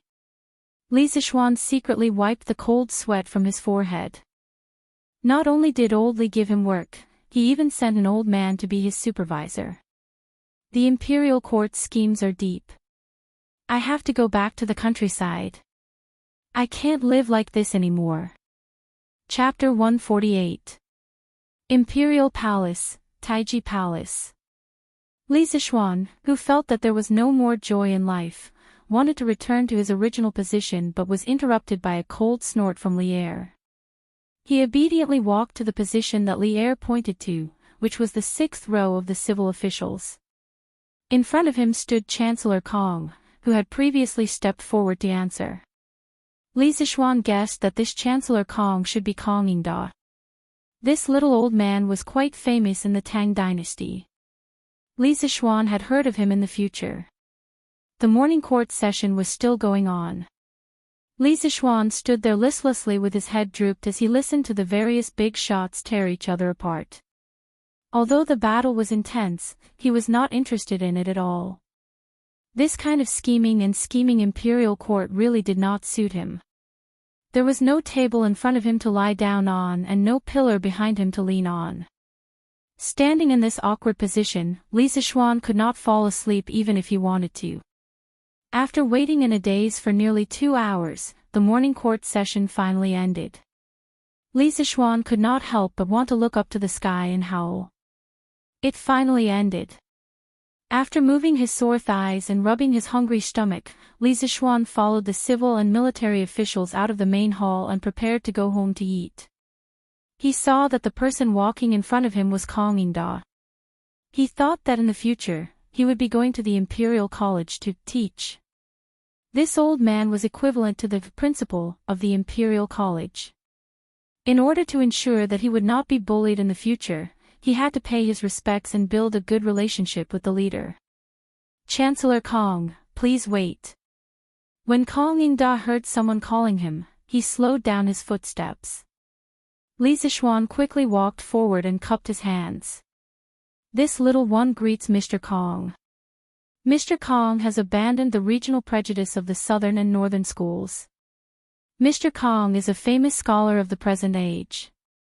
This little one has admired Mr. Kong for a long time.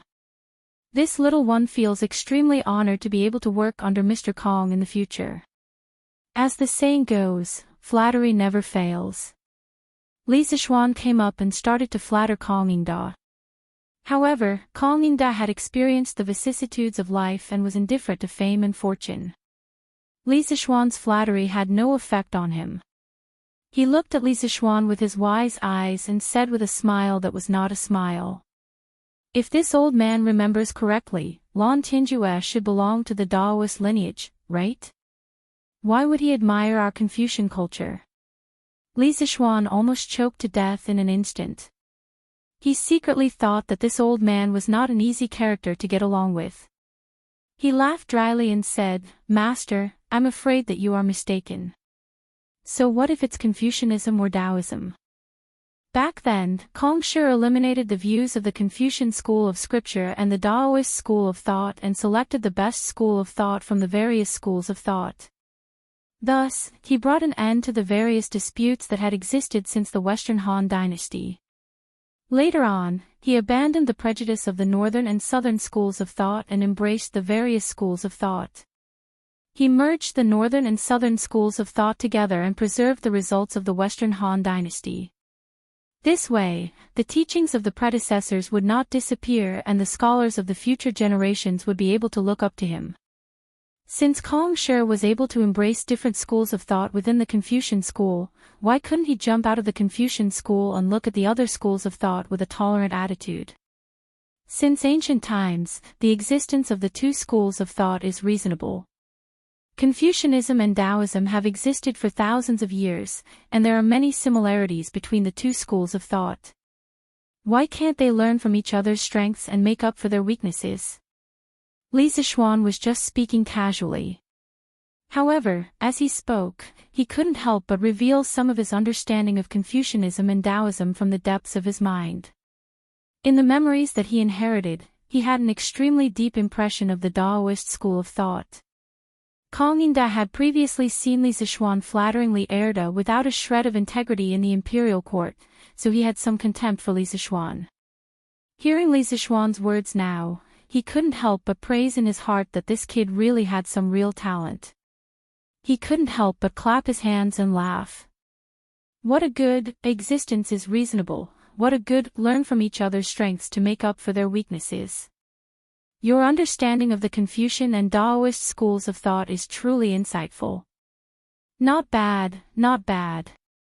Child, since you have such talent, why did you try to flatter the emperor in the royal court? How can a scholar not have strength of character?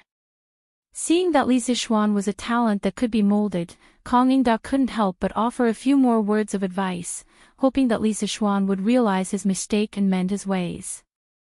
Li Zixuan sweated inwardly. It turned out that his performance in the royal court had left these civil officials with a bad impression of flattery. He couldn't help but curse these civil officials. They could have strength of character, admonishing the emperor, and leaving their name for generations to come. However, he didn't want these empty titles. He only wanted to hug his wife and live happily for the rest of his life. What did the strength of a scholar have to do with him? Master Kong, this child has just entered the royal court and isn't clear about the matters of the royal court. Today, when I was reprimanded by His Majesty, this child recalled the time when I was young and was scolded by my master for doing something wrong. This is why this child spoke without thinking.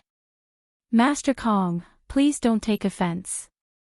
Li Zixuan racked his brains and came up with an excuse that wasn't an excuse. Right now, I'm still a child. You big shots have the nerve to talk to me about the strength of a scholar. What kind of person was Kong Yingda? He immediately understood the meaning behind Li Zixuan's words. Only now did he remember Li Zixuan's age and couldn't help but feel a little embarrassed. He stroked his beard to alleviate the awkwardness. Cough, this old man naturally won't blame you. I just hope that when you take up a post in the Imperial College in the future, you will do your best to educate people. This old man believes that a person who can create a curved plow and bring prosperity to the people naturally has an excellent character. He finally managed to settle this new superior. It wasn't easy at all. Li Zixuan secretly let out a sigh of relief. He clasped his hands and said, "This child will remember Master Kong's teachings."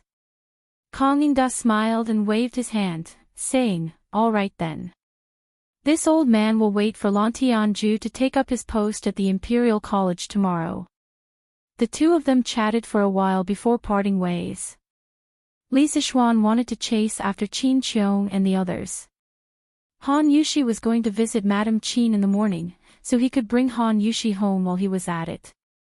Ever since he and Han Yushi revealed their feelings for each other, Li Zixuan always wanted to be by Han Yushi's side. Even if he didn't do anything, just looking at Han Yushi's beautiful face and feeling Han Yushi's gentle personality was also very good. However, Li Zixuan didn't allow him to be idle and always caused trouble for him. Thinking about how he was going to work at the Imperial College tomorrow, Li Zixuan couldn't help but let out a deep sigh. Just as he was about to leave the gate of heaven influence, he heard someone shout from behind, "Sir Li, please wait. His Majesty has something to say." Li Zixuan's face darkened. This was too much. This was too much. What was old Li trying to do? Could he still let him go home to eat? Li Zixuan silently drew countless small circles in his heart, cursing Li Zixuan for not being able to get it up at night. Then, he calmed himself down and turned around. When the servant ran over, Li Zixuan's expression had returned to normal. He asked, "May I ask why His Majesty is looking for me?" The servant took a few deep breaths and said, "Sir, I don't know. Please move, His Majesty is waiting." All right, all right. Damned feudalism. Evil imperial power is supreme. Then let's go. Chapter 149. Greetings, Your Majesty. Li Zixuan followed the eunuch to the inner hall behind Taiji Palace. He saw Li Er eating and drinking at a few tables above. Li Zixuan couldn't help but curse inwardly. If you want to eat, just eat. Why did you call me over? Do you want me to watch you eat? Li Er swallowed the food in his mouth and nodded at Li Sichuan. No need for formalities. I asked you to come because I want to show you something. You will definitely be very interested in it. With that, he asked the eunuch beside him to deliver a booklet to Li Sichuan. Li Sichuan received it with both hands and curiously flipped it open. He saw rows of densely packed words without even punctuation marks. Li Sichuan forced himself to endure the discomfort and read on word by word. After reading half of it, Li Sichuan finally understood that what was written on it was actually the investigation report of the kidnapping of Han Yushi yesterday. Li Er was right. Li Sichuan was really interested in this. Yesterday's matter wasn't over yet. The mastermind behind the bandits still hadn't been caught. He perked up and finished reading the entire booklet. Then, he returned the booklet to the eunuch. He was extremely shocked. Yunshi Restaurant hired bandits to kidnap Han Yushi in order to obtain the new wine formula. This was within Li Sichuan's expectations. It was just a matter of interest. What he really didn't expect was that Yunshi Restaurant's owner was Wang Rinni from the Wang family of Taiyuan. Although the booklet didn't mention the relationship between Wang Rinni and Wang Rinbiao, Li Sichuan could roughly guess it. The last time Wang Rinbiao came to seek cooperation, he said that the reason he came out to do business was because of a trial for his family's disciples. Then, the relationship between Wang Rinni and Wang Rinbiao was obvious. Even if they weren't brothers, they were probably close family members. Li Sichuan's expression was uncertain. He had a good impression of Wang Rinbiao before, which was why he cooperated with him. However, he didn't know what role Wang Rinbiao played in this matter. Are you done reading? Is there anything you want to say? Li Sichuan wiped his mouth and asked casually as he looked at Li Sichuan's changing expression. Li Sichuan bowed and said, Your Majesty, I would like to know how Your Majesty intends to deal with these bandits and the person behind them. Li Er said indifferently, Han Yushi is Xu Bao's adopted daughter. These lawbreakers should be severely punished. The bandits of the Blood Wind Stockade gathered in the mountains and committed many illegal acts. The bandit leaders should be beheaded in public. As for the other accomplices, they should be exiled or dismissed. I have already ordered the Supreme Court to arrest the shopkeeper of the Yunshi restaurant. As for Wang Rinni, how do you want me to deal with him? Li Sichuan thought for a moment, then spat out a word with a cold expression, kill. Anyone who dared to touch his woman, no matter who it was, would have to pay the price. Even though the Wang family was a 1,000-year-old clan, he could easily get a few carts of gunpowder and raze the entire Wang family to the ground. Moreover, Wang Rinni was only one person. He could not represent the entire Wang family. Li Er raised his eyebrows and said angrily, You are really a newborn calf that is not afraid of tigers.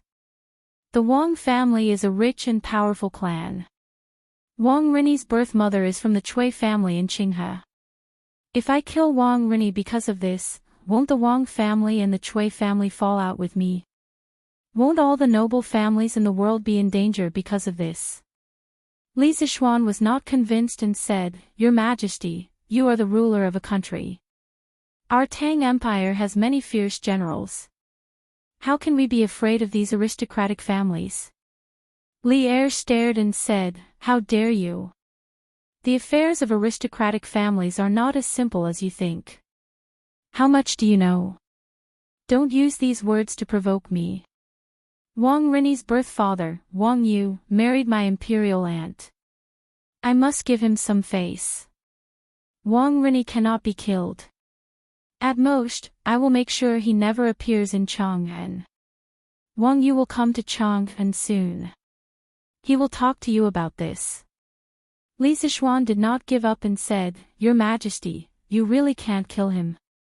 Li Er angrily threw a book on the table at Li Sichuan.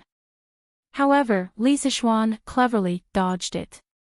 Li Er said angrily, Why is your killing intent stronger than mine?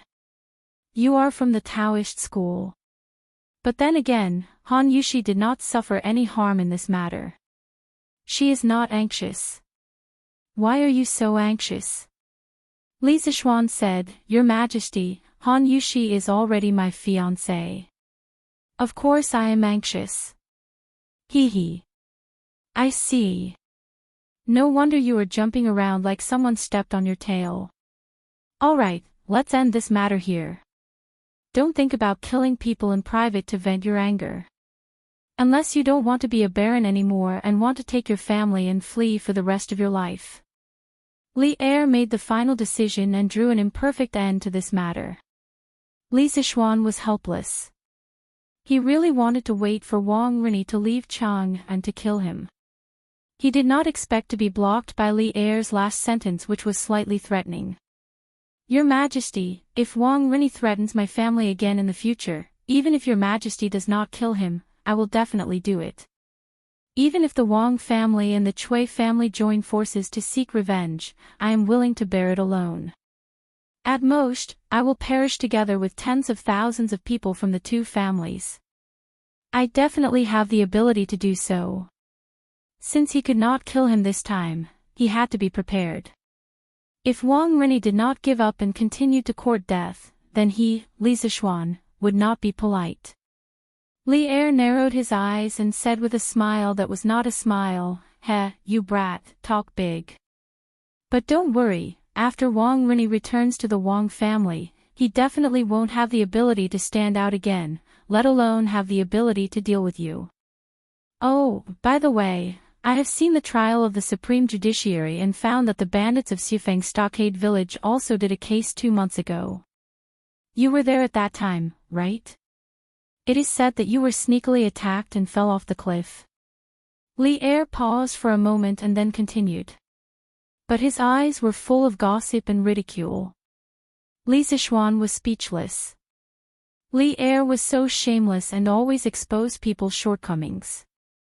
Your Majesty, it was my first time to go down the mountain and I did not know how sinister people were. I was careless and was killed by a villain. Li Er laughed and said, I did not expect that an immortal like you would almost be killed by a group of bandits. Ha! Your Majesty, what happened to the girl in the end? Was she taken away by the bandits? Li Zishuan's heart stirred as he changed the topic. No. Later, the soldiers arrived and the bandits fled.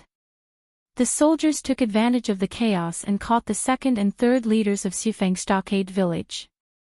Why? You saved the beauty. Did you take a fancy to her? Li Er asked with a smile. Bah, Li Er is so shameless. Li Zishuan quickly shook his head and said, Your Majesty, what are you talking about? When I see injustice on the road, I draw my sword to help. I did not even see the girl from the beginning to the end. How could I like her? Li Er was surprised and said, I did not expect you to be so chivalrous. A few days ago, I heard that you gave Xu Bao 2 bottles of medicinal wine. I saw that Xu Bao's complexion had greatly improved these 2 days. You did a good job. Li Zishuan hurriedly said, Uncle Qin treats me like a nephew. This is what I should do. Li Er nodded with relief and said, Okay, then you can leave. Li Zishuan suddenly thought of something and asked, Well, Your Majesty, I want to ask if the doctor of the Imperial College needs to attend the morning court.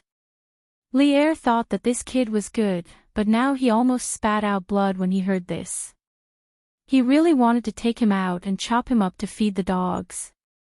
Li Er impatiently waved his hand and said, No, get out. The doctor of the Imperial College belonged to the lower 5th rank. Only officials of the 5th rank and above were qualified to attend the morning court every day. Li Zishuan happened to be at the threshold. Hearing that he did not need to attend the morning court in the future, Li Zishuan did not mind Li Er's bad tone at all. He smiled and bowed to Li Er and said, I will leave. Then, he retreated out of the room. Li Er looked at Li Zishuan's back.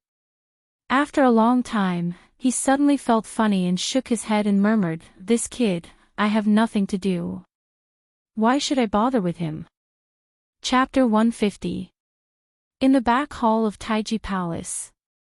Li Er supported his chin with his hand and was thinking about what Li Sichuan had said.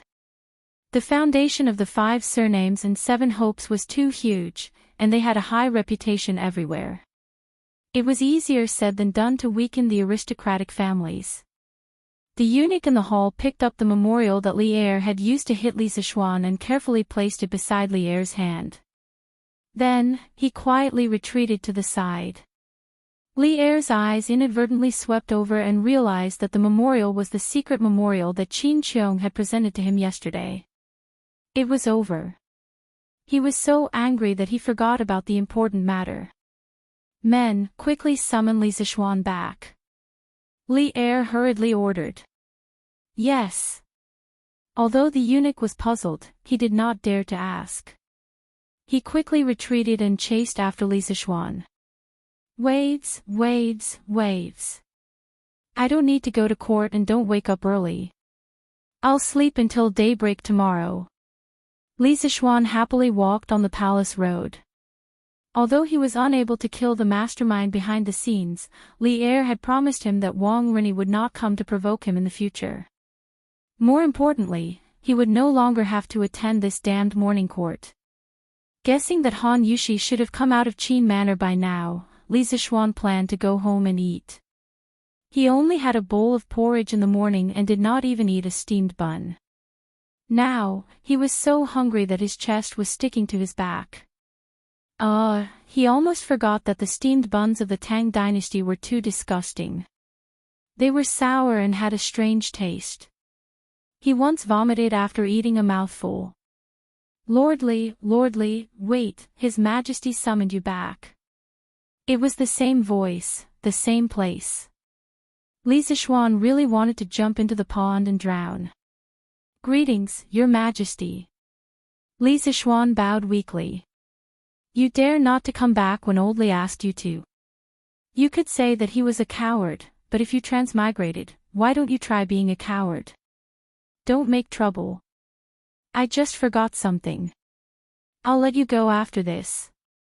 When Li Er saw Li Sichuan fooling around, he wanted to laugh.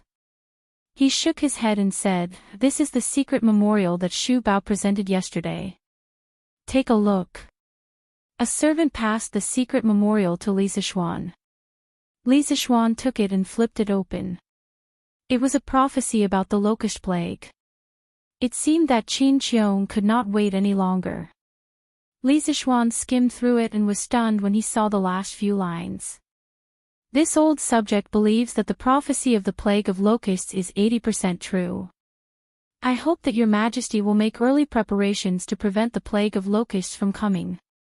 Every time this old official thought about this, I couldn't bear it and boldly wrote a letter to inform His Majesty. If the plague of locusts does not arrive next year, I am willing to relinquish my title of Duke and hand over all of my family's assets to the National Treasury to make up for the losses suffered by the imperial court. Li Sichuan was deeply touched. At the time, he had agreed with Qin Qiong to write a joint letter and share the responsibility if something happened. However, he did not expect Qin Qiong to go back on his word and take all of the responsibility. Li Sichuan was both angry and touched. This was an old man worthy of his lifetime of respect. Is the prophecy of the plague of locusts true? Li Er saw Li Sichuan finish reading and asked in a low voice. Li Sichuan sorted out his emotions and said seriously, Your Majesty, my master did say that in June next year, there would be a plague of locusts on the Guangzhou plains. I have never doubted my master's word since I was young and am willing to vouch for it. If the plague of locusts does not arrive next year, I am willing to relinquish my title and hand over all of my family's assets to make up for my sins. However, Your Majesty, for the sake of the millions of people in the world, please believe in this prophecy and make early preparations. Since Qin Qiong had bet all of his assets on this prophecy, Li Sichuan had nothing to be afraid of. He had time traveled to the Tang dynasty.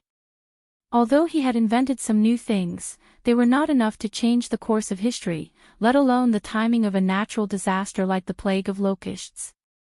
The plague of locusts next year would definitely arrive as scheduled. When Li Er heard this, he was slightly surprised. He did not expect Li Sichuan, a person who did not want to suffer losses, to say such words that were obviously harmful to him. This made him take this prophecy even more seriously. Since Shu Bao and you are so sure, then I will believe in this prophecy. However, even if I know that there will be a plague of locusts next year, what can I do? Last year, the Turks emptied the Chang and local government's treasury. The imperial court will not be able to take out so much money to store food for millions of people in advance. When Li Er mentioned the Turks, he could not help but hit the table with hatred. Li Sichuan was silent. The Wei River alliance was indeed a mark of shame on the Tang dynasty. However, in less than 2 years, Li Er would be able to wash away the shame. He thought for a moment and said, Your Majesty, people only store food in advance to survive the plague of locusts. Why did no one think of controlling the plague of locusts? Li Er frowned and said, Control. Since ancient times, there have been countless plague of locusts. Why have I never heard of a way to control the plague of locusts? Li Sichuan said embarrassedly, Your Majesty, do you still remember the 150,000 chickens I raised in the Han village and Plum village? Li Er widened his eyes and said in disbelief, Do you want to use these chickens to control the plague of locusts? But when the plague of locusts comes, the locusts will be overwhelming. How can your chickens eat all the locusts? Li Sichuan smiled and said, Your Majesty, don't underestimate the ability of chickens to hunt locusts. I once read a book.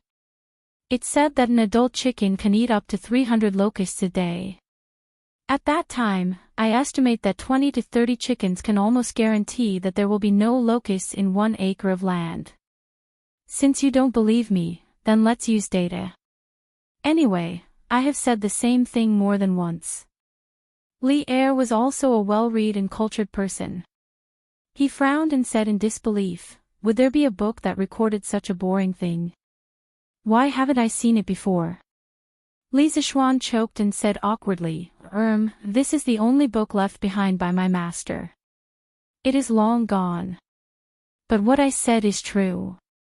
If your Majesty doesn't believe me, you can send someone to catch a chicken and test it. Li Er nodded thoughtfully. Suddenly, he pointed at Li Sichuan's nose and scolded in a bad mood. No wonder you bought so many chickens. Last time, you deliberately quibbled in the imperial court.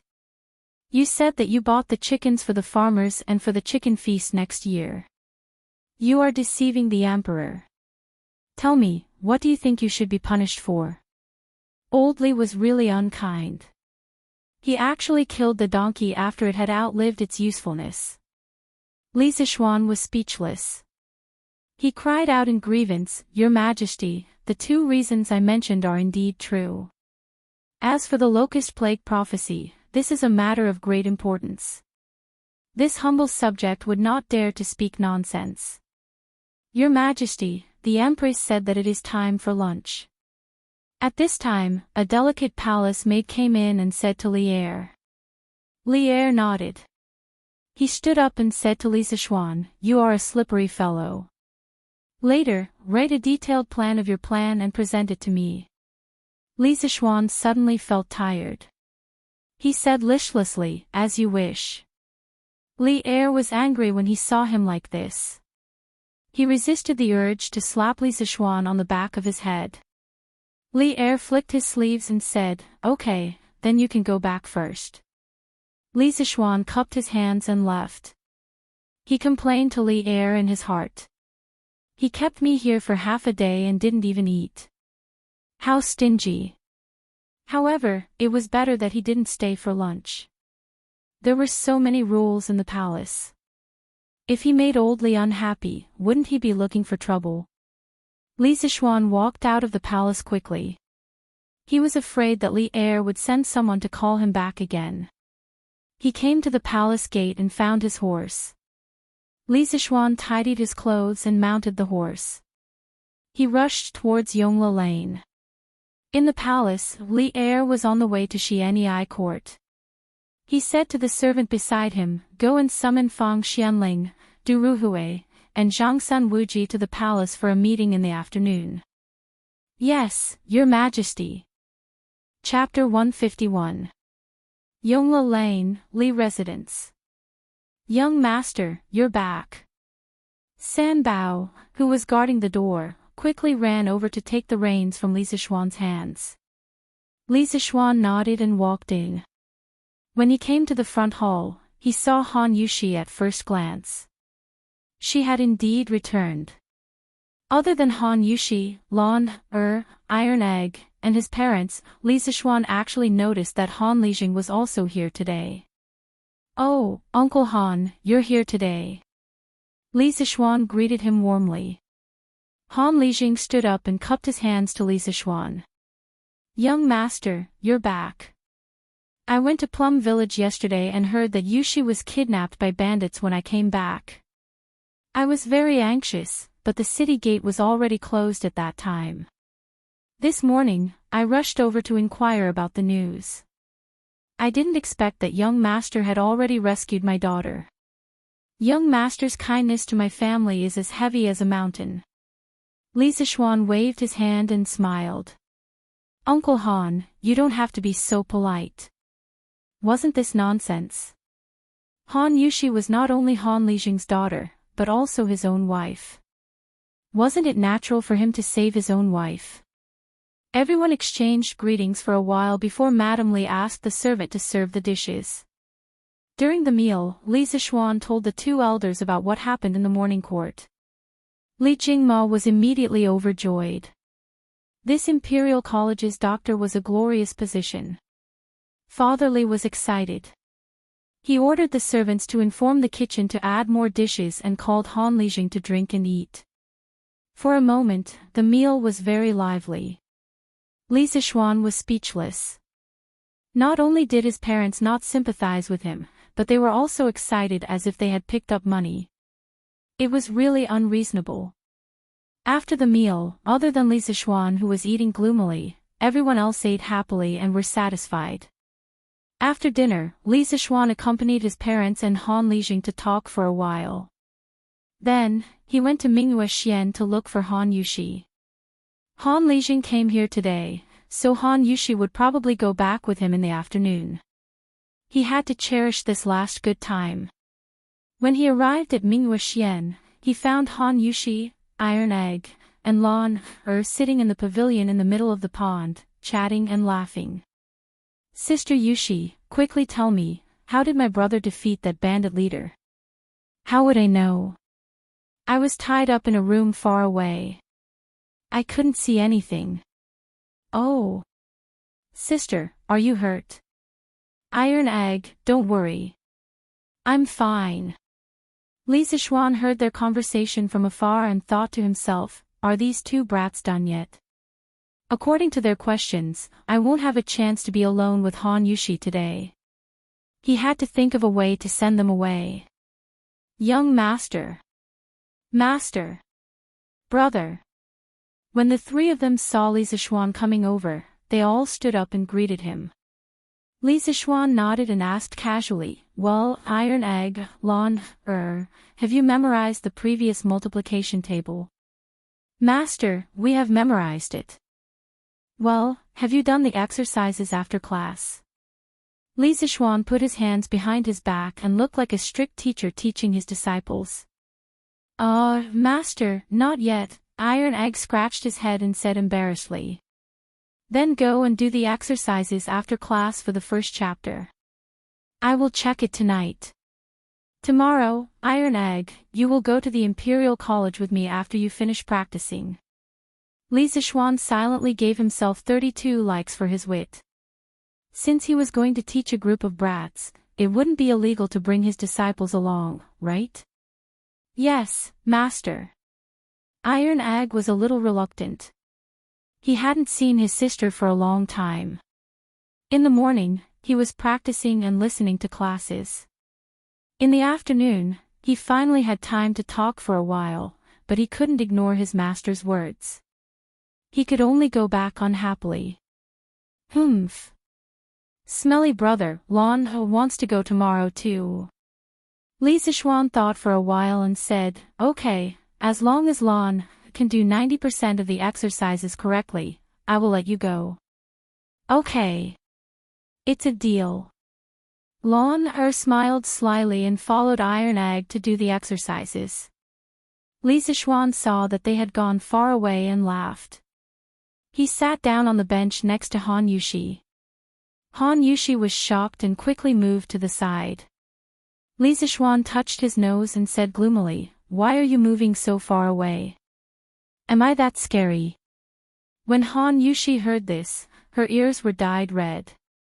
She said in a low voice, "Young master, others will gossip if they see us."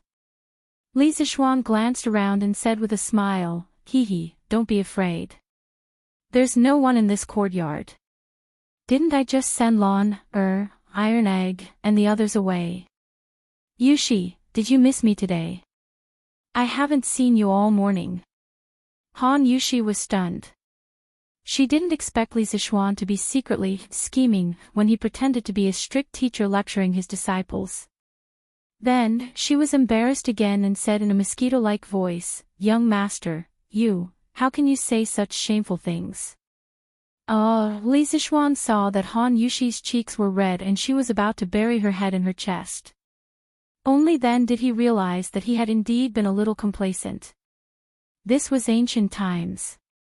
Although the women of the Tang dynasty were more open than the women of the Song and Ming dynasties, they were still not comparable to modern times.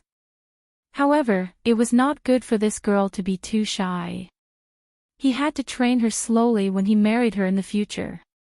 Yushi, how did you feel when you went to the Qin family this morning?" It was impossible to train a shy girl into a modern girl in a day. Li Sichuan had to change the topic. Han Yushi looked up at Li Sichuan and said, "Well, my foster mother treats me very well. She even asked me to visit her often." "Oh, that's good." Li Sichuan quietly moved his butt towards her and whispered in Han Yushi's ear, "Yushi, I told my mother about us yesterday." Han Yushi was shocked by Li Sichuan, who suddenly came up to her. When she heard his words, her heart couldn't help but tighten. She quickly focused and waited for the rest of the story. Li Sichuan smiled in his heart and continued, "My mother said that she would send a matchmaker to your house to propose marriage in the next 2 days. As long as your father agrees, the auspicious date will be set." Han Yushi's heart was immediately filled with sweetness. She ignored her shyness and raised her head to look at Li Sichuan affectionately. She said softly, "Young master has saved Yushi's life more than once. You don't mind Yushi's humble background and marry Yushi. Yushi will definitely help young master in the future. We will never leave each other and follow each other in life and death." Although her voice was soft, it was sonorous and powerful. It was as serious as if she was making a grand vow. Oh my God, who said that ancient women didn't know how to say romantic words? Li Sichuan's heart melted in an instant. He couldn't help but hug Han Yushi and let her lean on his shoulder. He sniffed the fragrance of her hair and said gently, "Silly girl, who dares to say that your status is humble? You are Uncle Qin's foster daughter now. Besides, even if you are just a commoner, I am still willing to marry you. I only like you as a person. I don't care about being well matched in terms of social status. When we are married, I don't want you to follow me in life and death. We will live well. I will take you to travel all over the world, eat all the delicacies in the world, and be a celestial couple for 100 years." Han Yushi was shocked by the future life that Li Sichuan described. She said longingly, "Young master, you are so good. But how can a person live for so long? Besides, after a few decades, Yushi will become an old woman. Will young master still like her? Won't I become an old man by then? Don't be afraid, I will be crazy for you for 1,000 years. You will be with me for 10,000 reincarnations." Li Sichuan was full of heroism and laughed loudly. "I will be crazy for you for 1,000 years. You will be with me for 10,000 reincarnations." Han Yushi muttered for a while. She couldn't hold it in anymore and burst into tears. Young master, Yushi wants to marry you now. Boo-hoo, good Yushi, don't cry. Li Zixuan hurriedly hugged Han Yushi and coaxed her anxiously. As for whether he was taking advantage of her, only he knew in his heart. Chapter 152. In the front hall. Brother Han, I wonder if your Yushi has been betrothed to him. Madame Li put down the teacup in her hand and asked with a smile. She should have discussed this matter with Han Yushi's mother, but Han Yushi's mother was no longer alive, so she could only talk to Han Lijing. Li Zixuan also looked at Han Lijing. Last night, Madame Li told him about Li Zixuan's thoughts. Han Lijing's heart moved, and he replied, my daughter has not been betrothed to him. Madame Li smiled, that's good. My Xian wants to marry Yushi. I see that these two children are quite fated, so why don't our two families become in-laws? What do you think, Brother Han? Han Lijing was shocked. He did not expect Madame Li to take the initiative to mention this matter. He had been worried about his daughter's marriage. Young master has a high position and is proficient in both the pen and the sword. Naturally, he is a rare son-in-law. But my family is just a small family. I'm afraid we can't match him. Li Jingma smiled, Brother Han, why do you say that? My Li family does not have any prejudice against family backgrounds. Moreover, Yushi is now the adopted daughter of Duke Yi. If we are talking about matchmaking, I'm afraid it's our Li family that is matchmaking, right? Han Lijing quickly stood up and cupped his hands. What are you saying, old master? Our Han family is just a country family. What matchmaking? Since old master and madam do not mind, and my daughter and young master hit it off, then I have no reason to object. Madame Li slapped the table, that's good. 2 days later, I will send the best matchmaker in Chang and to Brother Han's house to propose marriage. Han Lijing was relieved. He cupped his hands and said, I will definitely wait at home. What should go must go. After all, Han Yushi was not his wife yet. Around 3 p.m., Han Lijing brought Han Yushi and left the Li family. Li Zixuan looked at Han Yushi's beautiful back and felt lost. Shaking his head, he returned to his courtyard and called Sanbao over. Sanbao, have you gotten Faubert to make a blackboard and chalk for me? That day, when he taught Iron Egg and Lawn for the first time, he realized that he was not used to not having chalk and a blackboard. Thus, he wrote down the method of using chalk and blackboard and asked Sanbao to send it to the workshop. He asked Faubert to make a batch first. Sanbao replied, Young master, it's all done. Yesterday, Manager Fu sent someone to send it over. At that time, I saw that young master was busy, so I put the blackboard and chalk in the storeroom. In the primitive society, China had discovered the lacquer tree and knew how to use the sap of the lacquer tree to make paint. During the 5 dynasties, Zhu Zundu wrote the Lacquer Classic, which was the world's earliest lacquer monograph. The Tang dynasty also had various colors of lacquer, so it was not difficult to make a blackboard. The key was the chalk. It took Faubert a lot of effort. He did not know how many times he scolded Li Zixuan in his heart for being a prodigal and making useless things. Li Zixuan nodded and went to the storeroom in the south alone. He pushed the door and entered. There were a few blackboards that were about 2 to 3 square meters in size and a few boxes of chalk.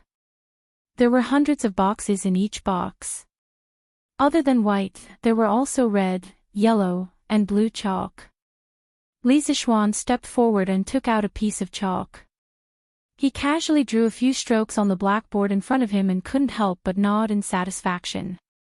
Although the chalk wasn't as fine as the modern ones, the words written were still clear and barely enough. That's right. Li Zixuan planned to bring the blackboard and chalk with him when he went to the Imperial College tomorrow. As for the cost of the materials, he did not ask Li Er for it. For the time being, He would take it as his contribution to the Tang dynasty's education industry. After looking at the blackboard and chalk, Li Zixuan called Xiaoxi over and they went to the study room together. Xiaoxi sensibly helped him grind the ink. Li Zixuan held his chin and pondered for a moment. He then picked up the brush and started to write a lesson plan. Since the fate of being a teacher was unavoidable, then he would be the most awesome teacher. This was Li Zixuan's style of doing things in his previous life. Either he did not do it, or he did it well. Teaching mathematics in the Imperial College would definitely not be the same as teaching Iron Egg. He could not guarantee that the students in the Imperial College would be as obedient as Iron Egg. Many people felt that mathematics was very difficult and boring. However, they did not know that this class could also be very interesting. At this moment, he could not help but think of his elementary school mathematics teacher in his previous life, Lu Wenjie. His mathematics classes were really lively and interesting. It was not like the mathematics teachers in junior high school, and university who just read from the books and were not interesting at all. Li Zixuan recorded down some very interesting basic mathematics questions. He planned to keep them for tomorrow. It was the first class, so he had to pique the interest of the naughty children. Otherwise, no one would listen to the rest of the class. Actually, Li Zixuan was thinking too much. In this era, the concept of respecting one's teachers was very important. As the saying goes, a teacher for a day, a father for life. In order to learn, one had to respect one's teacher. Basically, whatever the teacher told you to do, you had to do it. Otherwise, you would be labeled as a traitor and your reputation would be completely ruined. On the other hand, it was different from before the Sui dynasty where the government schools were exclusive to the children of the nobles. The Tang dynasty Imperial College would also make an exception and recruit a group of children from poor families. These children from poor families had a very strong thirst for knowledge. They did not care if what you said was interesting or not. As long as they could learn something from it, they would be willing to listen even if it was as plain as water. After half an hour, Li Zixuan finished writing all the interesting jokes that he could think of. He stood up and rubbed his sore wrist. Xiaoxi quickly poured a cup of water for him and passed it to him. "Young master, you have been tired for half a day. Drink some water." Li Zixuan smiled. He was really thirsty. He took the cup and drank a few mouthfuls before letting out a long breath. "Okay, I'm done." "Xiaoxi, thank you for your hard work." Xiaoxi had been grinding beside him for as long as he had been writing. Grinding ink was also a very tiring job. After a long time, it was not as easy as writing. Xiaoxi smiled and said, "Young master is the one who has worked hard." Xiaoxi has not seen young master so serious in a long time. Li Zixuan sweated. "Are you praising me or insulting me?" Cough, cough. "It's getting late. Let's go and see how Iron Egg and Lawn Air's homework is going." Li Zixuan brought Xiaoxi to Iron Egg and Lawn Air's classroom. He could hear them quarreling from afar. The answer to this question is 175. "Iron Egg, you got it wrong. That's not right." "Sister Lawn Air, this question is definitely 125. Calculate it again." "Really? But I'm so smart and cute. How could I calculate it wrong?" Iron Egg, Li Zixuan was speechless. His sister was also as arrogant as him. "Iron Egg, Lawn Air, have you finished your homework? I'm going to check it." Li Zixuan pushed the door open with Xiaoxi and said to the two children in the room with a smile. "No, brother, you should check Iron Egg's first, then check mine." Lawn Air quickly covered her book and did not let Li Zixuan see it. She had just calculated it. She seemed to have calculated it wrong. That was why she wanted to let Li Zixuan check Iron Eggs first. She still had a chance to change it. This girl secretly matched her answers with Tai Dan. She hadn't even settled the score with her, but she actually went overboard. Forget it, who asked her to be her younger sister? Li Zixuan shook his head. He could not be bothered to argue with LoveLore. He took Iron Egg's homework and began to read it. After a while, Li Zixuan nodded and praised, everything is correct. Iron Egg, you did well. Iron Egg was instantly happy. LoveLore quickly changed the answers and passed the book to Li Zixuan. Brother, I've finished. Quickly check it. After saying that, she stood in front of Li Zixuan with her head held high. She looked as if she was waiting for praise. Li Zixuan was speechless. You've already matched the standard answers. What's there for me to check? No need. LoveLore, you've passed the test. Tomorrow, you'll go to the Imperial College with me. Iron Egg, you have to continue to work hard. As my direct disciple, you can't be beaten by the Imperial College's supervisors. Iron Egg immediately felt pressured. However, he still clasped his fist and said, Master, don't worry. Iron Egg will definitely not embarrass you. Li Zixuan nodded with satisfaction and left. Hey, stinky brother, you haven't praised me yet. I also got it all correct. Iron Egg covered his face. Li Zixuan staggered and almost fell to the ground. Chapter 153. The next day. Li Zixuan finally did not have to be dragged out of bed at 4 in the morning. The Imperial College was not as perverted as the morning court, where classes started so early. Xiaoxi came over to wake him up at 7:15 a.m., 7 a.m. in modern times. This was the time that Li Zixuan told her yesterday. Li Zixuan stretched out his arms and closed his eyes, allowing Xiaoxi to help him dress and wash up. After transmigrating for so long, he had gradually gotten used to the corrupt life of a rich second generation. When he came to the front yard, he met Iron Egg, who had just finished his training and running. Li Zixuan casually asked, Iron Egg, how is your training going? Did you find the chi? Iron Egg wiped the sweat off his face, scratched his head, and said dejectedly, Master, Iron Egg has not found the chi yet, but I can run faster. Li Zixuan smiled and shook his head. He went forward and patted Iron Egg's head, saying, Don't be discouraged. It's normal that you can't find the chi in such a short time. It doesn't matter if you have ordinary talent. As long as you are willing to work hard, you will definitely become an outstanding person in the future. Iron Egg felt warm in his heart. He raised his head and asked, Master, can someone like Iron Egg become as powerful as you? Yesterday, Iron Egg heard from his sister that Li Zixuan alone went deep into the stronghold of thousands of people. He fought against thousands of people alone and killed nearly 80 bandits, including a master. Just hearing this made his blood boil. He could not help but hate himself for being too slow in his training. Otherwise, he would be able to kill with his master.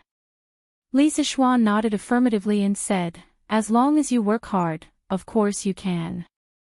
Iron Egg, there are indeed some talented and intelligent people in the world. For example, your master, me. Bruiser choked and tried his best to hold back his laughter. Li Zixuan continued, but if ordinary people work hard, they can also succeed. Master has heard of a story about an ordinary person who didn't give up and eventually crushed all the geniuses. It was said that in ancient times, there were immortals. At that time, many mortals could also cultivate immortality. However, among mortals, there were good and bad ones. At that time, there was an ordinary mountain village boy named Hanli. He accidentally entered a small Jianghu sect and became a registered disciple. His status was low, and his natural talent was extremely mediocre. But in the end, he relied on his own efforts and reasonable calculations to successfully establish himself in the sect and enter the ranks of immortal cultivators. From then on, he laughed proudly in the 3 dimensions. Early in the morning, it wouldn't be too much to use The Legend of a Mortal's Journey to Immortality to give his disciple a bowl of chicken soup for the soul, right? Master, can you explain in detail? Iron Egg's eyes lit up as he said excitedly. Well, Li Zixuan said unhappily in his heart, damn, this novel has a total of nearly 9 million words. If I were to tell you in detail, wouldn't it take 3 days and 3 nights? But why was this boy so excited? Even if this bowl of chicken soup had some motivations for him, the effect shouldn't be so obvious. Let's eat first.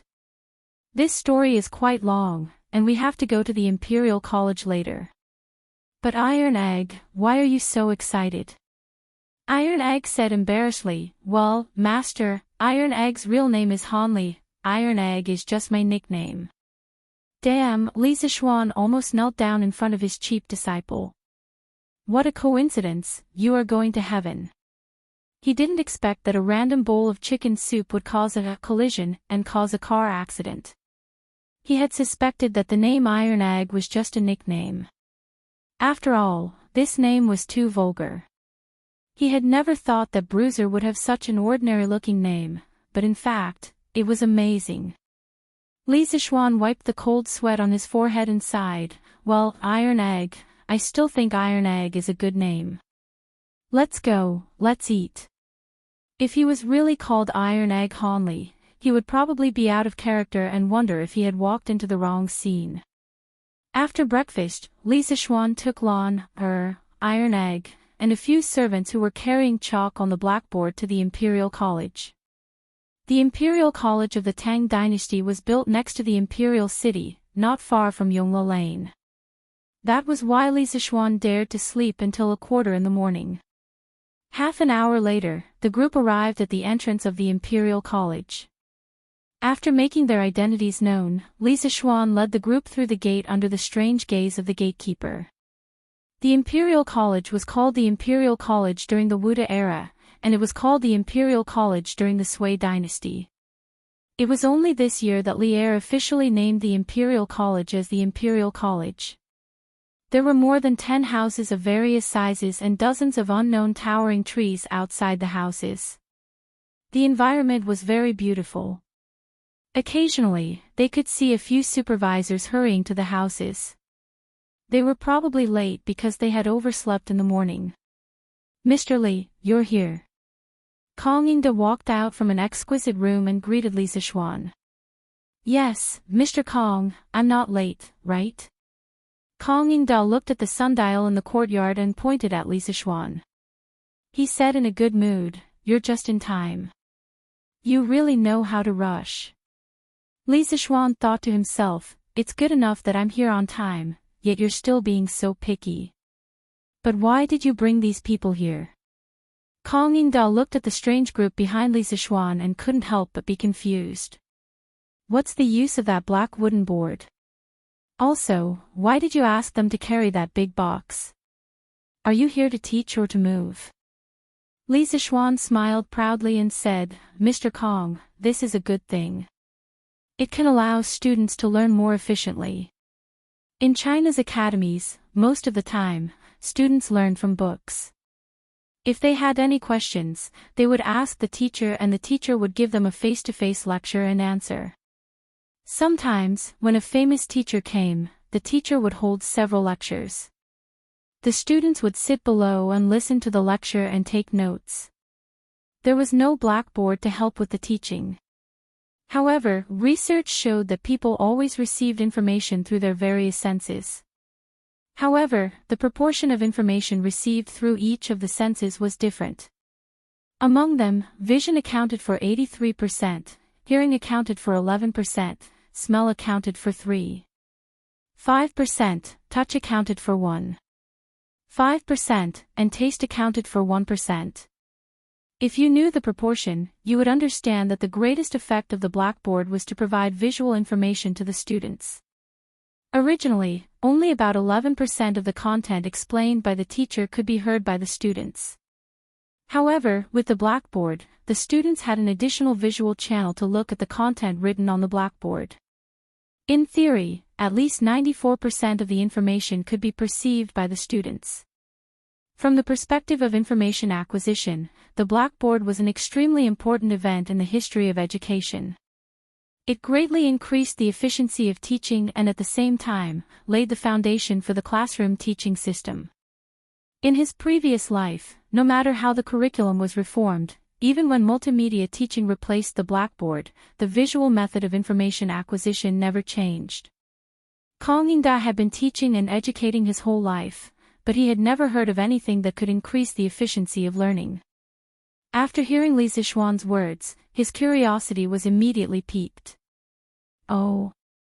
Is there really such a magical item in this world? County Mr. Li, hurry up and show me. Li Zixuan hurriedly said, Mr. Kong, don't be in such a hurry. Just tell me where the mathematics class is first. I'll bring this thing in and you can take your time to look at it. Kang In-da felt that it was reasonable and said, oh, yes, I'm confused. It's almost time for the class. I'll bring you there now. Chapter 154. Under Kang In-da's personal guidance, Li Zixuan passed through rows of neat and magnificent buildings and came to an obviously shabbier and smaller building to the south of the Imperial College. The sign hanging in the middle of the building had the words, School of Mathematics, written on it. This is the School of Mathematics. Li Xiannan, quickly go in. Today, this old man wants to see what kind of magical things you brought. Kang In-da pointed at the building in front of him and smiled while stroking his beard. Li Zixuan frowned slightly. He looked at this shabby and small house, and then thought of the magnificent Imperial Academy, and other academies he saw on the way here.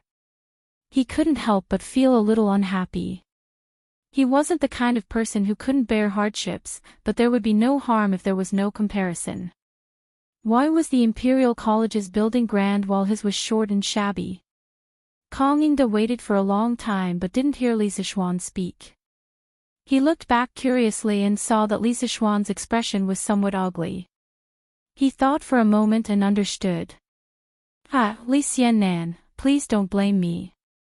The Imperial College is short on space and the School of Mathematics has the least number of students.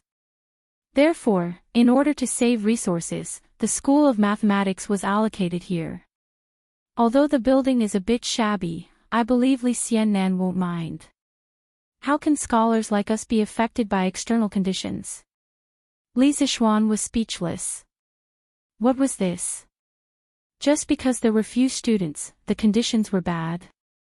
He cursed in his heart. Then he thought and asked, how many students are there in the School of Mathematics? Kang In-da remembered this very clearly. He answered without thinking, the School of Mathematics currently has 32 students and 1 teaching assistant. It is far less than the other schools, so it was arranged here. Oh, your teaching assistant is Mr. Su. He should be inside now. The Imperial College of the Tang Dynasty belonged to the central government. Its educational resources were not only rich in variety but also of high quality. The Imperial College was divided into 6 schools, the Imperial College, the School of Imperial College, the School of Four Gates, the School of Calligraphy, the School of Law, and the School of Mathematics. Students of different backgrounds were assigned to different academies. It was recorded in the history books, the Imperial College has 300 students. Most of them are civil and military 3rd rank or above descendants, 2nd rank or above great-grandsons, 2nd rank or above officials, 2nd rank or above county officials, and 4th rank or above officials in the capital. The Imperial College gave birth to 500 people. Most of them were descendants of 5th rank officials or above, great-grandsons of officials who were close to 5th rank officials or 3rd rank officials, and sons of officials who were titled 3rd rank officials or above. The 4 schools would produce 1,300 students. 500 of them would be military officials of 3rd rank and above without a title, 4th rank and above with a title, and civil and military officials of 7th rank and above. 800 of them would be commoners. The study of law will produce 50 people, the study of calligraphy will produce 30 people, and the study of mathematics will produce 30 people. Only those who are of the 8th rank and below, and those who are well versed in common folk. In the Tang Dynasty, the students from the prefectural and county government schools also had the opportunity to be promoted to the central government. This allowed the children of the common people to enjoy more educational resources. After passing the examinations, the children of the common people in the prefectural and county government schools would be promoted to the central government schools in mathematics, calligraphy, law, or the four schools. After that, if their results were outstanding, they could be promoted to the Imperial College. The students of the Imperial College could make up for the Imperial College. This kind of education policy not only made it possible for the children of the common people to obtain better educational resources through hard work, but it also made the Tang dynasty's official education expand the range of people and increase the number of people. This was something that had never happened in any of the previous dynasties.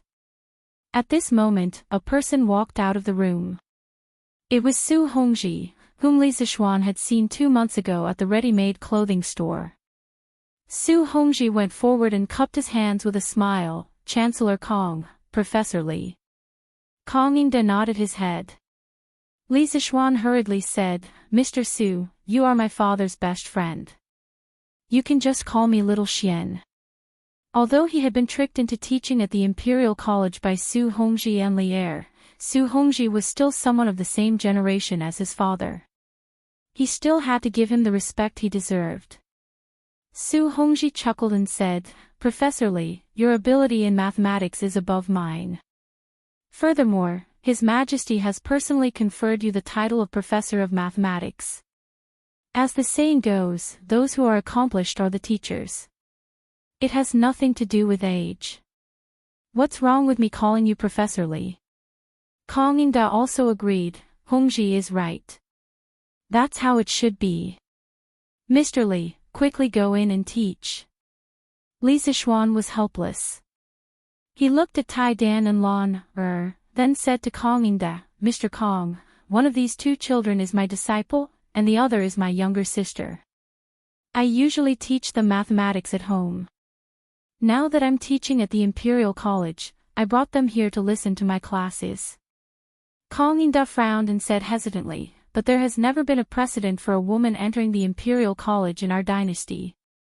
Li Zixuan shook his head and said, "They're only listening from the side. They're not considered entering the college." He estimated that Lan Er's enthusiasm would only last for 2 or 3 days.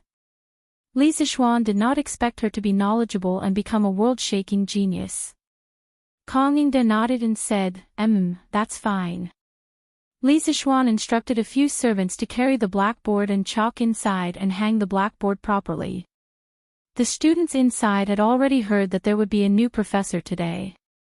When they saw Li Zixuan, they were all stunned.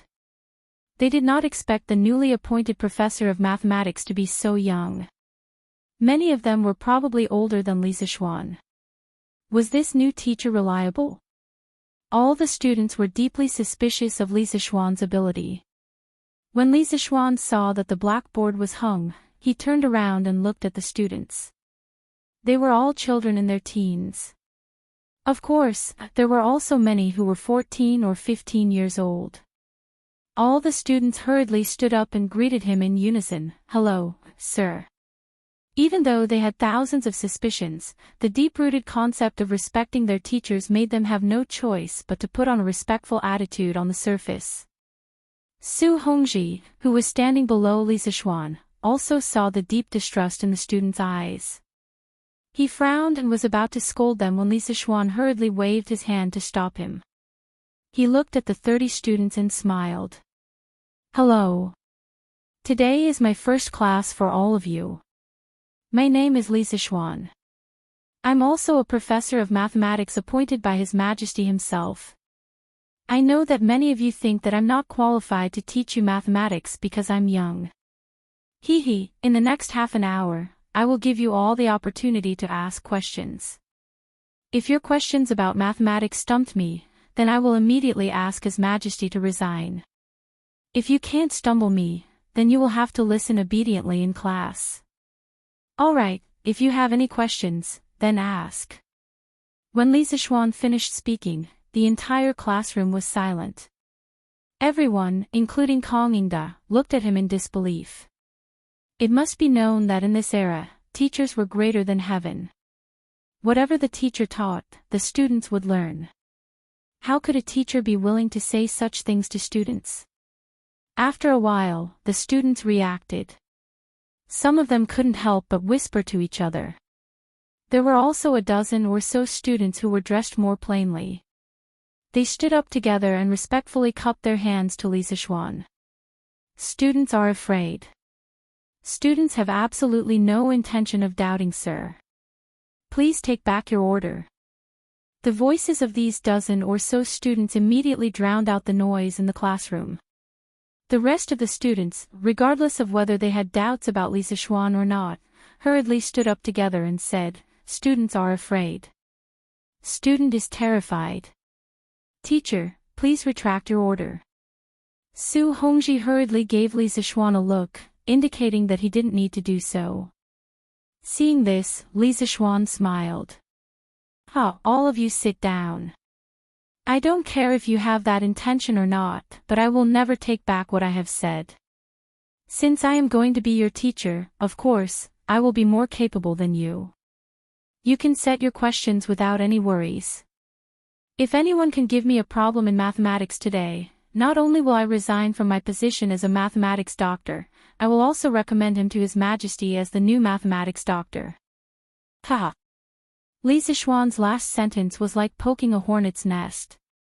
Many of the students in the Institute of Mathematics were poor children who had been selected from other provinces and counties to enter the directorate. Weren't they studying hard for the sake of a good future? If they could baffle Lisa Schwan, then they would very likely have a meteoric rise. How could they not be tempted? Su Hongji was so anxious that his forehead was sweating. Kang Yingda, on the other hand, was relatively calm and thoughtful. Iron Egg and Lan who were sitting at the back, were not worried at all. They were full of confidence in Lisa Schwan. Student Kushirqing from Bazhou.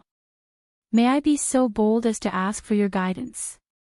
The students below were noisy for a long time.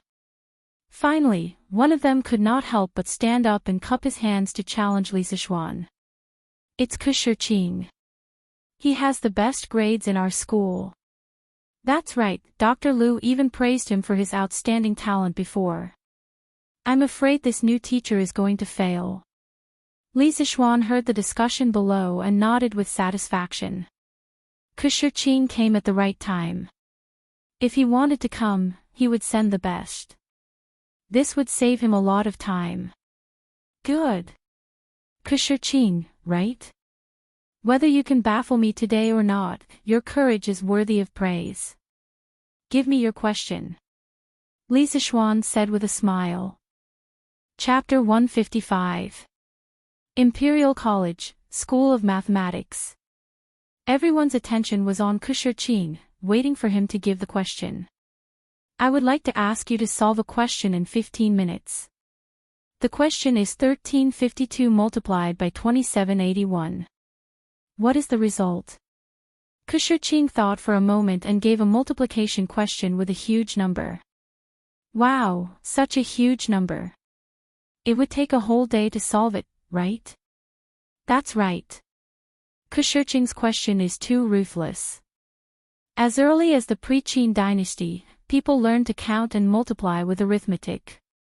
First put the multiplier above, then put the multiplicand below, and align the last digit of the upper digit with the first digit of the lower digit.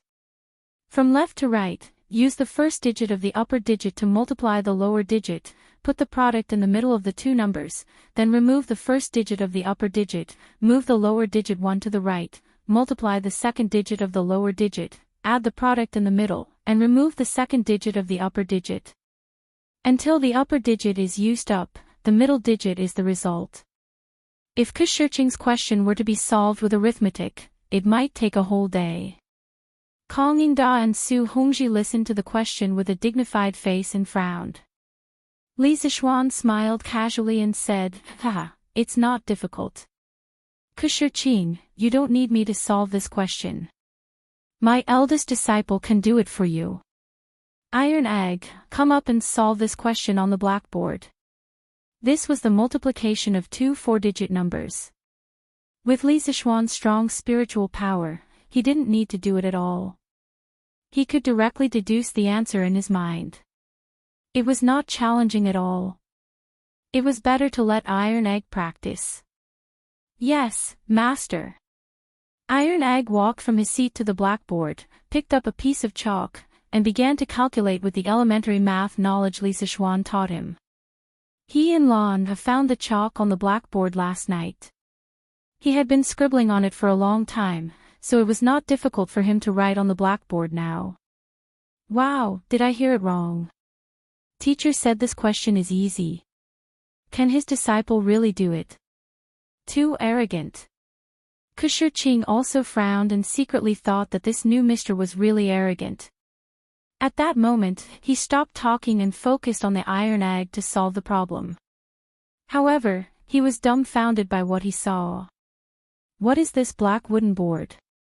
Why was he able to write on it? Why was the handwriting so clear? He could see it from so far away. Also, that guy called Iron Egg, what kind of words did he write? Why does it look like scribbles? The rest of the people also noticed that something was wrong and started whispering to each other. This blackboard is so magical. It can actually be used to write. In this way, when teacher teaches in the future, won't we be able to listen to and read at the same time? Moreover, it will be more convenient to take notes. That's right. In the past, Sir spoke too fast and I couldn't remember everything. With this, I'll definitely be able to learn better. Now, I hope that you can defeat Kushirqing, so that you won't have to leave. Hey, look at what that kid wrote. How come I don't know him? I don't know either. Why does it look like scribbles? When Concubine saw Bruiser scribbling on the blackboard, he instantly understood what Li Zixuan was talking about outside the classroom. He had been teaching for many years, so he could tell at a glance that teaching on the blackboard was much more effective than teaching in front of a book. Concubine had been teaching for many years, so he could tell at a glance that teaching on the blackboard was much more effective than teaching in front of books. Concubine was extremely excited. He thought to himself that such a good thing should be given to all the teaching rooms in the directorate. He had to ask Li Zixuan for a batch later. When he looked at Iron Egg's handwriting, he could not help but frown. He thought to himself, did Li Zixuan not teach this kid to write before? Why is his handwriting so crooked? I can't recognize it at all. Su Hongji had seen this kind of handwriting before, but he was still shocked at this moment. He did not expect Li Zixuan to be so confident that he could calculate such a huge multiplication problem with his strange handwriting. Time ticked by. After about 7 minutes, which was equivalent to 4 or 5 minutes in modern times, Bruiser left 7 lines of Arabic numerals on the blackboard. He had already calculated the result, but he was still a little worried. He checked it again and found that the result was the same. He then turned to Li Zixuan and said, Li Zixuan, Master, Iron Egg has calculated. The answer is 3,759,912. Li Zixuan nodded slightly. He had calculated it in his mind and it was indeed the answer. Gulp, the sound of saliva swallowing could be heard. Even though they did not know whether the result was correct or not, they were shocked by such a huge number. They really could not understand how Iron Egg could calculate such a huge number in such a short time. Well, Iron Egg, you can sit back down first. Kushirqing, what do you think? Is the answer correct? Li Zixuan smiled and looked at Kushirqing. Kushirqing was shocked and could not believe it since he heard Iron Egg's answer. When he heard Li Zixuan's question, he came back to his senses and bowed deeply to Li Zixuan seriously. Master, the answer to this question is indeed correct. But I really don't understand why Iron Egg could calculate it in half an hour when it took me a whole day to calculate it. Master, please teach me this efficient algorithm. I'm willing to pay any price. As soon as Kushirqing finished speaking, the hall was in an uproar. Wow! He got it right. It's incredible. He could calculate such a huge number in less than half an hour. Is our new master the reincarnation of an immortal? How can his disciple be so good? He must be the reincarnation of an immortal. That's great. I can listen to master's lectures in the future and learn this magical algorithm. If I can learn this algorithm, I will definitely be able to enter the Four Gates Academy next year. Even the seniors in the Four Gates Academy are not this good. Kang Yingda and Su Hongji both opened their eyes wide and almost pulled their beards off. Li Zixuan pressed his hands in the air. Everyone immediately quieted down and looked at him. Shiqing, do you see these 7 lines on the blackboard? These strange small words are a simpler counting method that I invented.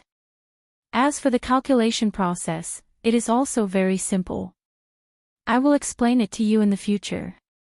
Now, do any of you have any questions? If you want to ask, hurry up. Li Zixuan took a branch, which he casually broke in the Imperial College before he came. He used the branch to point at the calculation marks left by the iron egg on the blackboard and explained it to Shiqing. The Arabic numerals were first invented by the ancient Indians. Later, after 700 AD, the Arabs conquered the Punjab region and captured a mathematician from northern India. The Arabs then learned the Indian numerals and mathematical symbols and spread them to Europe, where they were then modernized by the Europeans. During the Jingguan period, there were no Arabic numerals in the world. Li Zixuan only thought of it later. Therefore, it was not wrong for him to say that he invented it. When Shiqing heard that he would have the opportunity to learn from Li Zixuan in the future, he could not help but be very excited. He respectfully bowed to Li Zixuan and said, "Thank you for your teaching, Mr. Li Zixuan. I have no more questions." Mr. Li Zixuan has opened up a new path and created his own school of mathematics. I can't catch up with you in the field of mathematics. Kang Yingda and Su Hongji looked at each other and saw a trace of horror in each other's eyes. It was easy to create one's own school of mathematics, but it was easier said than done to construct a complete and rigorous school of thought. Since ancient times, those who were able to create their own sects and schools were all famous grandmasters or even great sages. For example, Confucius, Laozi, and others. If Li Zixuan's self-created school of thought could stand up to scrutiny, he would probably become a saint in the future. Was this the emergence of a saint in a golden age? Li Zixuan was secretly pleased by Shiqing's praise. He waved his hand and said with a smile, "All right, if anyone has any questions, please ask. If there are no questions, I will officially start the class." The rest of the students looked at each other. Li Zixuan's disciple was already so powerful. How would they dare to go out and look for trouble? Therefore, Li Zixuan waited for a long time, but no one stood up to ask a question. Just as he was about to officially start the class, he heard a loud voice coming from outside the room. I have a question. Dr. Li, please answer it. Chapter 156. First Class, Little Fatty's Revolt. Following a loud laugh, Li Tai, the little fatty, walked in with a smile on his face. He was dressed in luxurious clothes. Kang Yingda and Su Hongji, who were near the door, quickly stood up and cupped their hands. "Greetings, Prince of Wei." Li Zixuan was also surprised. He cupped his hands at Li Tai and said, "Greetings, Prince of Wei." The rest of the students looked at Li Tai in surprise. Just as they were about to stand up and bow, Li Tai smiled and waved his hand. "No need to be so polite. I came to the Imperial College today to listen to the class. From today onwards, I am also a student of the School of Mathematics. We will be classmates in the future." Buzz buzz, the students in the hall couldn't help but discuss among themselves. The buzzing sound was endless. "Oh my God, Prince of Wei will be classmates with us in the future. Did I hear wrongly? This is unbelievable. Our new mister is too amazing. He even managed to attract His Highness King Wei over. I have decided. I will stay in the School of Mathematics from now on. With such an impressive teacher and Prince of Wei as my classmate, why should I go to the Four Gates School? Brother Meng is right. As the saying went, learn literature and martial arts, and you will be a part of the emperor's family. Scholars like them studied hard so that they could be recognized by the emperor and become successful. Now that Prince of Wei, who was the emperor's favorite, was in the School of Mathematics, why should they leave? When Kong Yingda heard that Li Tai wanted to study in the School of Mathematics, he couldn't help but be shocked. He quickly tried to dissuade him. Your Highness, you can't do this. Li Tai smiled and said, Chancellor Kong, my father has already agreed to this. From today onwards, I will be a student of the School of Mathematics. Kong Yingda shook his head helplessly and retreated to the side. Li Tai looked at Li Zixuan and said, after we parted at Strange Taste Pavilion that day, Brother Li was first conferred a noble title and then appointed by my father as a doctor of mathematics in the Imperial College. Brother Li is really successful. I wonder if Professor Li is willing to accept little Wang as his student? Li Zixuan heard that Li Tai was going to be a student in the school. Although he looked calm on the surface, he felt a little strange in his heart. He didn't know what this little fatty was going to do. Could it be that he hadn't been tortured enough last time and wanted to get back at him? Ha, come. He wasn't afraid of this little fatty. Your Highness, why do you say that? As the saying goes, education is open to all. Since I am teaching in the School of Mathematics, I can teach anyone. However, if Your Highness enters the School of Mathematics, there will only be teachers and students. There will no longer be any Wei Wang. He had to give this little fatty a heads up. If he were to come over and put on airs in front of everyone, how would he be able to teach? How would the other students learn? Li Tai understood the meaning behind Li Zixuan's words. He smiled and said, of course. From now on, in this School of Mathematics, Mr. and my fellow students can call me Qin Quebec. I will not put on the airs of a prince. Last time in front of Strange Taste Pavilion, he was asked 10 questions in a row by Li Zixuan until he was speechless. Li Tai had regarded this as the shame of his life. He had been doted on by Li Er's eldest grandson since he was young and had been praised for his intelligence many times. How could he be willing to lose to Li Zixuan, who was previously a nobody? Yesterday, when he heard that Li Zixuan was going to be a postdoc in mathematics, he was moved. He thought that it would be better if he could learn all of Li Zixuan's knowledge and use it to defeat him. Therefore, Li Tai asked Li Er to enter the School of Mathematics to study. Li Er had always doted on this child. Moreover, this was not a big deal, so he naturally agreed. When Li Zixuan heard Li Tai's promise, he nodded and said, Qin Ke, go and find a place to sit.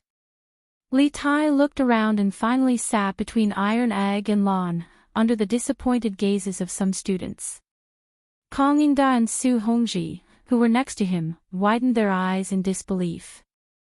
The Prince of Wei was naughty and mischievous, which was known by all the civil and military officials. Li Zixuan spoke to him in such a commanding tone, but he was not angry at all. Was this an illusion? After Li Tai sat down, Li Zixuan looked at him and asked, Qin Ke, you said you had a question before. Now say it. Li Tai looked like an obedient child. He stood up and cupped his hands and said, Teacher, this student's question is, today, there are 2 people together. The first line is 7 steps, the second line is 3 steps, the second line is 10 steps to the east, the first line is 10 steps to the south, and the third line is in the northeast. After saying this, Li Tai's lips curled up into an evil smile. This question was one that he had asked several scholars in the Prince of Wei's literature hall to find. It was an extremely difficult math question. He had specifically memorized it and wanted to find an opportunity to make trouble for Li Zixuan today. He hadn't expected Li Zixuan to take the initiative to give him a chance to ask. Wow! In the classroom, other than Li Zixuan and Li Tai, everyone else was in an uproar when they heard this question. This question is so difficult. Where did the Prince of Wei find such a difficult question? I don't know. Brother Ku, do you know? It should be from the 9-chapter arithmetic Pythagorean chapter. I've seen it before, but it was too difficult, so I couldn't solve it. Oh, it's the most difficult Pythagorean chapter. This time, Mr. Li is in trouble. Yes, the situation is not good. Li Zixuan had inherited the memories of his predecessor, so he could still understand simple ancient Chinese. The translation of this question was, it is known that A and B set off from the same place at the same time. A's speed is 7, B's speed is 3. B keeps walking east, first walks south for 10 steps, then walks north and slightly east for a while before meeting B. How far did A and B walk? When he heard this question, he was a little surprised. This little fatty did not come with good intentions today. If he wanted to solve this question, he would need to use the Pythagorean theorem and a quadratic equation. If it was someone else, they would definitely be stumped. However, how could Li Zixuan be stumped by a junior high mathematics question? However, what Li Zixuan did not expect was that the ancient people had already learned the Pythagorean theorem. This was something that his previous mathematics teacher did not tell him. It seemed that he could never underestimate the wisdom of the ancient people.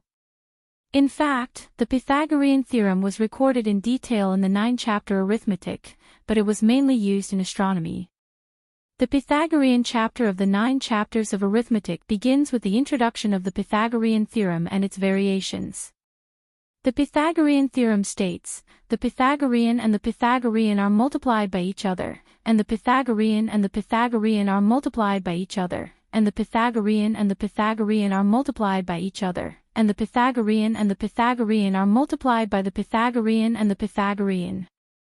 Therefore, the Pythagorean technique can be understood as a method of deducing the third side of a known right triangle from both sides.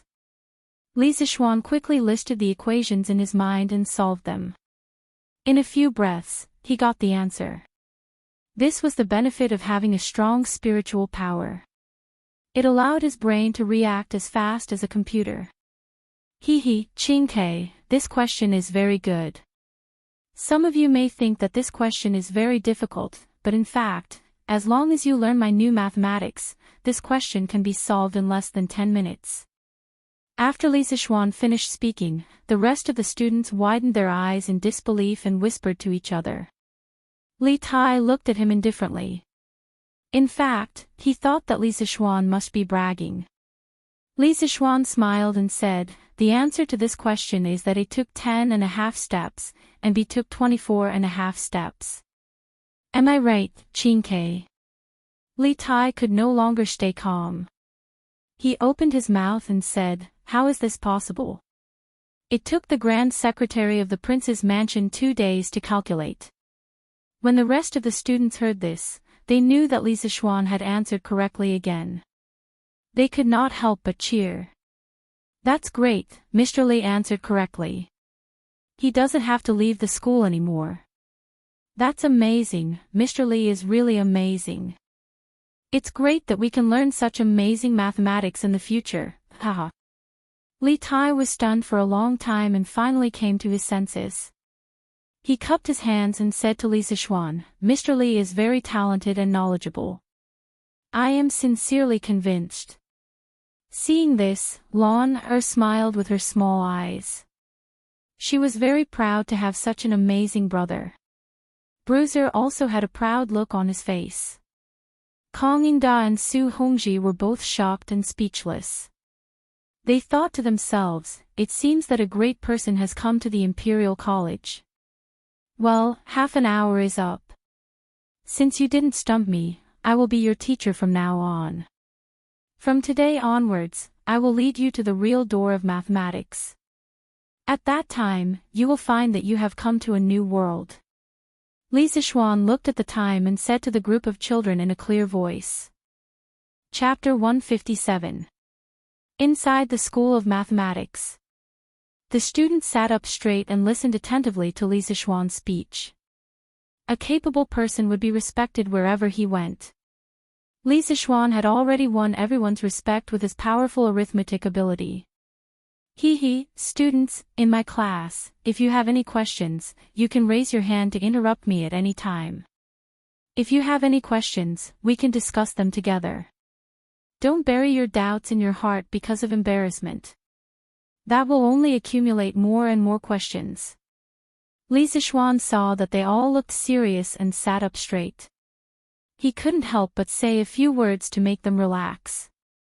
When the students heard this, they all felt that this way of teaching was very novel. In the past, the teacher was teaching while they listened silently. If they had any questions, they could only hold it in and ask the teacher after class. Li Zixuan continued. I don't care how you studied before. Since I'm teaching, you have to listen to me from now on and learn according to my rhythm. In the future, the School of Mathematics will have a small exam every 7 days, a midterm exam every month, and a big exam every half a year. The first place in the monthly exam will be rewarded with a free meal at the Zuaxian restaurant. You can bring your family and order whatever you want, but you can't waste it. The last 5 in the monthly exam will take turns to clean the School of Mathematics before the next exam. In 2 days, I will ask someone to put up a big sign in front of the School of Mathematics. The first 5 in the monthly exam will enter the honor roll, and the last 5 will enter the shame roll. As for the first place in the half-year exam, the reward will be 100 strings of coins. Do you all understand? The students in the classroom were just applauding Li Zixuan's open-minded teaching system. When they heard this series of rewards and punishments, they were all dumbfounded. Ah! The last 5 not only have to clean, but also enter the shame roll. That's so embarrassing. No, we can't be the last 5. In the future, we'll have to work late at night. The first place can have a free meal at the Zuaxian restaurant. How much is that worth? Wenhao, do you want to fight for the first place? Yes, I will fight for it. I once told my parents that I will take them to the best restaurant in Chang and for a meal one day. Okay, I believe you can do it. Brother Shiqing, doesn't that mean the first place is already in your bag? You can't say that. None of us understand teachers' new mathematics. We all have the same starting point. Oh, the one who is most likely to win first place is teacher's direct disciple, Iron Egg. Well, that's possible, but isn't that unfair? Kong Yingda stroked his beard and did not say a word.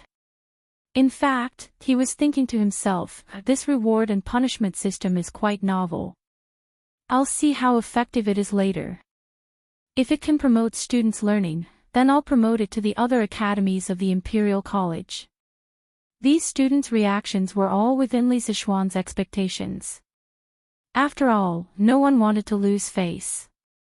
After they quieted down a little, Li Zixuan picked up a piece of chalk, squinted his eyes and smiled. Don't worry, everyone. If Iron Egg is ranked first, then the reward for the first place of the month will be automatically extended to the second place. Well, I've explained the learning system of the mathematics school to you. Next, let's get to know each other. According to the order of your seats, everyone will stand up and introduce themselves. Come, let's start with you. A thin boy in the first row near the door saw Li Zixuan pointing at him. His face instantly turned red and he stammered, "Teacher, are you talking to me?" Li Zixuan also saw that the boy was a little shy, but the root of his shyness was his lack of self-confidence. He smiled gently and encouraged him, "Yes, let's start with you. Don't be afraid. No matter what the relationship between teachers and students was before, from today onwards, we are all a family. We must love each other and help each other. Since we are a family, why don't you stand up and introduce yourself?" The boy hesitated for a while before he finally plucked up his courage and stood up. He said shyly, "Hello, teacher." "Hello, everyone. I'm Lu Yan from Jinzhou, Hedong Province. Li Zixuan staggered. What a domineering name. Hello, teacher. Hello, everyone. I'm Jiang Qingyu from Jizhou, Hebei Province. Li Zixuan listened attentively to their self-introductions, memorizing their names and faces one by one. His memory was excellent. By the time all the students had finished their self-introductions, he had already built a database of their information in his mind. Well, let's start the class. For the first lesson, I'll teach you a new counting method. Look at these 10 numbers on the blackboard. Li Zixuan introduced the Arabic numerals to the students as he wrote and drew on the blackboard. The students looked and listened attentively while taking notes below. Kong Yingde nodded secretly. This way of teaching with the blackboard did make it easier for the students to concentrate. Hey, Sister Lan, can you give me your teaching materials? I can buy them for 10 strings of cash. Look, our Prince of Wei is so generous, directly offering 10 strings of cash. He's not like that poor Li Qingqian from before, who had to grit his teeth and beg for half a day to buy a copy of Journey to the West, before he was willing to offer 5 strings of cash. It turned out that Li Tai saw that everyone else was taking notes from time to time, except for Lan, and Iron Egg. He glanced at their table and immediately discovered their secret. It turned out that they had teaching materials. So he rolled his eyes, leaned over to Lan, and whispered to her. Who was the Prince of Wei? Anything that could be solved with money was not a problem. But Lan, was a rich woman herself. She didn't care about that little bit of money. Not selling. You're the Prince of Wei. You're so stingy. Lan pouted and said with disdain. Pfft. Beside him, Bruiser quickly covered his mouth to stifle his laughter. Li Tai was speechless. Among all the civil and military officials in the court, only Lan would dare to say that he, Li Tai, was stingy. 20 strings of cash. Li Tai said ruthlessly. He didn't believe that this girl wouldn't be tempted by that much money. Unfortunately, the result disappointed him. Not selling. Li Tai's face darkened. He wanted to get angry, but when he saw Li Zixuan giving a lecture, he didn't dare to say anything. He could only mumble to Iron Egg and say, Brother Iron Egg, how about you sell your teaching materials to me? Iron Egg thought about it and felt that it was a good deal to sell a book for 20 strings of cash. Moreover, he heard from his master yesterday that these teaching materials, so he nodded to Li Tai and said, okay. Then he handed the book to Li Tai. Li Tai was overjoyed. After being rejected by Lan, he didn't have much hope. He didn't expect to receive such a pleasant surprise. He excitedly took over the teaching materials. Without saying anything, he took out a few gold pancakes and placed them on Tai Dan's table. Good, Iron Egg. You're a good brother. I, Li Tai, will recognize you as my brother. Iron Egg took the gold cookies and was secretly happy. With so much money, he could buy a lot of delicious food for his father and sister. I've explained the new counting method, the new symbols, and the 4 arithmetic rules. Here is the multiplication table. Copy it down. You must memorize it by today. I'll check it tomorrow. Li Zixuan wrote the multiplication table on the blackboard and said to the students. As the students copied, they exclaimed that the new numbers and new symbols were too easy to use. It was many times more convenient than using Chinese characters. Su Hongji, who was at the side, couldn't help but praise Kong Yingde, Chancellor Kong. The advantages of Professor Li's new counting method and new operation symbols are too obvious. It can be considered a groundbreaking revolution in the history of mathematics. Although Kong Yingde didn't specialize in mathematics, he had done some research on it. He nodded and said, indeed. I'm afraid that your school of mathematics will officially rise in the future. After a while, when they finished copying, Li Zixuan wrote 5 addition, subtraction, multiplication, and division problems on the blackboard and said, "Now, use the knowledge I just taught you to solve these 5 problems. I'll ask 5 people to come up and do it on the blackboard." Chapter 158. Kushirqing, Wang Meng, Meng Wenhao, Xing Ziren, Li Tai, the 5 of you come up and answer these 5 questions according to the order I call. Li Zishuan randomly picked a few students. Of course, Li Tai was an exception. He wanted to deliberately make things difficult for this little fatty. Wang Meng, Meng Wenhao, and Xing Ziren were shocked. They didn't expect Li Zishuan to remember their names just by listening to their self-introduction once.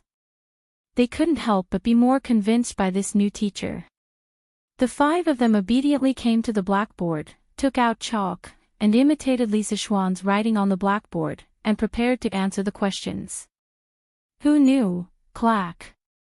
The 5 of them had just touched the chalk on the blackboard when the chalk in their hands broke one after another. Kong Yingda and Su Hongji, who were watching from below, felt their hearts ache. To them, chalk was a good teaching material. It was normal for people who were used to writing with a brush to not control their strength when using chalk for the first time. Li Zishuan didn't scold them. It was just a few pieces of chalk. He didn't feel bad. Li Tai frowned. He tried a few more times and finally got used to the strength of the chalk. When he looked at the question carefully, he was dumbfounded. It was a combination of addition, subtraction, multiplication, and division, and the 2 numbers multiplied by each other were 3 digits. It was his first time learning this new type of arithmetic. Did it have to be so ruthless? The little fatty pouted and looked at Li Zishuan bitterly. He was sure that Li Zishuan must have done it on purpose. But Li Tai wasn't someone who would admit defeat so easily. He gritted his teeth and gave it his all. Accompanied by the squeaking sound of chalk rubbing against the blackboard, the few of them began to answer the questions. After a while, Kushirqing, Wang Meng, Meng Wenhao, and Xing Ziren finished their calculations. They put down the chalk and returned to their seats. Only Li Tai was still sweating profusely as he calculated.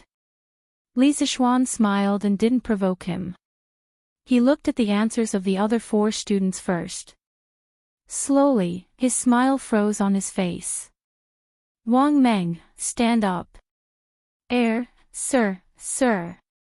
Wang Meng realized that he had miscalculated. He stood up and stammered. Who taught you that 9 times 6 equals 45? See. Sir, it's you taught me. Ah? Wang Meng asked curiously. Li Zishuan was furious. Bullshit. Show me the multiplication table on the blackboard. Let's see what 9 times 6 equals. Wang Meng glanced at the multiplication table and felt that he had done nothing wrong. He immediately regained his confidence and confidently said, "Teacher, look at the multiplication table. It says 6, 9, 54. Doesn't that mean 6 equals 45? Holy shit, Li Zishuan felt like 10,000 alpacas were galloping through his heart. The other students in the classroom were silent for a moment, and then they couldn't help but laugh. Li Zishuan explained the commutative law of multiplication to Wang Meng, and punished him by making him copy the multiplication table 10 times. At this time, Li Tai finally finished his problem. Just the calculation steps alone took him more than 20 lines. It was really difficult for him. The problem wasn't that difficult, but it would take some time to solve. Li Tai wiped the sweat from his forehead, put down the chalk, and glared at Li Zishuan. He turned around and was about to return to his seat. Pfft. Ha ha ha. All the students pointed at Li Tai's face and laughed loudly. It turned out that when Li Tai was wiping his sweat, he had accidentally smeared the chalk dust on his face. Instantly, he looked like a little fat pig that had been smeared with white powder. Li Tai reacted. He quickly wiped his face with his sleeve and awkwardly returned to his seat. Li Zishuan ignored everyone's laughter. He looked at Li Tai's solution and nodded. Although this little fatty was sometimes arrogant, it was undeniable that he had the right to be arrogant. He learned things faster than others. Quiet! What are you laughing at? Li Zixuan roared. The students in the classroom immediately quieted down. Li Zixuan nodded with satisfaction and said, other than Wang Meng, the other 4 students all got it right. They are worthy of praise. Especially Li Tai. His problem was the most difficult, but he still managed to solve it. Everyone, applaud him. After that, Li Zixuan took the lead and clapped his hands. But the other students looked at him strangely and did not applaud. Li Zixuan calmed down and suddenly understood something. In ancient times, there was no such thing as applauding when praising others. In fact, the origin of applause was said to be in ancient Rome before the Christian era. In a barbarian tribe that was at war with Rome, there was such a habit. When the leader finished speaking or issued a call, the soldiers would tap the weapons in their hands to show their support. This was much easier and more powerful than the Roman soldiers shouting to respond to the leader. Therefore, the Roman soldiers gradually learned this method and it eventually evolved into applause. In ancient China, there was also applause. However, it was not to welcome or praise, but to express happiness or anger. There was an idiom that proved that, clap and laugh. Ahem, in the future, when a student is praised, we will all applaud and congratulate him. This is the tradition of our school of mathematics. Do you all hear me? If there is no such rule, then I will make the rule, Li Zixuan thought. Right now, Li Zixuan had absolute authority in this class. Although the students were puzzled, no one raised any objections. They all applauded. Clap, clap, clap, clap. Loud applause immediately rang out in the classroom. Hee hee. As Li Tai listened, he suddenly felt that the feeling of being applauded by others was quite good. He suddenly felt that Li Zixuan was not so despicable. Then, he could not help but applaud for himself. Kong Yingda and Su Hongji shook their heads and smiled bitterly. Looking at all the official and private schools in Tang Dynasty, there was no one who taught like Li Zixuan. The entire classroom was in chaos. Li Zixuan saw that it was about time.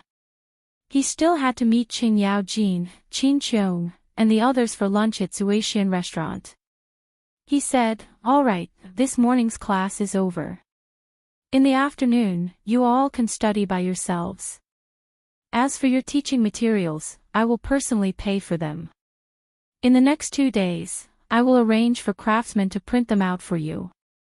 When the time comes, everyone will get one. Thank you, teacher. Thank you, teacher. All the students were grateful from the bottom of their hearts. Although this new teacher had some rules that were a bit ridiculous, he was knowledgeable and generous. Pfft.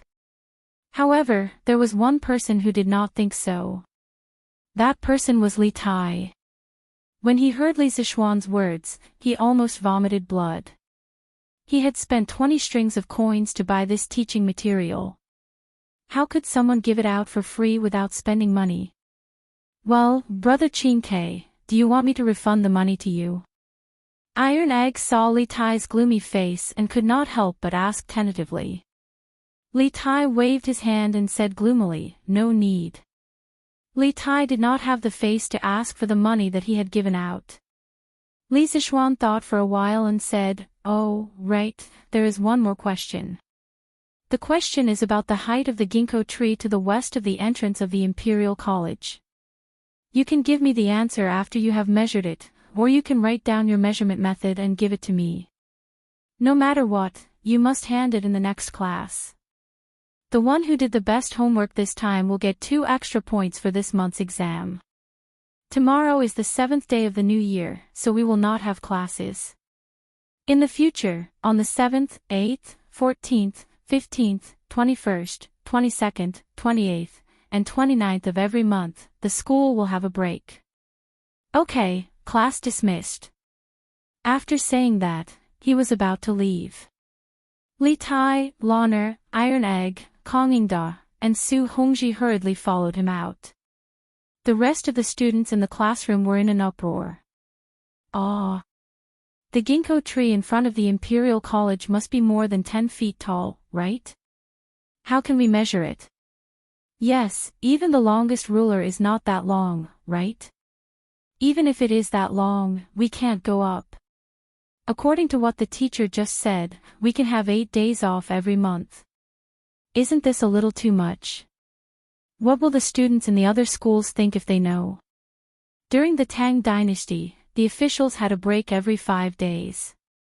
Li Zixuan had a break of 8 days a month. Who cares what they think? With the teacher here, what are we afraid of? That's right, that's right. I say, you guys should think about how to solve the question that the teacher left behind. If you answer it well, you will get extra points for this month's exam. Ha, don't worry, I will go back and ask my father. My father is the secretary of the Ministry of Works. He might know.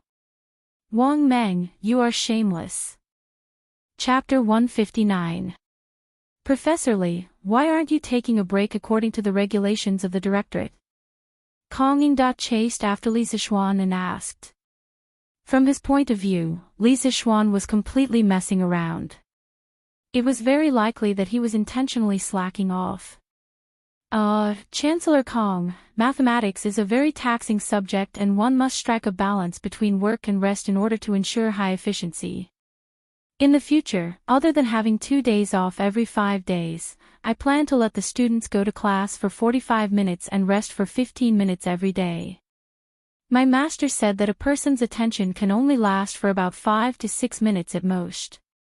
After every 3 minutes, taking a quarter of an hour off can ensure that a person's efficiency in doing things will double in the following time. Therefore, it is very necessary for this kid to do this. Li Zixuan said with a serious expression. Even though he was indeed slacking off, shouldn't he find an honorable reason to slack off? Hearing this, Kong Yingda glanced suspiciously at Li Zixuan. Even though he didn't believe him, he couldn't find a loophole in Li Zixuan's words. Su Hongji held back his laughter and didn't say anything. He was certain that Li Zixuan was doing this to slack off. Cough cough, then let's not talk about this matter for now. Professor Li, I feel that your blackboard is quite beneficial for teaching. I wonder if you can provide a set of blackboards and chalks for writing on them for the other institutions of the directorate.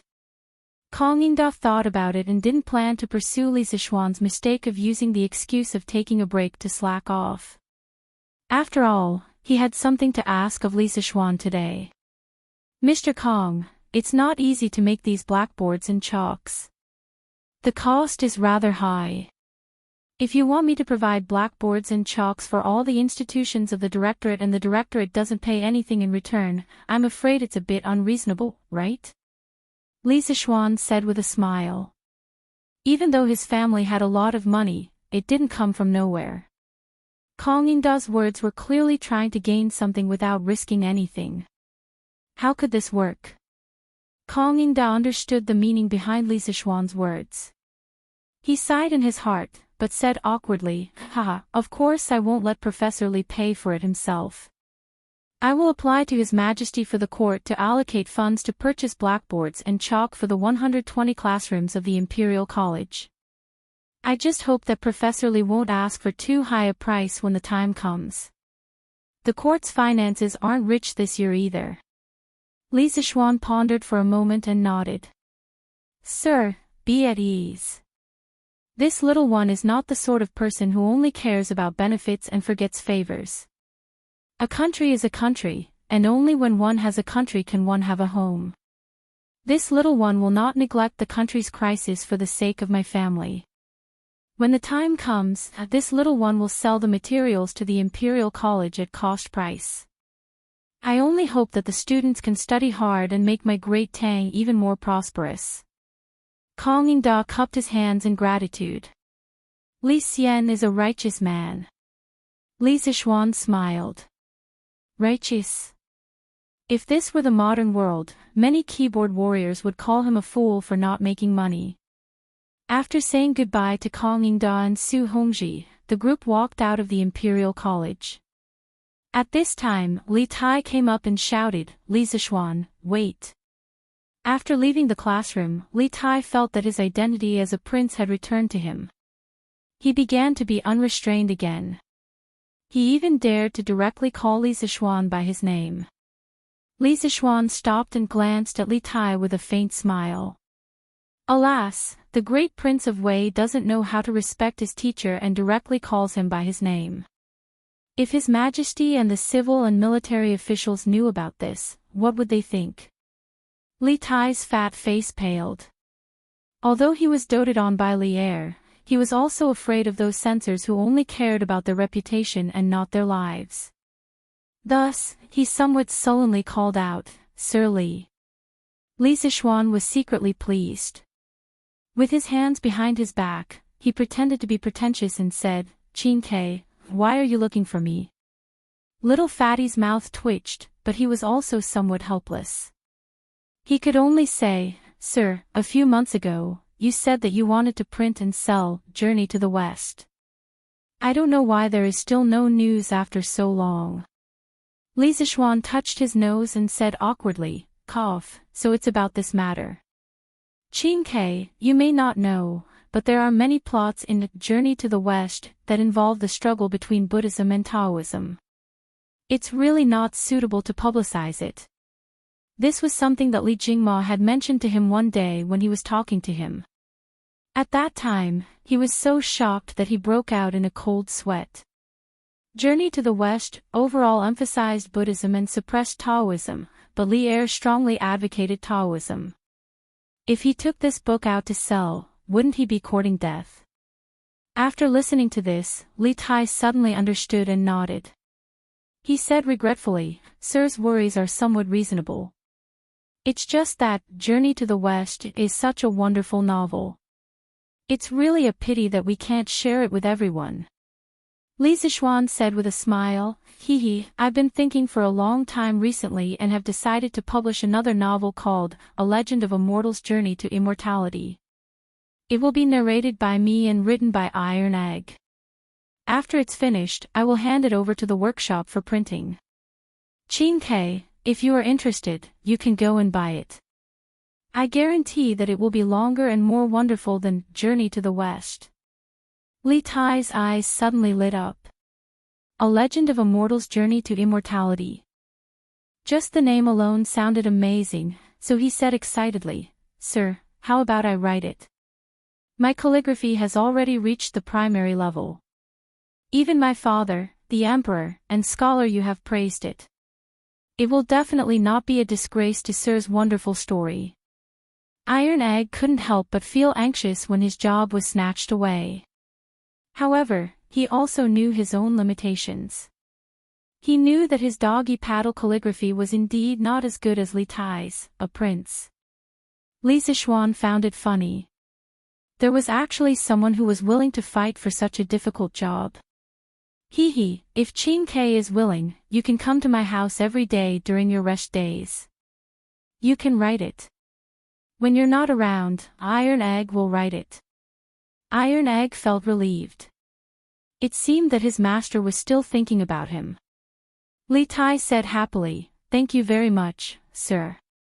Then this student will go to Sir's house tomorrow." With a straight face, Li Zixuan said, "Qin Ke, you can't slack off on your studies because of this.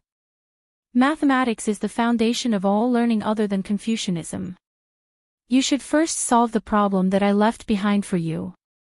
Li Tai said gloomily, "Yes, sir." After parting with Li Tai, Lon, Her and Iron Egg didn't want to join in the fun with Qing Yao Jin and the others, so they went straight home. Li Zixuan asked San Bao and the others to protect Lon, Her and Iron Egg while he rode his horse to the Drunken Immortal Tavern. "Hey, young master, you're here. Master and the other dukes are waiting for you upstairs."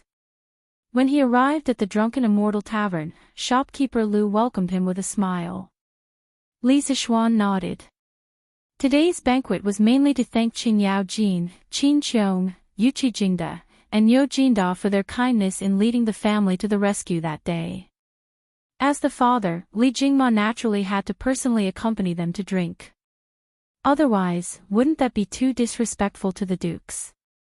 Li Zixuan handed the reins to the servant and went up to the fourth floor alone. From afar, he could hear Qing Yaojin's hearty laughter. Brother Jingma is right. No matter how I look at you, you don't look like a businessman at all. Instead, you look more like a group of rough soldiers like us, haha.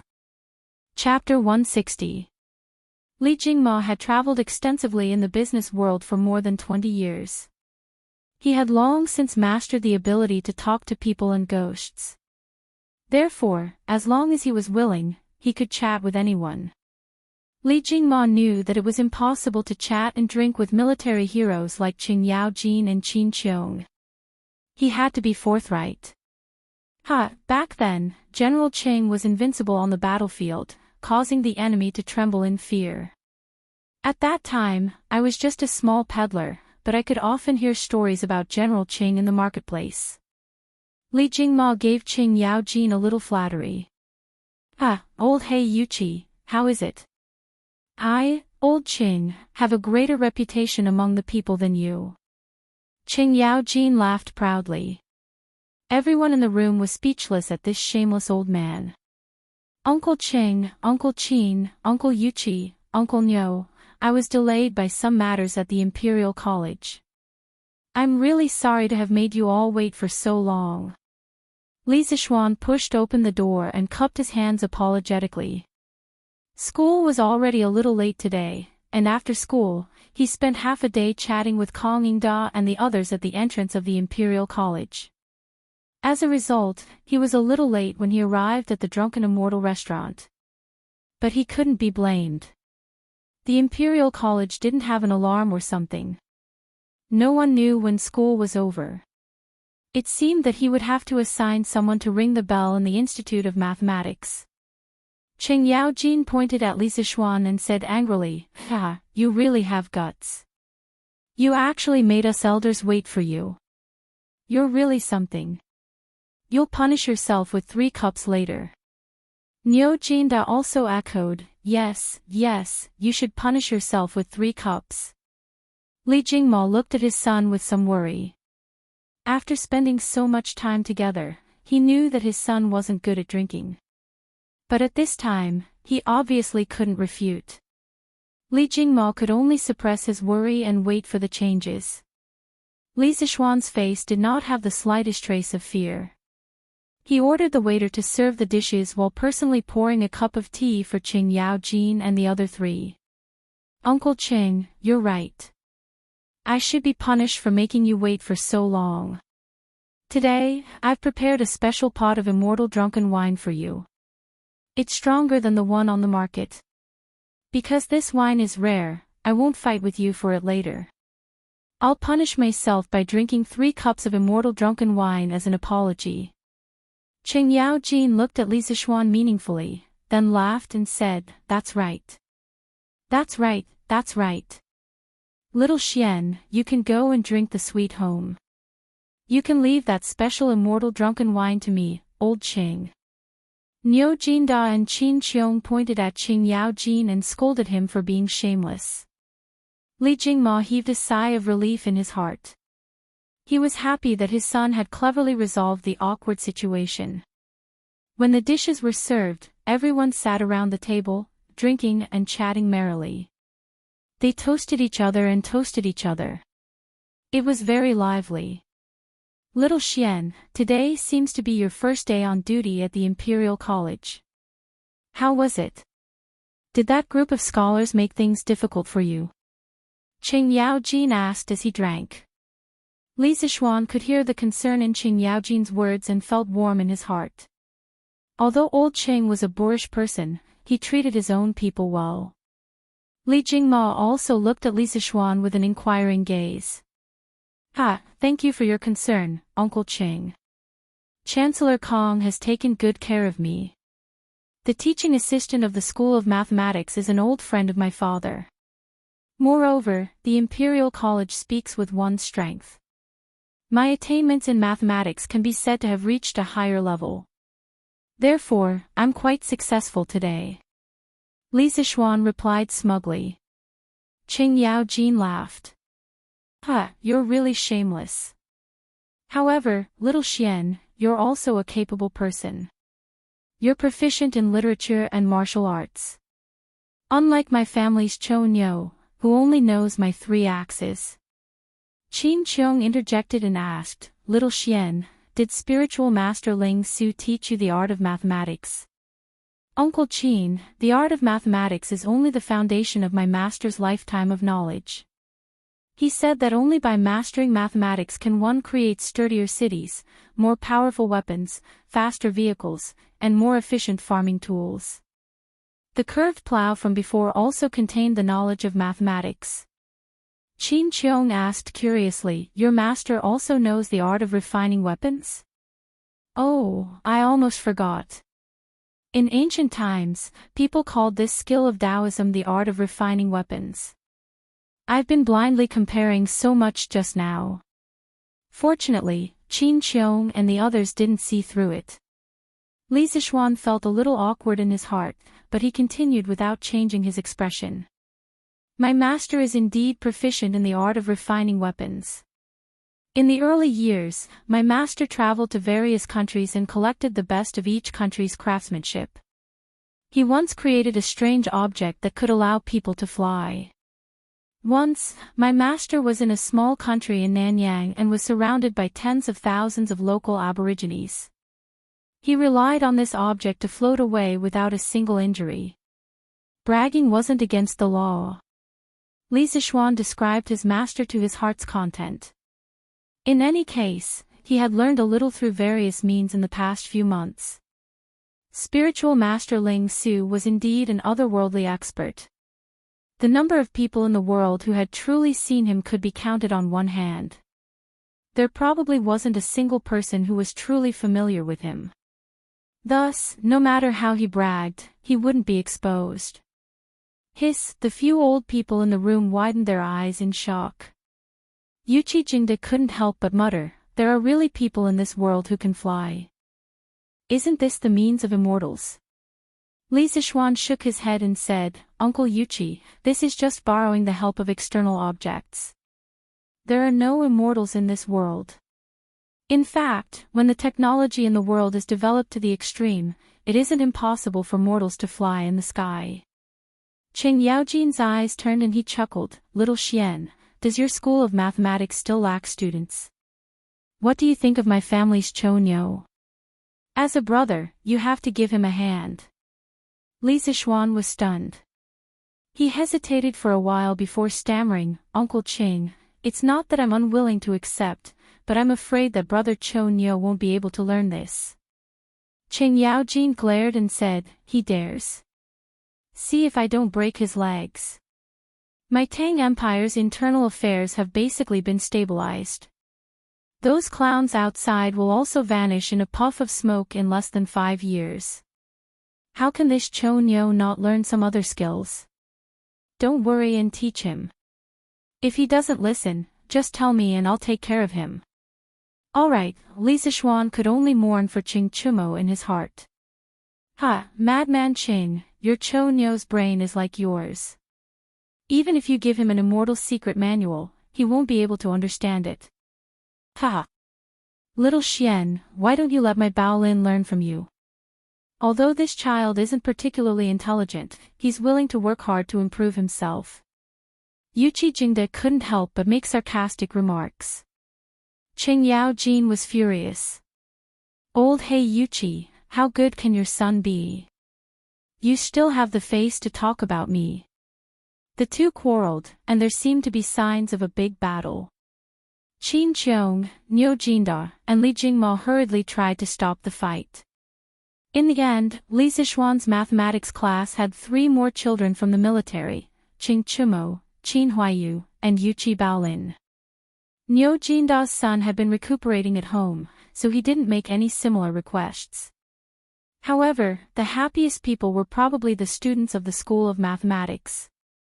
With Qing Chumo helping them to take the bottom, wouldn't they have another layer of protection to get out of the role of shame? The banquet ended, and the guests and hosts enjoyed themselves. However, Qing Yao Jin and the others drank a little too much. Li Zixuan called for a few servants to send them back. After finally sending these old masters away, Li Zixuan and Li Jingmo couldn't help but heave a sigh of relief. They looked at each other, and Li Jingmo smiled. "All right, little Xian, hurry back to the Imperial College. You still have to teach the students in the afternoon, right?" Li Zixuan waved his hand and said, "No need, father. The students are self-studying in the afternoon. With teaching assistant Su there, I don't need to go. Moreover, I'll let the students rest tomorrow and the day after, so I don't need to go." Li Jingmo's mouth twitched. No one knew a son better than his father. How could he not know what his son was thinking?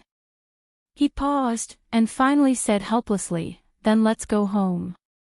The father and son mounted their horses and headed for Yongla Lane. Chapter 161. In the afternoon, Madame Li came to the west courtyard. Iron Egg and Lan Er went to the Imperial College. Li Zixuan was lying on a decked chair in the pavilion in the middle of the lake in the west courtyard. He opened his mouth and took the grapes that Xiaoxi fed him. Cough cough, grapes from the grape trellis. "Madam." The two maids saw Madame Li come over and bowed. Li Zixuan also quickly sat up. "Mother." "Yes." Madame Li smiled and sat down on the bench next to her. Xiaohe cleverly poured a cup of tea and placed it on the stone table in front of Madame Li. "Xian, are you doing well in the Imperial College?" "Mother, I'm doing well. With my skills, who can bully me?" Madame Li rolled her eyes at her son and took a sip of tea. She smiled and said, Lan Er is too much. She must go to the Imperial College to cause trouble for you. How can a girl get married in the future if she doesn't learn how to be a seamstress? Mother, there's nothing wrong with Lan Er learning more. Why must she learn how to be a seamstress? She can just find a tailor to make clothes. Li Zixuan said indifferently. He didn't understand why girls in ancient times had to learn how to be a seamstress. Did she marry to make clothes for her husband's family? Madame Li said angrily, "Nonsense. If a girl doesn't know how to be a seamstress, which family will want her? Yushi is not bad. I saw a few of her work before and it's better than mine." Hee, how can it be better than mother's? Mother's skills are naturally the best in Chang'an. This was clearly a trap. If Li Zixuan followed his mother's wishes and praised his wife, there was no guarantee that his mother wouldn't feel jealous. Thus, he shamelessly flattered her. Madame Li was happy when she heard this, but she said, "You little sly, trying to make me happy. I've already discussed your marriage with Yushi with Han Lijing. Tomorrow, I'll send a matchmaker to the Han family to propose marriage." Li Zixuan was happy when he heard this. He quickly went forward and poured tea for his mother. "Thank you, mother. It just so happens that I have a day off tomorrow. Why don't we go together?" A day without seeing her felt like 3 autumns. They had not seen each other for several days. Every night, when it was quiet, he really wanted to hug his wife. Mrs. Li Zixuan pointed her finger at Li Zixuan's forehead. "You child, how can you be so ignorant of the rules? How can the groom personally propose marriage? Tomorrow, your father and matchmaker Song will bring people to the Han family to propose marriage. You just stay at home. You and Yushi are not allowed to meet before you get married." Ah! Li Zixuan was dumbfounded. "Mother, when will Yushi and I get married?" Madame Li laughed and said, "Look at how anxious you are, this is just the beginning of the marriage proposal. Later on there is still the ceremony of receiving the bride, asking for the name of the bride, accepting the bride, and then the date of the invitation, setting an auspicious date, and finally the welcoming ceremony. Xian, you have to learn the wedding procedures properly. Don't make a fool of yourself when you get married.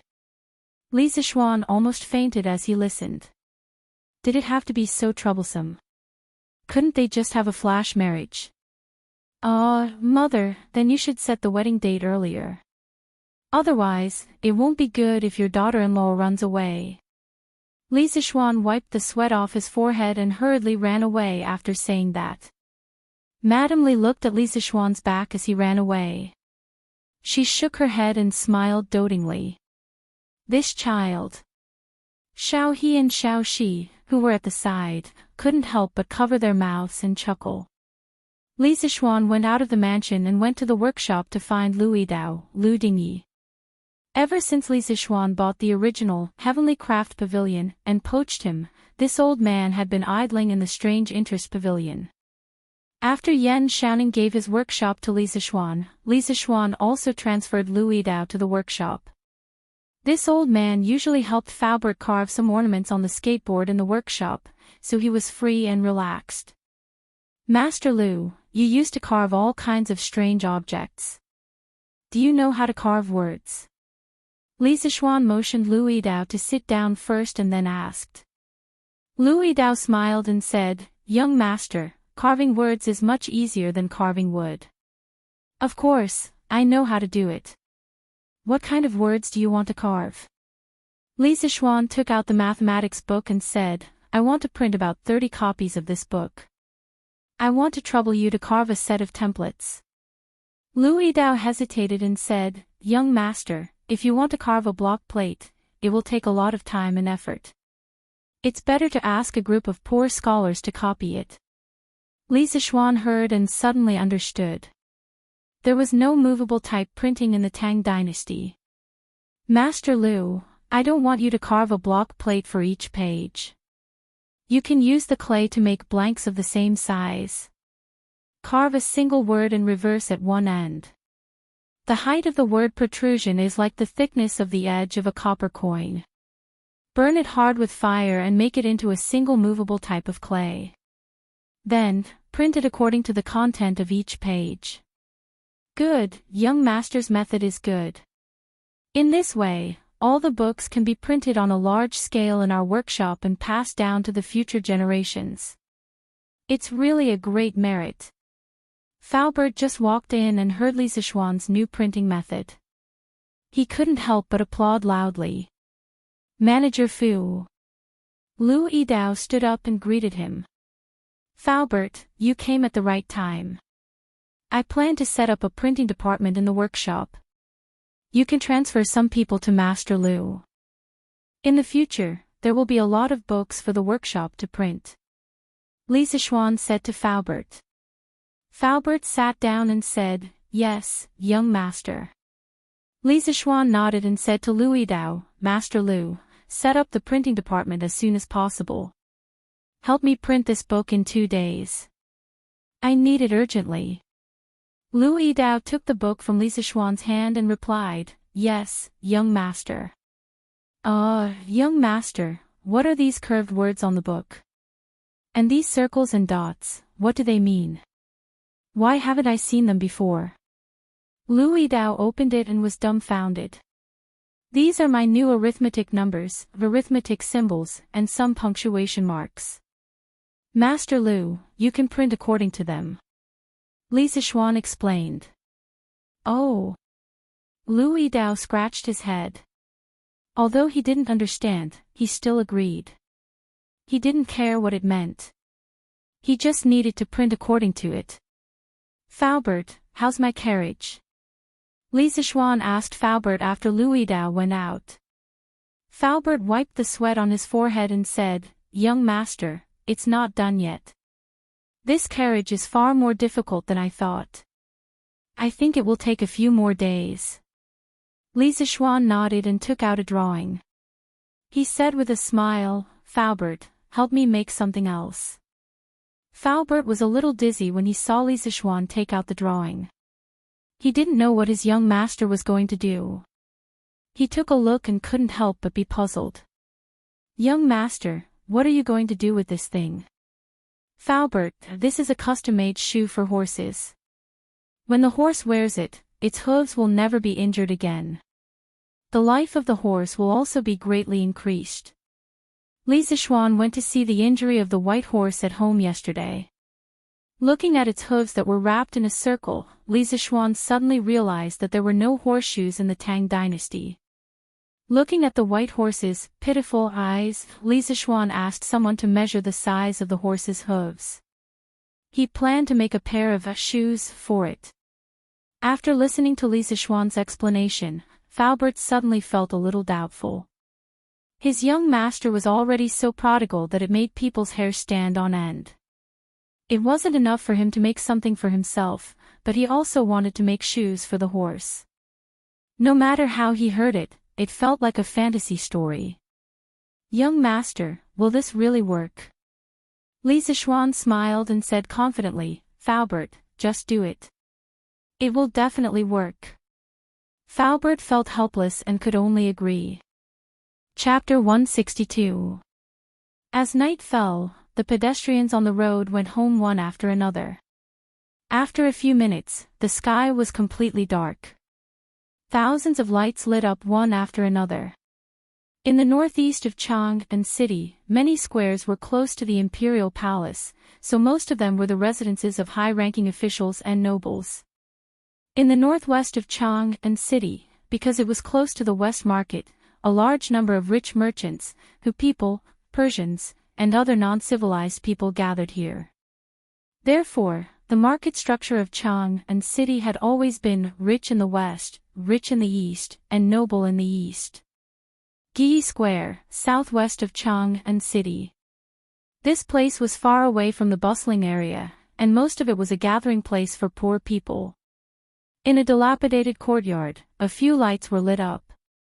In the room, a little boy about 10 years old was holding a little girl's hand and teaching her how to write. The little girl was about 7 or 8 years old, and her face was a little yellow, obviously malnourished. She seemed to think that writing was fun, and an innocent smile appeared on her face from time to time. Yaya, it's time to eat. A woman in coarse gray clothes came in with a bowl and said with a smile. Oh, it's time to eat. The little girl cheered and broke free from the boy's arms. She ran to the table and looked at the food in the bowl, drooling. The boy shook his head in amusement and asked the woman, Mother, won't father come back for dinner tonight? The woman in gray was startled and said, Your father is helping people unload goods on the murky river. I'm afraid he won't come back tonight. Don't worry about that. Eat first. The little boy agreed in a low voice and quietly went back to the table to sit down.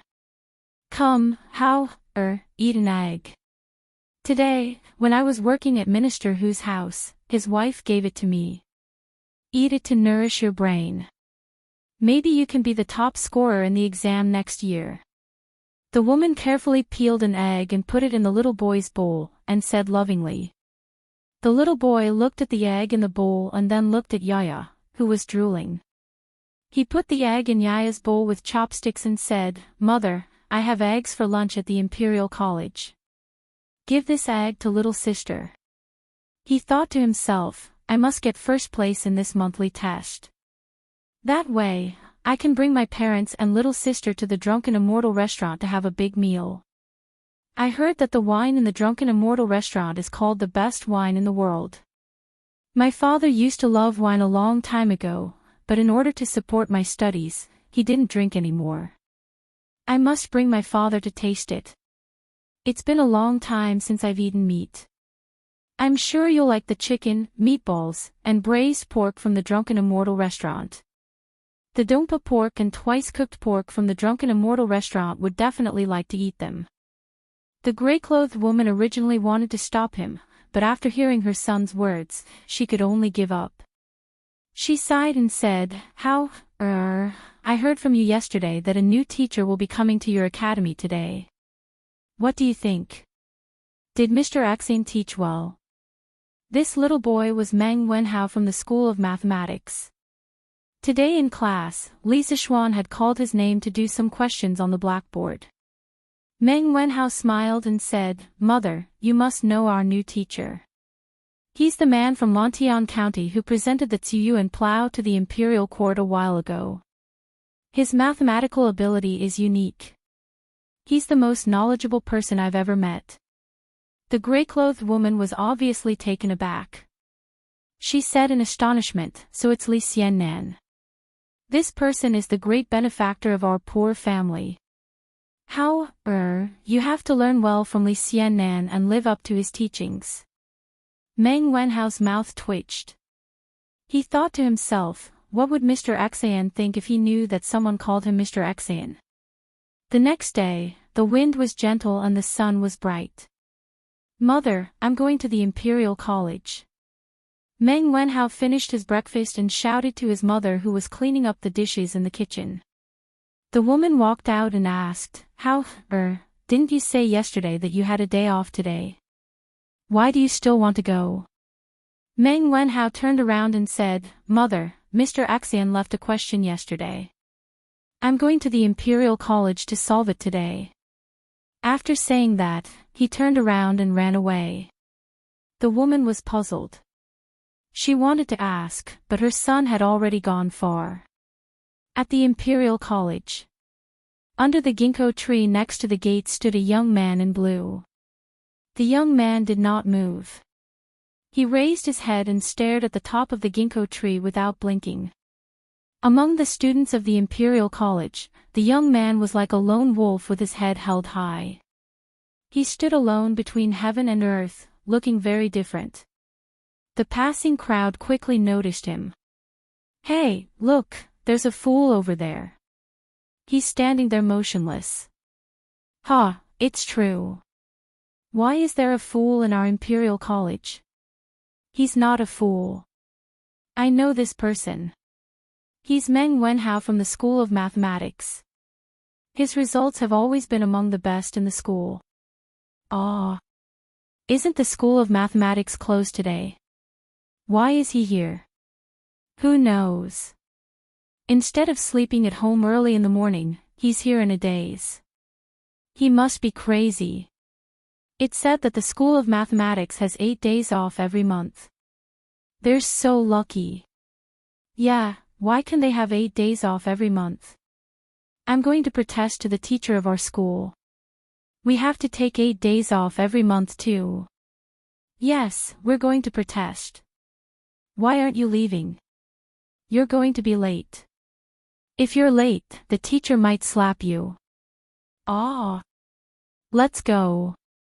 The surrounding students immediately dispersed, and the gate of the Imperial College returned to its original quiet state. Meng Wenhao remained motionless. He was not affected by the noise outside at all. If he could answer the question well, he could get 2 extra points in the monthly exam. If he could get these 2 points, he would have a much better chance of getting first place in the monthly exam. Many ideas flashed through his mind, but he rejected them all. No, this won't work either. This is definitely not the best plan. There must be a better one. Meng Wenhao was in a trance. He did not feel the passage of time at all. Kong Yingda passed by him and looked at him. He shook his head and sighed. Stubborn child, I hope you can get over it soon.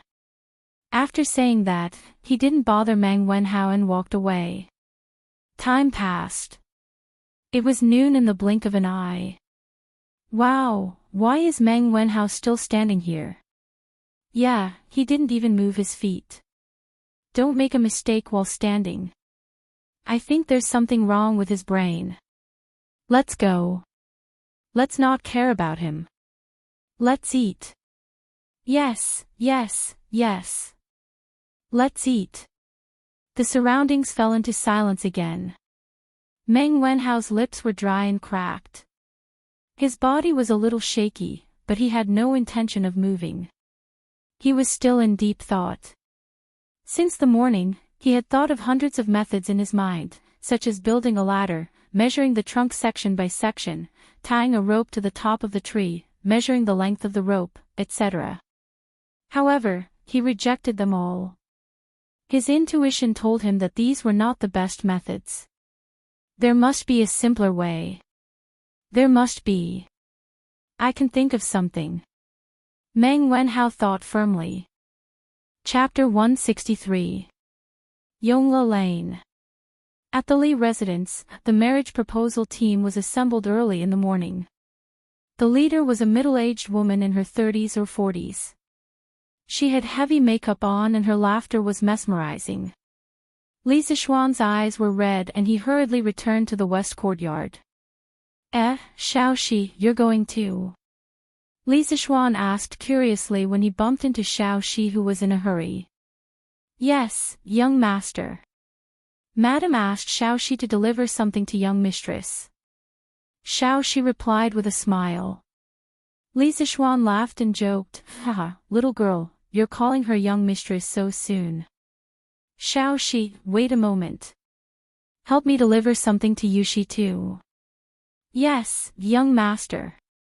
Li Zishuan smiled and returned to his room. He spread out a piece of paper and began to write, I'm willing to win the heart of my beloved. When your hair is white and you're past your prime, I'll still hold your hands and give you the gentleness of the world. Be good, Yuxi. Stay at home and wait for me to marry you. After he finished writing, he suddenly had an idea. He folded the letter into a paper crane and pressed it flat into an envelope. He sealed it and walked out. Young master, you're going to deliver a letter to young mistress. Xiaohe was carrying a bag and came to the entrance of the courtyard. She was probably going to follow the marriage proposal team to the Han residence. Li Zishuan passed the letter to Xiaoxi and said to Xiaohe, little girl, don't peek on the way. Xiaoxi was the timid type while Xiaohe was more lively. It was just that her chest was a little small. Ahem, what was he thinking? Xiaohe pouted and said, Xiaohe won't peek. Young master must have written some mushy words of love to young mistress. Xiaohe will die of jealousy if I read it. You little brat. Li Zishuan's face turned black, he pretended to knock her head. Xiaohe screamed and ran away with Xiaoxi. Tai Chi Palace, Sweet Dew Hall. This was where Li Er would read and deal with government affairs after the morning court.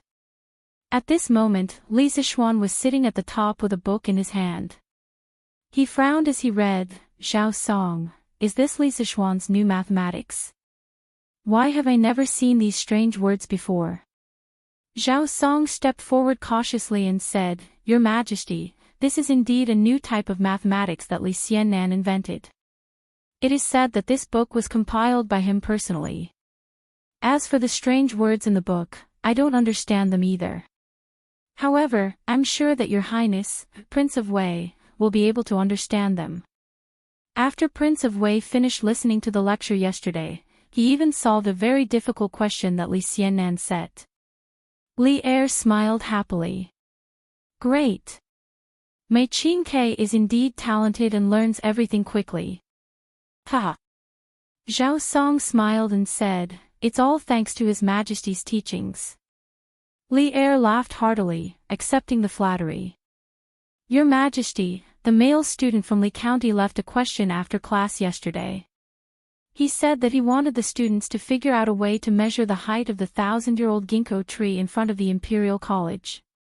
He also said that the student with the best method would get 2 extra points in this month's exam. Zhao Song saw that Li Er was very interested in the matter between Li Zishuan and Li Tai, so he continued. Li Er was stunned and asked, Monthly exam? What monthly exam? Zhao Song explained, Your Majesty, this is the examination system that Li Xiannan set for the School of Mathematics. It is said that the School of Mathematics has a small exam every 7 days, a midterm exam every month, and a major exam every half a year. The top student in the monthly exam will be treated to a meal at the Drunken Immortal restaurant with Li Xiannan's personal funds. He can even bring his family along. The top 5 students in the monthly exam will have a roll of honor, while the bottom 5 will have a roll of shame. They will also be responsible for cleaning the teaching hall. The top student in the half-year exam will be rewarded with 100 strings of cash. Li Er was surprised for a moment, then smiled and said, This kid is really rich and overbearing. He is even more generous than I am and has a lot of ideas. The students in the Imperial College are going to have a headache. I hope that Li Zixuan can take the lead in guiding the culture of the Imperial College. In recent years, the Imperial College has become a gathering place for rich playboys. Zhao Song said respectfully, "Your Majesty is farsighted and wise." Li Er waved his hand and pondered for a moment, then said, "But this kid really knows how to make things difficult for others. The ginkgo tree at the entrance of the Imperial College is probably more than 100 feet tall, right? How are the students going to measure it? Zhao Song, can you fly that high with your lightness ability?" Zhao Song broke out in sweat and quickly said, "Your Majesty, this great grandmaster can't fly that high, right? That kind of height is not something that a human can achieve." Li Er rubbed his nose and knew that he was overthinking. "Your Majesty, are you still reviewing the memorials? I have prepared iced sour plum soup for you to relieve the heat." At this moment, Zhang Sun walked over elegantly with a bowl of sour plum soup. Seeing this, Zhao Song quickly retreated to the side and became one with the pillars in the hall like an old monk in meditation. "Ha, Guanyin, you have troubled yourself. In the future, let the servants do these things. You are not in good health and should not be overworked. Come and sit." Li Er moved his seat and gestured for Zhang Sun to sit over. After Zhang Sun sat down, she smiled and said, "Thank you for your concern, Your Majesty. My body is not that weak. Your Majesty, please drink some sour plum soup to relieve the heat." Li Er nodded and took the sour plum soup. He drank a few mouthfuls and exclaimed in satisfaction, "Your Majesty, are you not done reviewing the memorials?" Zhang Sun looked at the stacked memorials on the table and could not help but feel sorry for him. "Soon. Guanyin, please wait a moment. I will finish reviewing them soon and then accompany you to admire the flowers." Li Er finished the sour plum soup in a few mouthfuls and went back to work. Moments later, Li Er looked at a memorial and muttered, "It's this kid again. But this time, he still has some conscience." Zhang Sun came over curiously and asked, "Your Majesty, who are you talking about?" Li Er came back to his senses and said with a smile, "It's all because of that kid Li Zixuan." Kong Yingda wrote a memorial saying that Li Zixuan had created a type of blackboard and chalk that was extremely beneficial for teaching. Thus, he requested that I allocate a sum of money to the directorate to purchase a batch of blackboards and chalk. Zhang Sun was stunned. "This kid even earns money from you, Your Majesty." Li Er shook his head and said, "This time, this kid still has some conscience." Kong Yingda told him that the Imperial Court's finances are not good this year. Who knew that this kid would take the initiative to give in and only take the cost? How rare. Zhang Sun smiled and said, "If that's the case, this kid is quite righteous." "Your Majesty, why do you still seem a little unhappy?" Li Er looked up and sighed. He said in a deep voice, "In the end, it's because the Imperial Court has no money. They actually let a kid take the initiative to give in." Zhang Sun saw Li Er's gloomy face and knew that he was thinking about the Turkic Khaganate south last year. The Tang Empire emptied Chang'an's treasury to sign the Wei River Treaty. She comforted him gently and said, "These 2 years have been hard for Your Majesty. It's a pity that I, as a woman, can't come out to share Your Majesty's burden." Li Er put his arm around Zhang Suan's waist and said with a smile, "Maid Guanyin has helped me a lot. Of course, these world affairs should be shouldered by me. The Turkic Khaganate is just a clown. When the Tang Empire reinvigorates, we will definitely hunt the grassland." Zhang Sun leaned her head on Li Er's shoulder and suddenly thought of something. She looked up and said, "Your Majesty, Li Zixuan said that his master predicted that there would be a locust plague next year. Your Majesty, how do you plan to deal with it?" Li Er's lofty sentiments and lofty aspirations immediately vanished. He said with a solemn expression, "Xu Bao personally vouched for this kid, and this kid said it with certainty. I have to believe him." Otherwise, the consequences will be unimaginable. I'm discussing this with Fang Xianling, Du Ruhui, and the others. I think there will be a solution in a few days.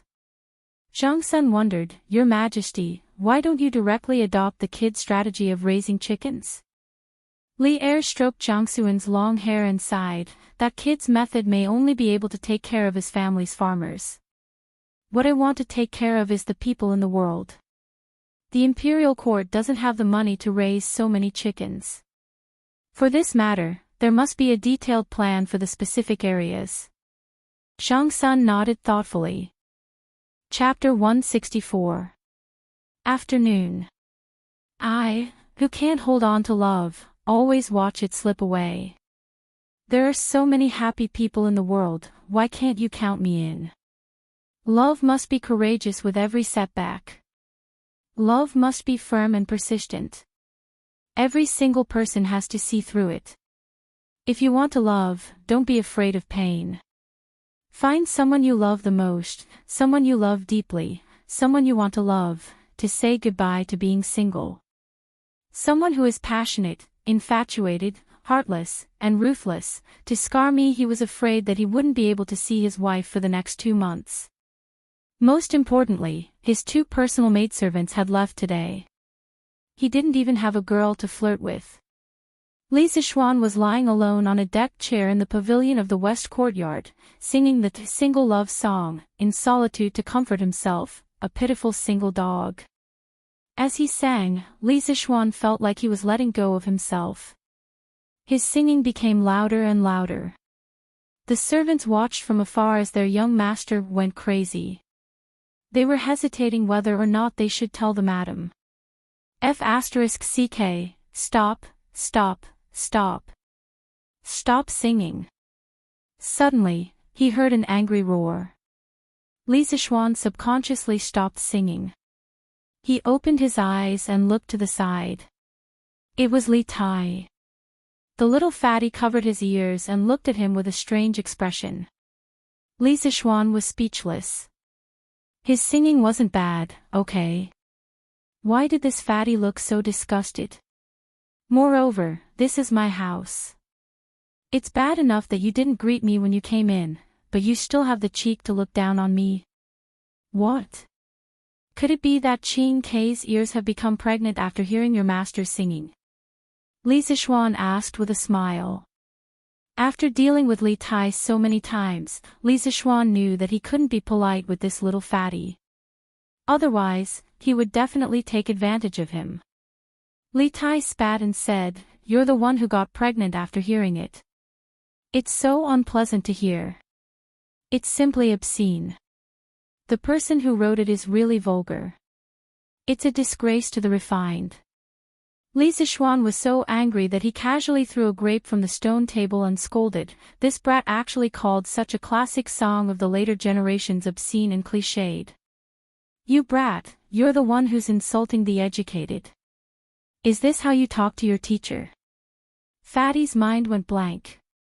He dodged the sneak attack and retorted, This isn't the Imperial College.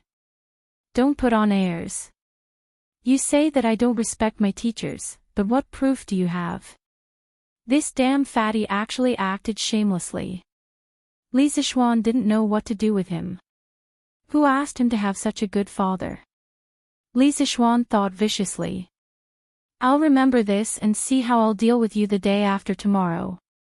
Then may I know the reason for your highness' visit today? Li Zixuan said indifferently with an unapproachable look. Ugh. Li Tai finally remembered the purpose of his visit. It seemed that he had a favor to ask. He was so focused on bickering with Li Zixuan that he forgot about the proper business. This was bad. Their relationship was strained. How was he going to continue the discussion? The song you sang just now was really beautiful. Tai is deeply impressed. Li Tai had never flattered anyone before. When he really needed to, he was incomparably stiff. Li Zixuan looked at Li Tai with a strange expression, wondering if this little fatty's brain had short-circuited. It's so. I say, Qingke, why are you here today? Li Zixuan thought for a while and decided to listen to what this little fatty wanted. Li Tai's mouth twitched. He secretly cursed Li Zixuan for being shameless, but he smiled brightly and said, "Didn't you say last time that you wanted me to help record the legend of a mortal's journey to immortality? I have nothing to do today, so I came here to do it for you." It turned out that this little fatty had a favor to ask of him. Li Zixuan put on airs and said pretentiously, "Oh, I'm not in a good mood today because someone said that my singing was terrible. I'll tell it another day." Li Tai's face suddenly became very ugly, but when he thought of the wonderful journey to the west last time, he gritted his teeth and said, "I was just talking nonsense. Please don't take it to heart." Li Zixuan smiled. He knew that he couldn't go too far at this time. Everything had to be done in moderation. Otherwise, if he went too far, even friends would become enemies. "Well, I'm in a much better mood now, so I can tell you the story. Qingke, have you finished your homework?" Li Tai heard this and said proudly, "Of course. It's just a question." "How can I, Li Tai, be stumped?" Li Zixuan asked curiously, "Oh. So you've already thought of a solution? Tell me quickly." "It's a secret. This student will give the answer to you the day after tomorrow. If I tell you now, there's no guarantee that it won't be leaked." Li Tai said with a guarded face. F***ck, this damn fatty is probably worried that I'll leak his answer to Iron Egg, isn't he? How shameless. I already have a standard answer, who cares? TSK, if you don't want to tell me, then I'll ask someone to call Iron Egg over and we'll tell him together. After a while, Iron Egg, Lon, and Li Tai sat in a circle in the pavilion. Li Tai had xian paper in front of him, and a little maid was grinding ink for him. Li Zixuan felt that the way Iron Egg looked at him today was a little strange, but he couldn't put his finger on it. It could only be considered as a man's intuition. After everyone had arrived, Li Zixuan closed his eyes and began to recall the legend of a mortal's journey to immortality that he had read in his previous life. This book could be called a divine book in his previous life. It was the founder of the mortal flow, and it was also the best and longest work of the mortal flow. Unlike Journey to the West, Legend of a Mortal's Journey to Immortality was a web novel. It focused on fast food culture, and the language was plain. The main advantage was that the plot was attractive. Li Zixuan wasn't sure if this type of web novel would be popular in ancient times. Today was a good time to test it out. In the time it took to drink a cup of tea, Li Zixuan had recalled most of the plot in the first volume of Legend of a Mortal's Journey to Immortality. On one hand, he really liked this novel in his previous life.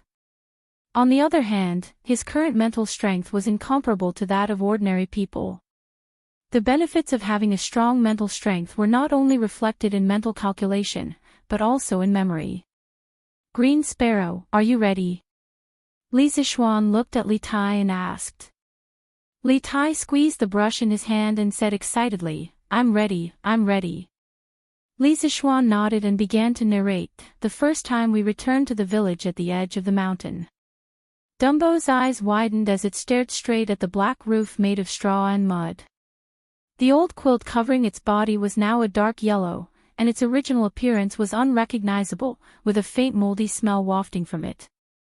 The person next to him was his second brother, Hanju. He was sleeping soundly, and there were intermittent sounds of snoring coming from his body. Li Tai frowned as he listened and jotted down notes. This beginning is too plain. It's not as exciting as Journey to the West, at all. Although that was what he thought, Li Tai didn't interrupt him. The excellent education from the royal family urged him to continue listening patiently. Chapter 165. Under the Pavilion. From time to time, Li Tai would frown slightly. Naturally, Li Zixuan would notice this. He could understand this. The beginning of A Mortal's Journey to Immortality was indeed not outstanding. This could be seen from its early results. But there's a saying that goes, if you can endure loneliness, you can hold on to prosperity. Although the system of Mortal was based on Xiao Qian's masterpiece, Misty Journey, in the novels before Mortal, the cultivation system was only the background of the story. The main characters all leveled up very quickly, and the story still relied on other contradictions to progress. Just like World of Warcraft, leveling up was only a small part of the story. However, in Mortal, leveling up was the main content. Every small improvement was incomparably difficult, but it could also make the reader deeply immersed in it, unable to extricate themselves. The entire story revolved around how to take every step to level up. Through accumulation step by step, the legend of Mortal was finally created. As the story went deeper and deeper, Li Tai also discovered the strengths of Mortal. Unlike Journey to the West, which was unconstrained and passionate, the main plot of Immortal only revolved around Han Li's cultivation and leveling up. Every step was filled with setbacks. As Li Tai listened, he could not help but put himself in the shoes of the character.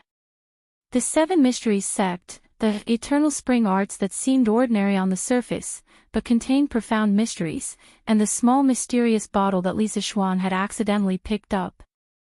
All of these tempted Li Tai to continue listening. Li Tai's fat right hand held the brush as it danced on the paper.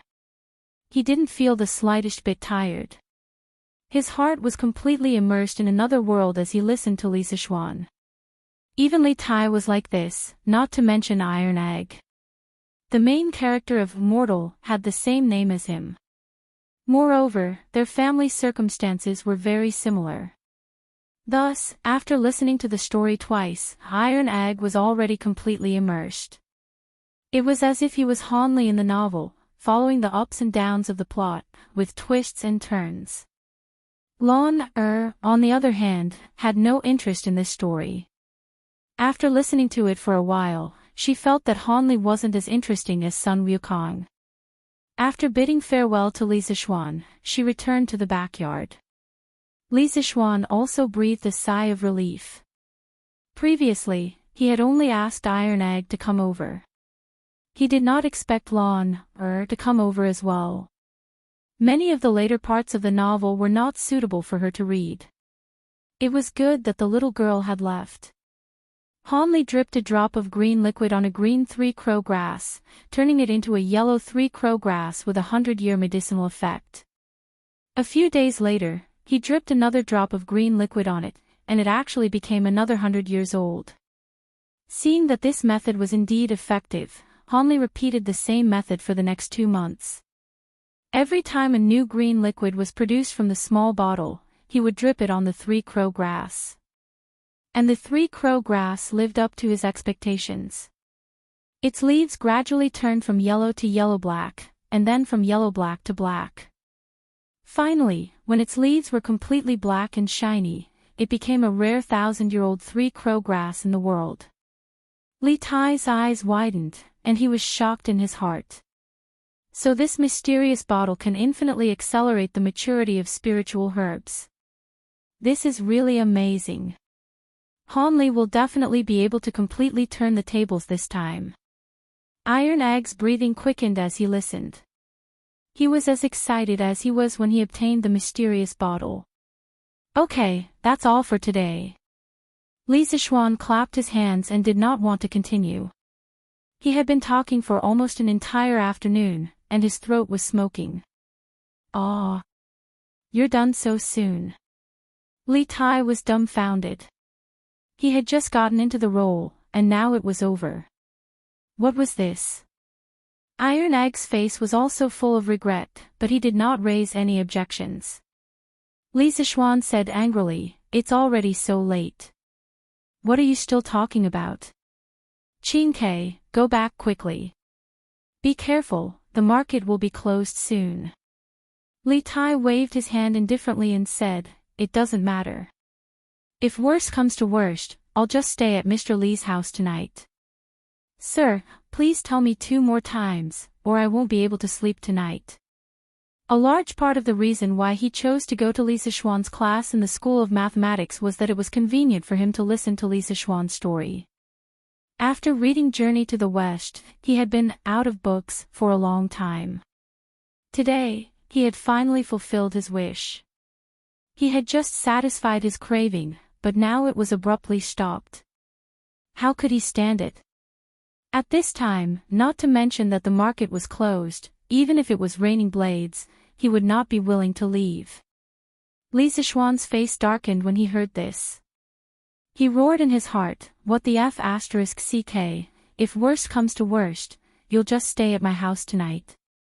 This damn fatty is really thick-skinned. No, I'm tired today. I definitely won't teach anymore." Lisa Schwann refused in a muffled voice. Li Tai saw that he was determined and knew that there was no room for negotiation. He thought for a while and said, "Okay, I'll come back tomorrow." "I won't teach tomorrow either. I have something to do tomorrow," Lisa Schwann said quickly. Tomorrow, he would go to the workshop to see how the preparation of the printing department was going. The students were still waiting for the textbooks the day after tomorrow. Li Tai suddenly became angry. He wanted to curse on the spot, but when he thought of the consequences, he shrank his neck and said sullenly, "What can you do? Are you lying to me again? Believe it or not." Lisa Schwann was too lazy to explain. He got up and was about to take the manuscript of Ordinary Man that Li Tai had transcribed. "Then I'll go with you tomorrow." Hey, this is what I wrote. Why are you taking it away? I plan to sell this story in the future. You can only listen to it. You're not allowed to take it away, so as not to leak the secret," Lisa Schwann said with a smile. F***ck. Li Tai was sure that Lisa Schwann was doing this on purpose. He was taking revenge on him for not handing in his homework in advance. In his opinion, although the novel was interesting, how much could it be sold for? Li Tai gritted his teeth and turned to leave. TSK, this little fatty's handwriting is not bad. Li Tai was speechless. At this moment, he really wanted to turn around and fight Lisa Schwann to the death. Here, Li Tai was addicted to Ordinary Man. Over at the Imperial College, Meng Wenhao was lost in thought, unable to extricate himself. The sun was already setting in the west, but Meng Wenhao was still standing under the ginkgo tree stubbornly, looking up at the treetops. Because he had been in this position for a long time and hadn't stopped drinking, his thin and weak body seemed to be on the verge of collapsing. The drums of the Imperial College sounded, and the students rushed out of the classroom. When they arrived at the entrance of the Imperial College, they found that Meng Wenhao was still standing there. Thus, many people surrounded him, pointing and whispering to each other. "Oh my God, why is he still here? He's been standing there for so long. Will something happen to him? I think he must have been stimulated by something and turned into a fool." "I don't think so. Meng Wenhao's grades have always been good. What stimulated him? I don't care. I'm going home. This person is either crazy or a fool. Yes. Let's go home." After a while, the crowd dispersed. Facing the setting sun, their shadows were very long, and many of them reflected on Meng Wenhao's body. Meng Wenhao inadvertently looked down and saw this scene. He was stunned for a moment and seemed to understand something. Then he shouted excitedly, "Haha, I finally figured it out." As he spoke, he wanted to run home. Unexpectedly, he stood for too long and lost control of his legs. He fell to the ground, but he continued to shout excitedly. The students who were walking in front of him turned around and saw this crazy scene. They couldn't help but look at each other and think, "It seems that this student is really crazy." Chapter 166. Not long after Li Tai left, Li Jingma came back with a group of people to escort the bride. Old man Li's face was flushed and full of joy. He was pulled by his wife and asked a lot of questions, but he did not seem to be impatient. Xiaoxi came over secretly and went to Li Zixuan's side. She said softly, "Young master, young madam cried when she saw your letter. She also asked me to bring you a letter." Li Zixuan said happily, "Quickly give it to me." Xiaoxi carefully took out a letter from her waist pouch and passed it to Li Zixuan. Li Zixuan took it and walked to the side. He opened it and saw a line of beautiful words, "I want to know you and live a long life. The mountains have no edges, the heaven and earth merge, the river runs dry, the winter thunder rumbles, the summer snow dares to be separated from you." This was a Han folk love song called Shangxia. Li Zixuan used mushy words to express his love to Han Yushi. Han Yushi used poetry to express her unswerving love. This girl was shy when she needed to be, but once she expressed her feelings, she was passionate and unrestrained when she loved him. Li Zixuan smiled proudly. He had picked up a treasure. This kind of girl was even cuter, right? When Xiaohe and Xiaoxi saw Li Zixuan's lewd smile, they couldn't help but back off in fear. The next day. "Teacher, what are you doing here today?" Li Tai left unwillingly yesterday, but he did not believe Li Zixuan's words. He thought that Li Zixuan was deliberately finding an excuse to fool him. Therefore, he came to the workshop today. Li Zixuan smiled and said, "I'm here to get the teaching materials. The day before yesterday, I told the students that I would print teaching materials for everyone. I can't go back on my words, right? Teaching materials, damn teaching materials." Hearing these two words, Li Tai suddenly remembered his foolish act of buying teaching materials at a high price. Thus, he silently followed behind and didn't want to speak anymore. Li Zixuan looked at him and knew what he was thinking. Iron Egg had told him the day before yesterday. Li Zixuan neither agreed nor objected to this kind of thing. Anyway, one was willing to take the hit and the other was willing to take the hit. His disciple didn't suffer any losses, and Li Tai didn't lack the money. When he arrived at the workshop, he was greeted by the sight of countless busy craftsmen. Compared to the beginning, the number of craftsmen working in the workshop had increased by more than 3 times. The main reason was that the supply of scooters and skateboards could not meet the demand. These two items were already hard to find in Chang'an. Last month, he had negotiated a cooperation with Wang Rinbiao, and he had to give him 50% of the supply every month. The Chitsu Pavilion workshop, which was already short of supply, was even more strained. Seeing that Li Zixuan had arrived, the craftsmen didn't stop working. They only raised their heads and greeted him with a smile when Li Zixuan walked to their side. This was what Li Zixuan had told them before. He didn't like formalism. For him, efficiency was the way to go. The craftsmen were now full of a sense of belonging to the workshop. Not only was the treatment good, but there were also no officials who would scold them for no reason. They could obtain the most basic respect here. Therefore, when they worked, it was a race against time.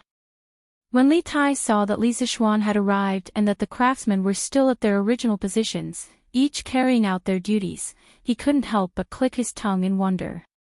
It wasn't that he hadn't been to the imperial family's workshop before, but every time he went, all of the officials and craftsmen would swarm out, fighting to prostrate themselves before him. Li Tai didn't find this annoying. Now that he saw the orderly scene of the strange interest pavilion workshop, Li Tai couldn't help but think, this is what a workshop should be like. Led by a shop assistant, Li Zixuan came to a spacious independent courtyard. Inside, dozens of craftsmen were neatly arranging the dried clay molds in a certain order in a frame made in advance. When a frame was filled, it would become a page. Then, the ink was brushed, the paper was covered, and the press was done in one go. A page of the book was printed just like that. Li Tai, who was next to him, widened his eyes in shock and said with a confused face, What kind of printing method is this? Why haven't I seen it before? Li Zixuan laughed and said, Qin Ke, there are many things you haven't seen. Learn from me. Ha! After that, he left the confused Li Tai and went straight to find Lu Yidao. Master Lu, what do you think of the movable type printing technique? Li Zixuan asked with a smile when he saw Lu Yidao fiddling with a few newly dried clay movable characters. Oh, young master, you are here. This movable type printing technique is really magical. It just avoids the shortage of engraving plates. As long as enough individual movable characters are prepared in advance, they can be combined at any time. It greatly speeds up the plate-making time. After the movable type plates are printed, they can be dismantled and reused. Moreover, the movable type takes up less space than the engraving plates, so it is easier to store and keep. If we only print more than 30 teaching materials, it is certainly not as cost-effective as hiring someone to copy them. However, these movable characters can be kept as a backup. If we want to print any books in the future, the cost is too low.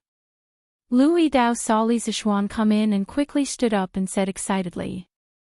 When Li Zixuan was about to answer, he heard Li Tai, who had just entered the door, shout, "Haha, this method is really wonderful. Li Zixuan, you are really a genius." Li Tai was so excited that he didn't even call him Mr. Li. He directly called Li Zixuan by his name. Seeing that Li Tai was praising him, Li Zixuan decided not to argue with him about this. Young master, who is this? Lu Yidao was old and shrewd, but he also had good eyesight. He saw Li Tai's noble aura and knew that he was definitely not an ordinary person, so he asked aloud. Li Zixuan didn't want to scare him, so he waved his hand and said, "He is just my student." Li Tai shrugged and didn't mean to reveal his identity. Lu Yidao said, "Oh," and thought that since the young master was teaching in the Imperial College and this person could follow the young master around and was the young master's student, he should be the son of an official. So he saluted Li Tai with his hands folded in front of his chest as a greeting. Master Lu, when will my teaching materials be printed? Li Zixuan came here today for the purpose of getting teaching materials, so he asked directly. Young master, they will all be printed and bound in the afternoon. I will send them to your mansion then. Lu Yidao replied with his hands folded in front of his chest. Li Zixuan nodded with satisfaction. He thought for a while and then asked, Master Lu, I asked you to set up a printing department last time. How is it going? Young master, the basic prototype of the printing department has been set up. At present, there is one supervisor, 20 craftsmen in charge of carving, more than 40 craftsmen in charge of typesetting and printing, and a scholar in charge of text proofreading. Li Zixuan said curiously, Oh. There are scholars who are willing to come here. In Li Zixuan's impression, there was a clear division between the classes of scholars, farmers, workers, and merchants in ancient times. Scholars were all arrogant. How could they be engaged in the so-called lowly industry? Lu Yidao stroked his beard and said with a smile, Young master, not all scholars can pass the exam. After all, the majority of people fail the exam. They also need to earn money to make a living.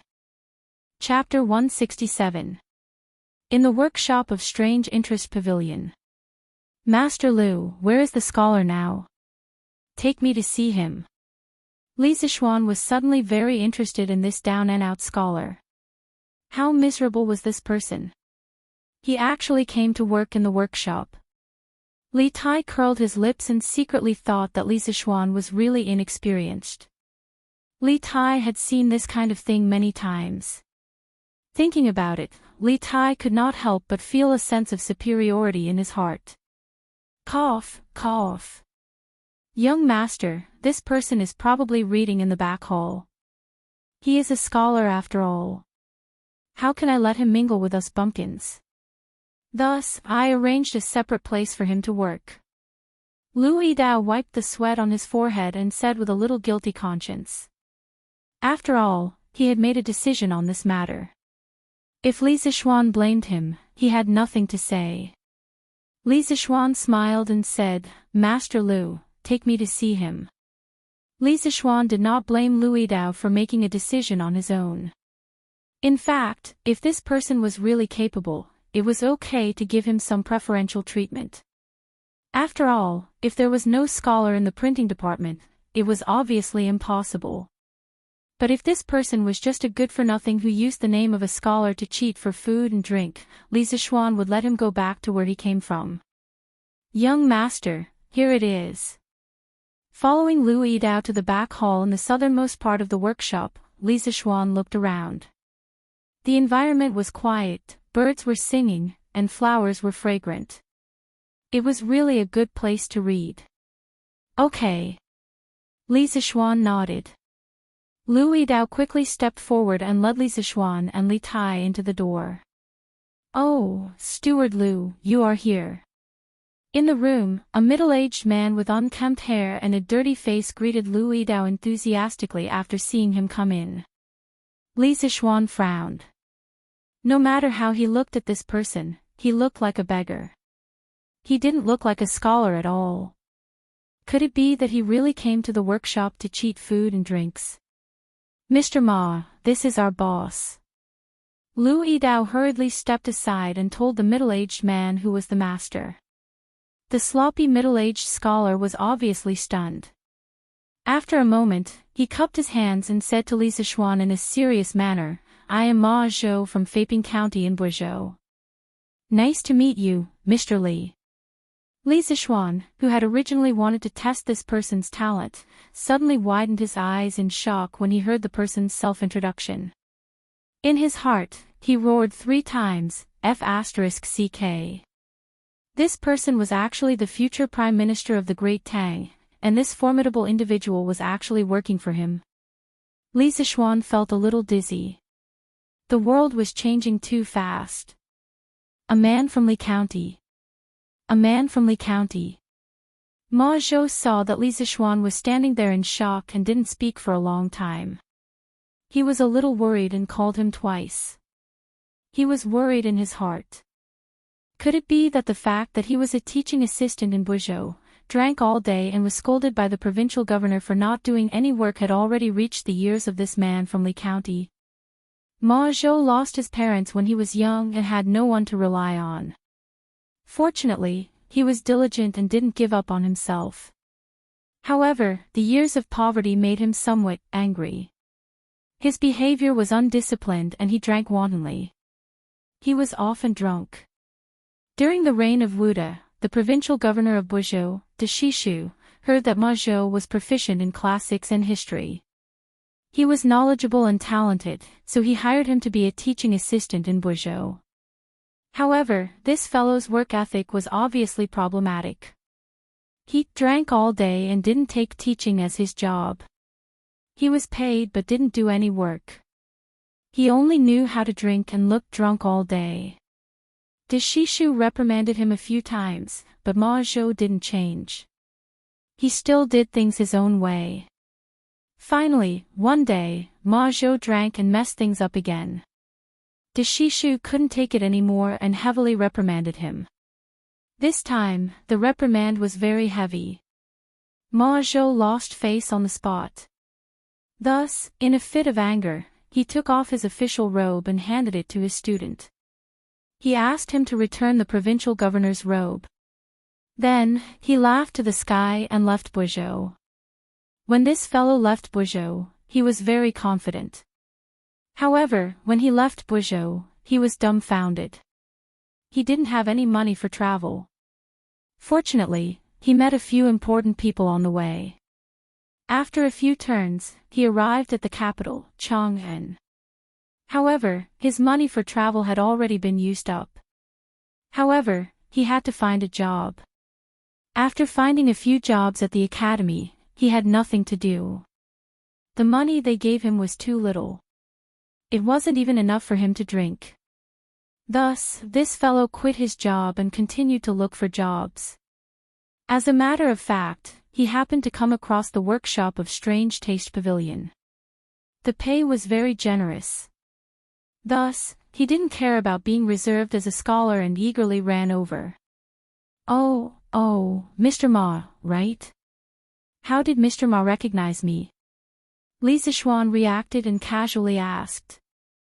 Ma Zhou smiled and said, the scooters of Strange Taste Pavilion are not only popular in Chang'an.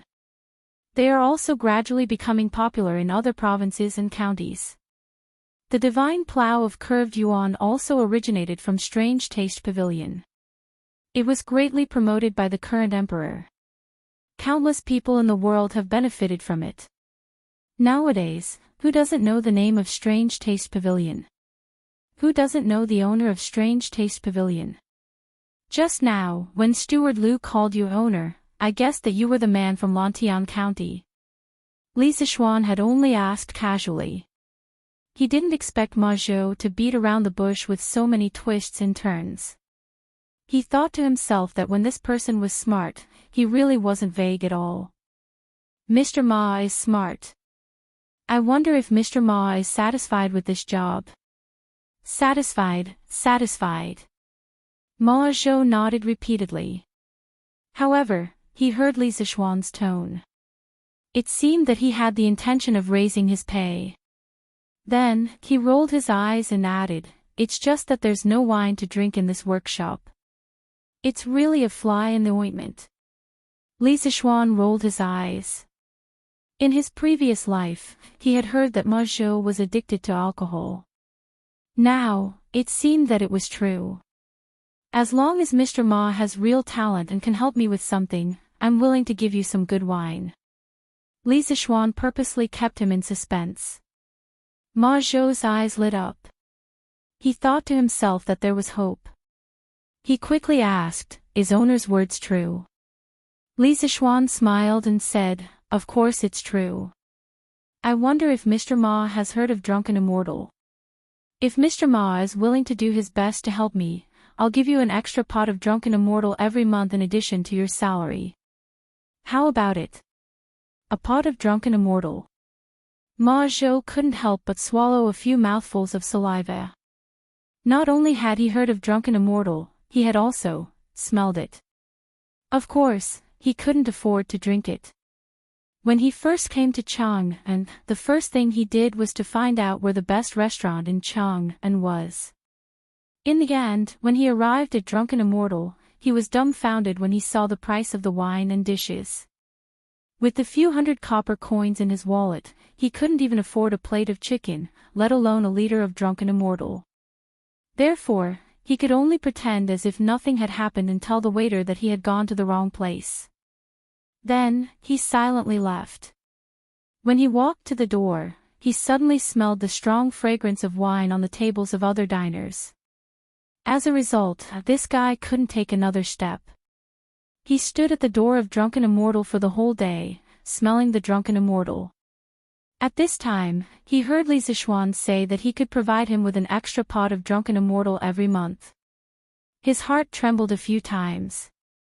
This was worth 50 strings of coins, which was dozens of times more than his basic salary. However, he had never met Li Zixuan before.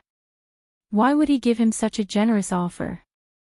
After being excited for a while, Ma Zhou immediately calmed down and became vigilant against Li Zixuan. What does owner want me to do? I'll make it clear in advance. Although I'm poor, I will never commit crimes, break the law, or go against reason. No matter how much money you give me, I will never do it. Sweat, the offer was too generous. The other party thought that he had bad intentions. Li Zixuan was sweating in his heart. It was hard to be a good person these days. Mr. Ma, don't worry. What I want you to do is definitely not against the law or against reason. It's just that.